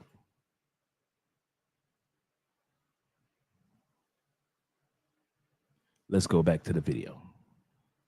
If you want access to all those things and more, stay tuned because you absolutely can have it. And it's easy. With a little bit of planning and me on your side, I'm going to help you obtain it. And continue to watch my Black Family of 4 and our journey of how we are moving out of the United States. Stay tuned. If you're an American that has moved abroad, what are the things you've realized that you no longer fear? Hi, my name is Tony. I'm a travel strategist and an international event coordinator, and I've been living abroad in the Caribbean and Central America for over 7 years. Here are a few things that I no longer fear since leaving the U.S. I no longer fear the cost of living. My rent, utilities, food, transportation are only a fraction of what I used to pay in the U.S. My quality of life has drastically improved because I'm able to focus on building a life without constantly stressing over money. I no longer fear being the only Black person in the room. Having a lot of trauma and anxiety when faced with this, I purposely moved to the Caribbean where I knew that I would never feel outnumbered if someone decided to pop off at the mouth. In 7 years, I've only had 2 issues and they were squashed pretty quickly. I no longer fear the police because where I live, they're not overly aggressive. And I know that if I'm involved in a traffic stop, it won't end up with me being unalive simply for the color of my skin.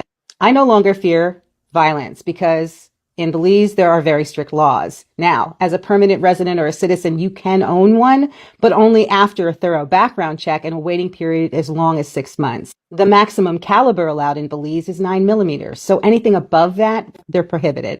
And here's where it gets real. You can only possess 100 rounds at a time. Possession of even one bullet in excess of this quota, or the wrong caliber, or even an empty shell casing found on your property is an offense that leads to immediate remand to prison without bail for 1 month for every bullet. Or did you guys know that that's Colombia too? She's not lying. That's the same law in Colombia. If you get caught, you went, first of all, Colombia, you get your, it's not like Walmart. I mean, like in the States, you could walk into a Walmart, have mental issues, you can still walk out with a gun. Colombia, you have to A, go through training. B, your training is through the military. Your license comes through the military.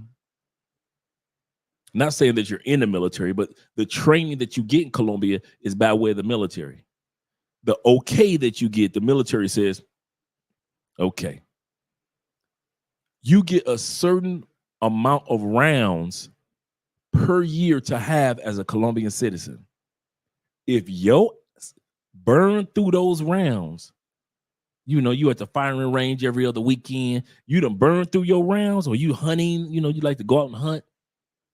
Bruh, don't get caught with one extra bullet, shell casing, anything. She is not lying. It's the same rule here. So everything that she said about the island that she's on, don't think that you come to Colombia and I'm gonna get me some artillery and I can have as many rounds as I want. Okay. That's why me and Andre always say Colombians don't waste no bullets. If they popping off at something, it's for a reason. Because they know you only get a certain amount to use. And if you go over that amount, you will be locked the heck up. She ain't lying. This woman is not lying. This is the first time I've heard this outside of Colombia. Wade says exactly. Yeah, I looked it up because I want to find out, about protection for the hot man shoe. Colombia is serious about the artillery itself.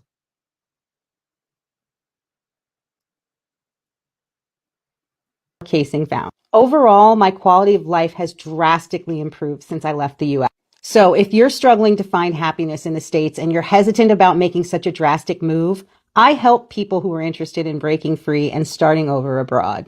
I hope that this was helpful and it gave you some direction. Happy travels. Here are 3 reasons why it's time for you to leave the United States and live abroad. I have been living abroad in Medellin, Colombia now since April. And honestly, it's the best decision that I ever made. So number 1, the cost of living here is like a third of what it costs to live in the United States. Specifically, I was living in Atlanta and paying damn near $1,700-$1,800 just for my rent. Not including light bill, internet bill, and all the other little small little fees, trash, water. Like, come on, for a 1 bedroom. In Medellin, Colombia, you can find something comparable for a third of the price. Now, if you you can decide if you want to live bougie in Colombia or if you want to kind of live, a little bit more modest. I'm kind of like in the middle of where I want to live. Like, my rent is way cheaper than what I had in Atlanta. But my apartment here is a lot more luxurious, I guess you could say, as in Colombian standards. My rent here is a little under $1,300 for a 2-bedroom, and that includes everything, all of the amenities, the light bill, water bill, internet, everything is included in that. When I was paying almost $2,000 for a 1-bedroom apartment in Atlanta. Now you can find something. Now, mind you, I'm going to stop for a second. For $1,300, she's in a furnished place. So she's in a nice area in Medellin, but including all her utilities, Wi-Fi, everything for $13,000, which is not bad, but she's in a furnished place. If she was in an unfurnished place with all those things, she would probably be paying more like $600 $550 a month. She's paying over twice the amount because her spot is furnished. But that's still a steal. A lot cheaper here. Like, I got some friends who pay less than $1,000. Some even pay $500. You can even rent a room, but I'd rather live by myself. Also here, the food is a lot fresher here. Now let me tell you right now, Colombia is not the place to be a foodie. For some reason, I'm just not really digging the Colombian food. I love Colombian food, but like, it's just not a place you come to really check out the food. However, the food here is so fresh. I'll say this about the Colombian food. Colombia, especially Medellin, has some of the most amazing restaurants with diversity that you will ever go to. Here's the problem. You guys don't go to those, including his sister. You don't go to those restaurants. Andre and I stay in 4-star, 5-star restaurants. We eat food from Bolivia, Peru. We were in Bogota in a French spot that the chairs were thrones. We felt like we were back in France again. There's a spot here in Cali.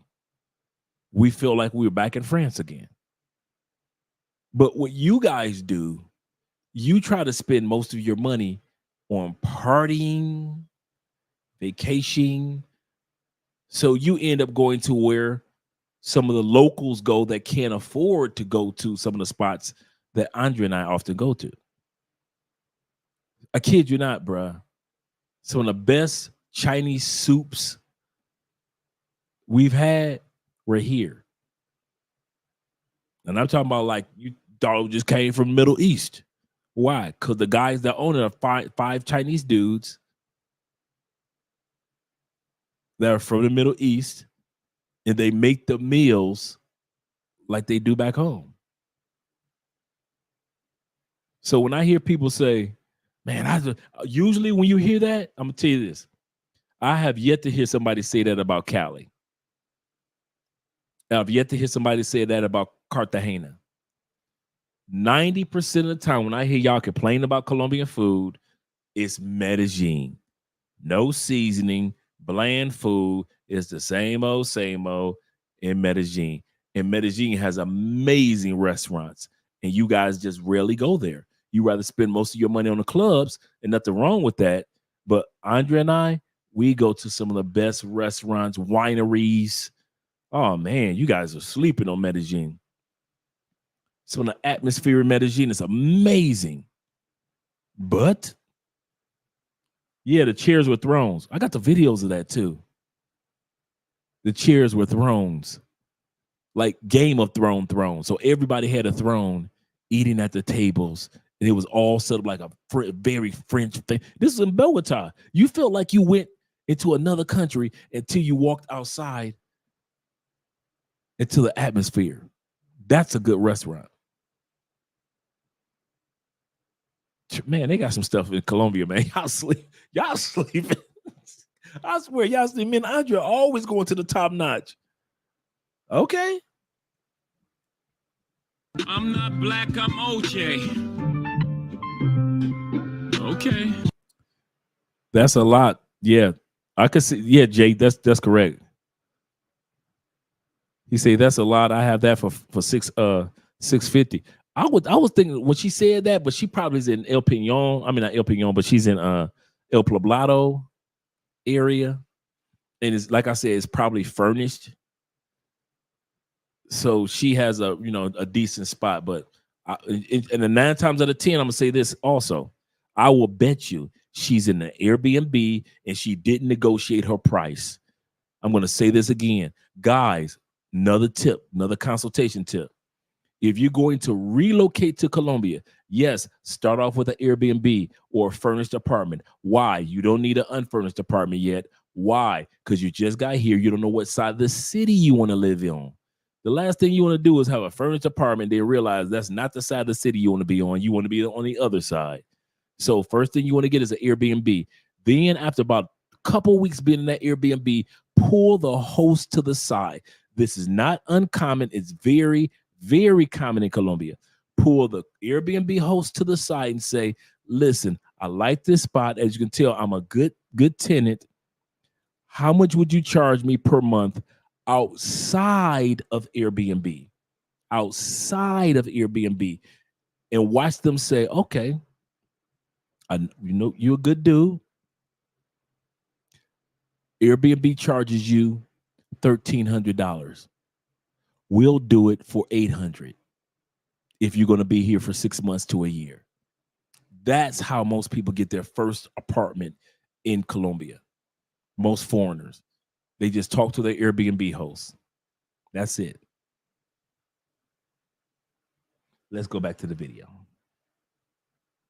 And they have so many like local little like flea market type situations where you can go and get hella fruits and vegetables for like so cheap. Like once a week or every other week, I'll go to the little shop, the little markets here and get like fruits and vegetables, and I'm paying less than $20 for like 2 weeks worth of vegetables, y'all. Like not even $20 sometimes. Like it's crazy how affordable of like Uber Eats and DoorDash, and it's called Rappi. Rappi can do a whole bunch of other stuff, but specifically if you want to order food or groceries, it is so clutch. Like I barely go to the grocery store because like I can order my groceries. My whole groceries would be like $20, $30 American, and then you can get it delivered for like $1. Like their delivery fee is equivalent to like $1, maybe $2 American. So it's like, why would you even go to the grocery store? Also, Rappi delivers cash, like I always talk about during the consultations. Rappi is the app, but Rappi will go to the ATM for you, get your cash out, and bring it over to you. And then they give you a 3-digit code on your phone to let you know, hey, give this digit to the writer so the writer will know that they're handing the money to the right person. And you rarely, if ever, have to go to the ATM. I might go to ATM. I kid you not, in the last 6 months, I've probably been to the ATM twice. Maybe twice. Why? I could order my cash on Rappi. You guys come to town. We about to hang out, go to the club and all that. Man, I'll be going to, oh man, I need to go to the ATM. No, I don't. 15 minutes from now, get a ring on the security dudes, ring our security phone. Hey, y'all got Rappi down here. I go downstairs with my cell phone, show him the 3-digit code on my phone. Bam. There you go. My money is delivered. And if I need a lot more, because Rappi has a limit of what they bring, but if I need a lot more, I'll order Rappi 2 or 3 times in a row. So now it's 3 motorcycles waiting downstairs. Kid you not, true stories. I got like 3 or 4 motorcycles waiting downstairs for me. Kid you not. Now, you know, in the United States, you'll never be able to deliver physical cash as scurvy as our country is. Can you see somebody in Southside Chicago delivering cash? Somebody just ordering cash and it being delivered on the east side of Detroit, East St. Louis, Tampa, over in Ybor, Little Haiti in Miami. Come on, Watts. Can you see somebody in Watts, California delivering cash? No, that ain't gonna happen in the States. But down here, yeah. I'll show you guys that during the consultation. So during the consultations, I'll always show you how to use the Rappi app to get cash when you're down here, especially if you've never been down here. You ain't got to worry about going to the ATM. I don't want to go to the ATM. Don't worry about it. Order it. Order the money. Like she said, order the groceries. Man, listen, on Rappi app, you can order the groceries. I can order car insurance. I can order dog food. I can order dog insurance. I can actually order a vacation, a whole vacation. I can order stuff. The pizza that Andrea ordered, that was Rappi. The groceries. Andrea will be at the grocery store, and I know that she might forget something. I'll order it on Rappi. It'll be here before Andrea get home with the rest of the groceries. Man, it will amaze you. So when I tell guys during the consultation, I show you how Rappi works. Yeah. And one of the things I always show you guys is how to get cash. And the cool part from Rappi is this. It doesn't have to necessarily be delivered to your house. Let's say you at a restaurant with a young lady and you like, man, I need some more cash. All you do is do the same thing you normally do and click on change of address. And then there's a button that's like a map. And you click that button, bam. And the Rappi will just go, is this where you are? And you like, yep. 15 minutes later at that restaurant, you're gonna get a big R show up. And that R is Rappi. And it goes, oh, baby, I'll be right back. My Rappi's outside. They bringing the money, boo. They bringing the money. I done got a couple partners that did that one. That's how I found out about Rappi. My partner. It was like, man, shoot, we sit up here drinking. I done went through all my cash. Let me call Rappi. Get some cash. I'm like, what? You can get some cash off of Rappi? He's like, yes, you can get cash. Dude, I probably used Rappi to get cash at least 90 times over the last 2-3 years. At least 90 times. I don't go to the ATM for nothing. Unless I just happen to be with y'all, I'm taking you guys, at the airport run, and I'm showing you guys how the ATM works. Then I'll use it. But other than, no.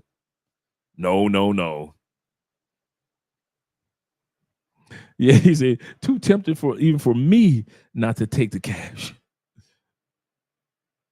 And it's only for that whole thing for them to go to the ATM and come back. It depends on how much money you want to get out. It's like $4, $3. Mine usually is like $8 because I usually get out the max and have them bring me the max amount. Andre, another thing that helps me is with living abroad is that I think in terms of pesos and not dollars. True. That helps out a lot.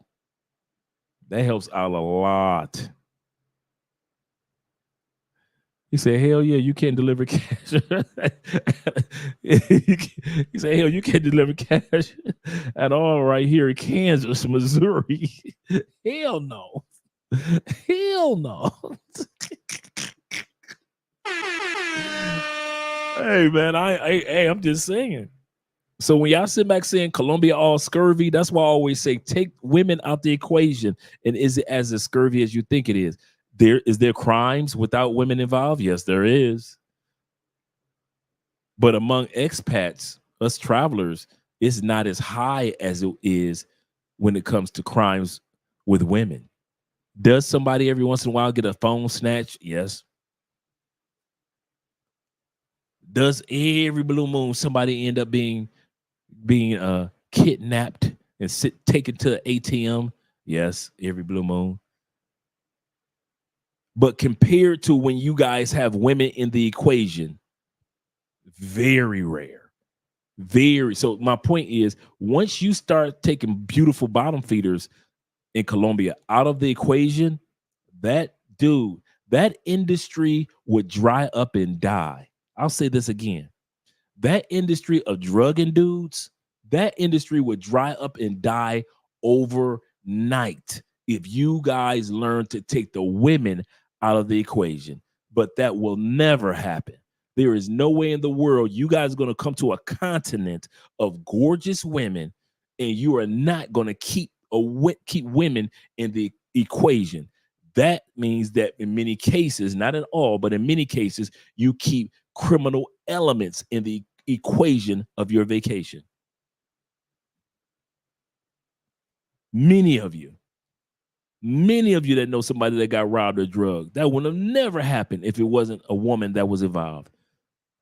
If it was just a regular dude that walked up to you, there is no way in the world you would let a dude put something in your drink. He wouldn't have been close enough up on you. But a female, all day long. Shout out to you, Uriah. Thank you very much, guys, for the support tonight. All right. Let's continue on. Listen to what the sisters have to say. I'm going to just let this ride because I want to go to Rumble and enjoy some music with you guys. We've been here for 4 hours. I'm going to let this ride.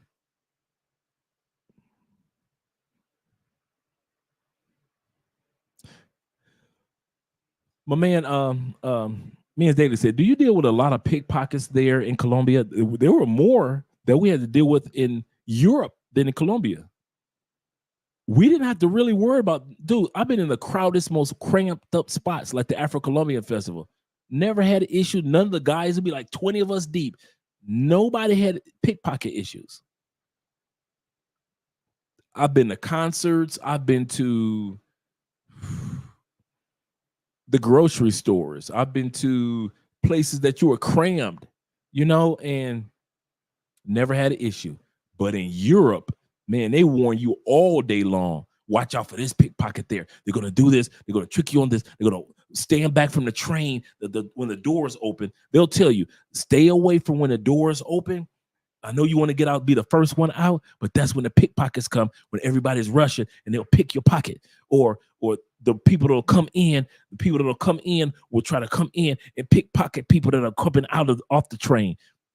Man, it's like 50 different things you got to remember in Europe regarding pickpockets.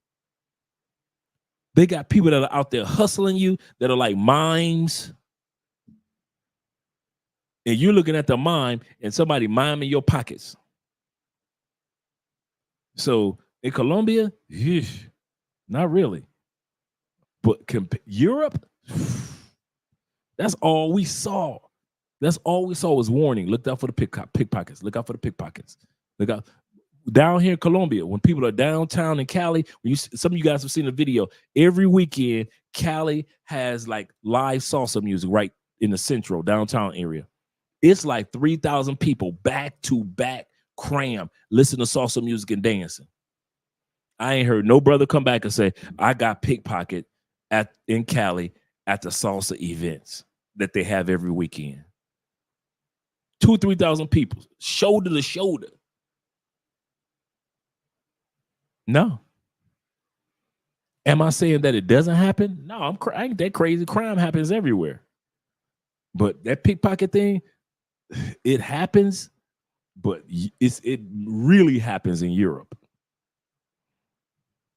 Yeah, in Spain. Oh, he said in Spain. Yeah, he said Colombia just as worse as in Spain. Says Spain is the pickpocket capital of the world. Yup. I didn't even see that part when you were just talking. I'm sorry, Man's Daily. I didn't even see none of that part while I'm rambling at the mouth. Next to New York. Yep.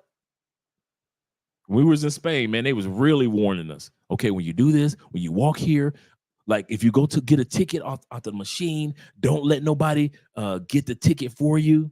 Like if we go to take a train from Spain, we go to take a train from Madrid to Barcelona. They tell you, if you look like a confused tourist, there are people that will walk up to you and say, oh, let me help you. And you think they the sweetest people because they dress like you, they look nice. Oh, yeah, let me get your card. Man, they get your card. They either switch your card out or they scam you somehow. I forgot how the scam goes, but they tell you, don't let nobody, it's all these type of rules while you're in Europe, bruh. Don't think just because you go into white countries that white folk ain't scurvy too. Oh man, they scurvier. They just pirates and Vikings with a scarf. so yeah, don't get fooled by that. But let's go finish this off.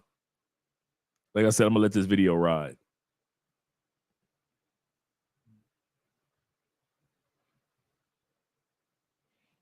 Let's hear what Miss Medellin has to say. Groceries, food, and anything you can think of, you can get it delivered. I had got like workout equipment delivered. One of my friends had got like a toy delivered one time.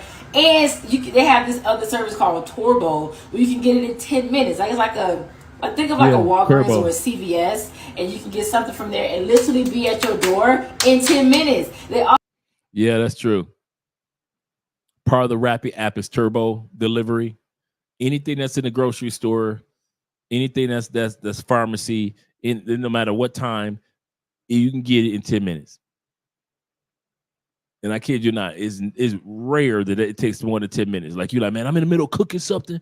Man, I forgot the spaghetti sauce. Man, you order that spaghetti sauce is like at your door in 7 minutes.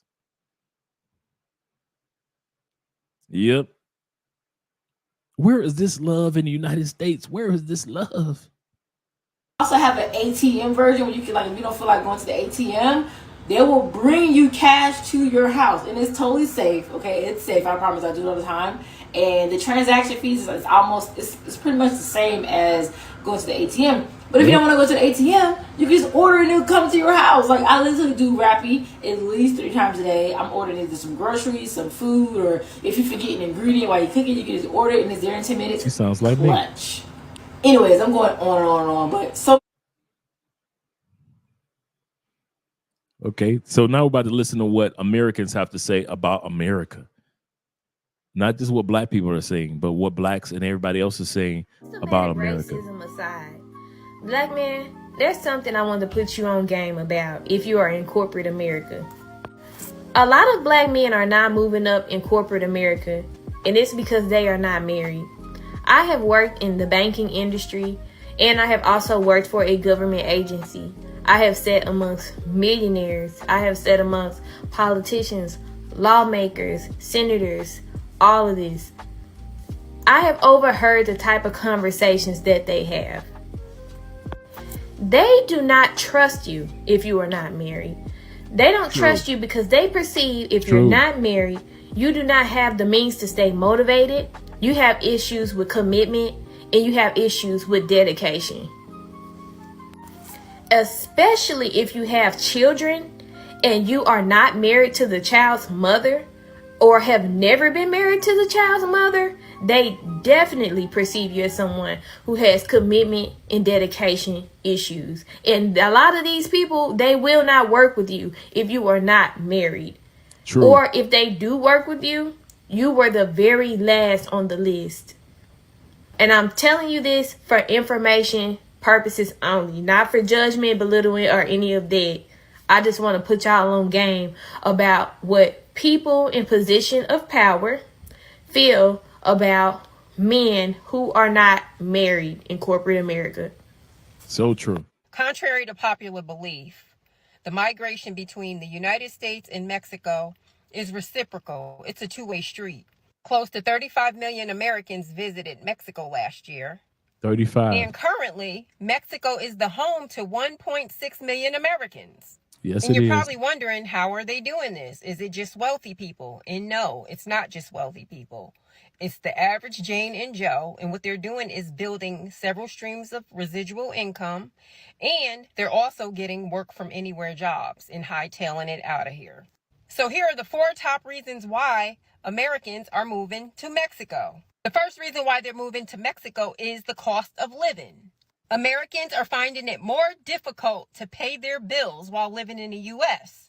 The cost of living in Mexico is a fraction of what it is in America, and it's more sustainable, particularly when it comes to rent, groceries, utilities, and transportation. You can live comfortably in Mexico for about $12.50 a month. The second reason is healthcare in Mexico. Mexico's public healthcare system is not only affordable, but it's high quality. Their healthcare system is first rate, and a lot of their physicians have been trained in the U.S. Additionally, you're not one diagnosis away from homelessness. Third reason is the property prices in Mexico. It's no secret that the property prices in the United States are not only absurd, but they are not affordable to the average American.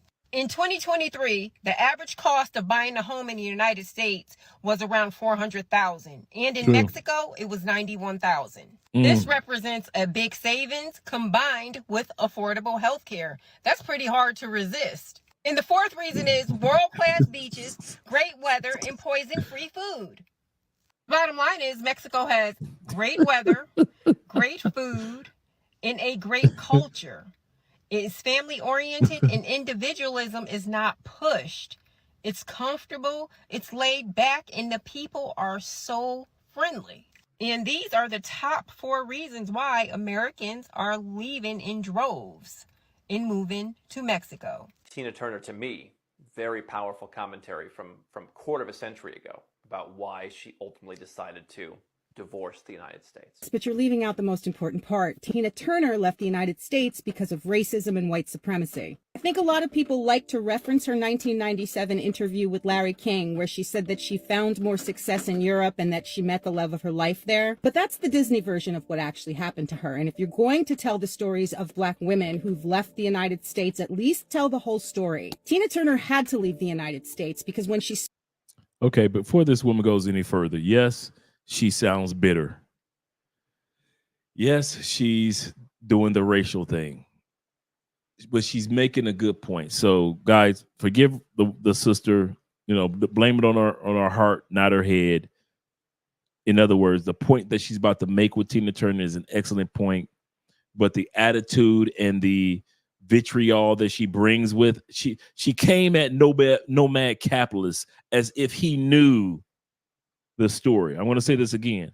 The way that she's talking about Nomad Capitalist and what he just said, she said it as if this white man was supposed to automatically know the racial issue with Tina Turner. Maybe he doesn't know. And so take what she says with truth, but the attitude and the yeah, these sisters right here, them no, you'll never see me interview them. Let's continue. Spoke out against the racism that she was experiencing, she was essentially banned from the music industry. Capitol Records executive actually called her an N-word D-bag and refused to release her music. The Tina Turner couldn't get a record released in the United States to save her life. Had to go all the way over to England just to get Private Dancer released. So just like Josephine Baker, Nina Simone, Eartha Kitt, and numerous other Black artists, they actually had to leave the United States to be successful. The United States has the worst educational system known to science. Our graduates compete regularly at the level of third world countries. So how come the scientific establishment of the United States doesn't collapse? Let me tell you something. Some of you may not know this. America has a secret weapon. That secret weapon is the H-1B. Without the H-1B, the scientific establishment of this country would collapse. Forget about Google. Forget about Silicon Valley. There would be no Silicon Valley without the H-1B. And you know what the H-1B is? It's the genius visa. You realize that in the United States, 50% of all PhD candidates are foreign-born? At my system, one of the biggest in the United States, Don't let that slide by. He said 61% of America's intelligentsia, PhDs. Like all y'all talking about brothers getting PhDs, the white man got a PhD, this person got a PhD. Well, they probably do. But guess who else rules PhDs? Foreigners that are coming to the United States. 64%. 100% of the PhD candidates are foreign-born. He said in his field of the medical field and of science, 100% of them are foreign-born. Shout out to El Guapo with a happy birthday super chat. 100% of the scientists on his level are born in another country. He's saying why United States is trying to brag as if it's like that. It ain't like that. Not in the science and medical field. He said, I thought all the lovely ladies. Shout out to my man TIQS. The Quiet Storm. The United States is a magnet sucking up all the brains of the world, but now the brains are going back. They're going back to China. Yep. They're going back to India. And people are saying, oh my God, there's a Silicon Valley in India now. Oh my God, there's a Silicon Valley in China. Duh, where did it come from? It came from the United States. So don't tell me that science isn't the engine of prosperity. You remove the H-1B. And that's the end of it. And he was saying that if you remove that visa for people to come here who are very educated, United States science, medical field, as well as others in that genre, it would collapse. We think that, and that's why I always say United States is built off of immigrants. Why you guys complain about the immigrants that are coming over? No, they are not the top notch. They are not the scientists, the doctors, and educated. I understand that. But United States has always been a country that's built on immigrants. Has always been like that. Whether it be just having immigrants come through to be future taxpayers or having immigrants come through that are of the intelligentsia. That's how the United States works. It's never the local American that builds America. I'll say this again. It's never the local American that only builds America. So yeah, do realize that. He said, homeboy on the camera was spitting truth or the truth. Brother from down under is in the building. He say, also, they don't invest in black community, the community. That's the real problem. I want to ask you guys something. Where is the black, if I could geographically point to it, where is the black community that I can invest in? I'm from a chocolate city, Detroit and Chicago. Every area around there was mainly owned by whites. My black area was owned by whites who destroyed it on purpose. So 20, 30 years later, they can get everything at a discount and now revitalize it. Owned by whites. Most of California, who owns the projects? The broken areas in other countries, other cities. It ain't us. You need to come back to the black community. No, I saw what happened with Nipsey Hussle. Thank you very much, but no thank you. I'll say that again. I saw dudes like Nipsey Hussle try to do that move. I'm going to go back and rescue the black community. Yeah, you saw what grave they had to put him into. Yeah, okay. All right, guys. It's been great on YouTube. But for my birthday, we're about to head over to Rumble because we're going to listen to some music. Once again, YouTube does not allow us to play certain genres because of copyright strikes, but they let us play whatever we want to on Rumble. So I'm going to shut down YouTube. we're going to give you guys the outro with the Cowgirls as well as others. But we're heading over to Rumble after this. So if you guys want to, meet us over on Love Crossing Borders Rumble. And we're just going to listen to some music for a minute and just have a good time. He said, Young Hearts. He said, Young Hearts free, Andre, that song. He said, Young Hearts run free. You know what? I'm going to play that. I'm going to play that. Oh, yeah, we bring the Cowgirls. Let's do that right about now. Let's get this in order with the Cowgirls. I got some new Cowgirl videos that I'm about to drop up too.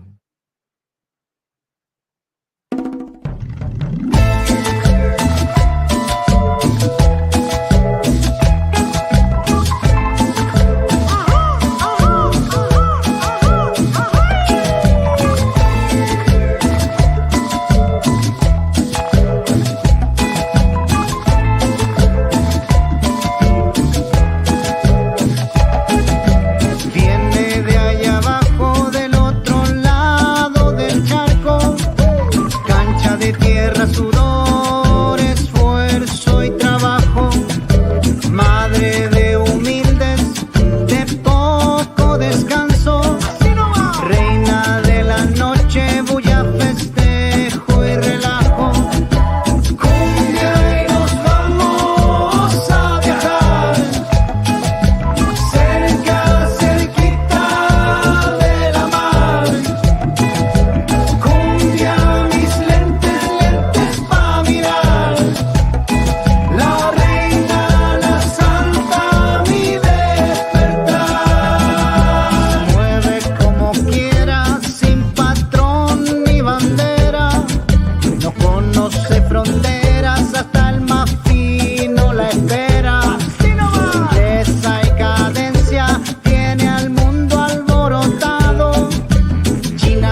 Money works. El mundo quiere dinero. Money works. Se arregla con dinero. Money works. Si me quiero educar, dormir en algún lugar, un lugar para trabajar, y si no hay para emigrar. Todo money, money, todo el dinero. Solo un par de gente se lleva el botín entero. Funny, funny, pasa verdadero. Si tienen lo verde siempre llegará primero, pero llegaremos antes o después.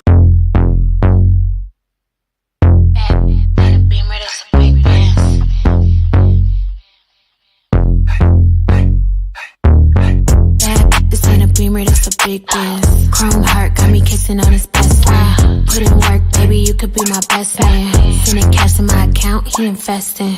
Dark shades on when I'm off the Migos. He tryna cuff me like a in a Rico. Moving through this like GTA with a cheat code. He claimed that he love me, but before not a freak. I just wanna dance all night. Can't nobody do it just like I. Boy, you got just what I like. Come on, baby, let's kiss, don't fight. What you wanna do? Tell me what you like. What you wanna do? Tell me what you like. What you wanna do? Tell me what you like. Just say the word, baby, I'ma get you right. What you wanna do? Tell me what you like. What you wanna do? Tell me what you like. What you wanna do? Tell me what you like. Ain't gotta say it, I know I'm the one you like. Ooh, damn, so the DJ turn the beat up. Got a white boy who be singing like a Beatle. Claim she getting bread, but I heard she doing keto. I don't do drugs, I'ma smoke a little weedo. I can't chase a man for no paper. I just think it's sweet, I'ma show him now or later. I be getting money on the wake up. He a broke boy, tell that get his cake up. Only with dope boys, they the ones who spinning paper, get your weight up. Told him send an Addy and to stay up. She's out here mad, told him assalamu alaikum. Who that 5'5", she don't even need no makeup. What you wanna do? Tell me what you like. What you wanna do? Tell me what you like. What you wanna do? Tell me what you like. Just say the word, baby, I'ma get you right. What you wanna do? Tell me what you like. What you wanna do? Tell me what you like. What you wanna do? Tell me what you like. Ain't gotta say it, I know I'm the one you like.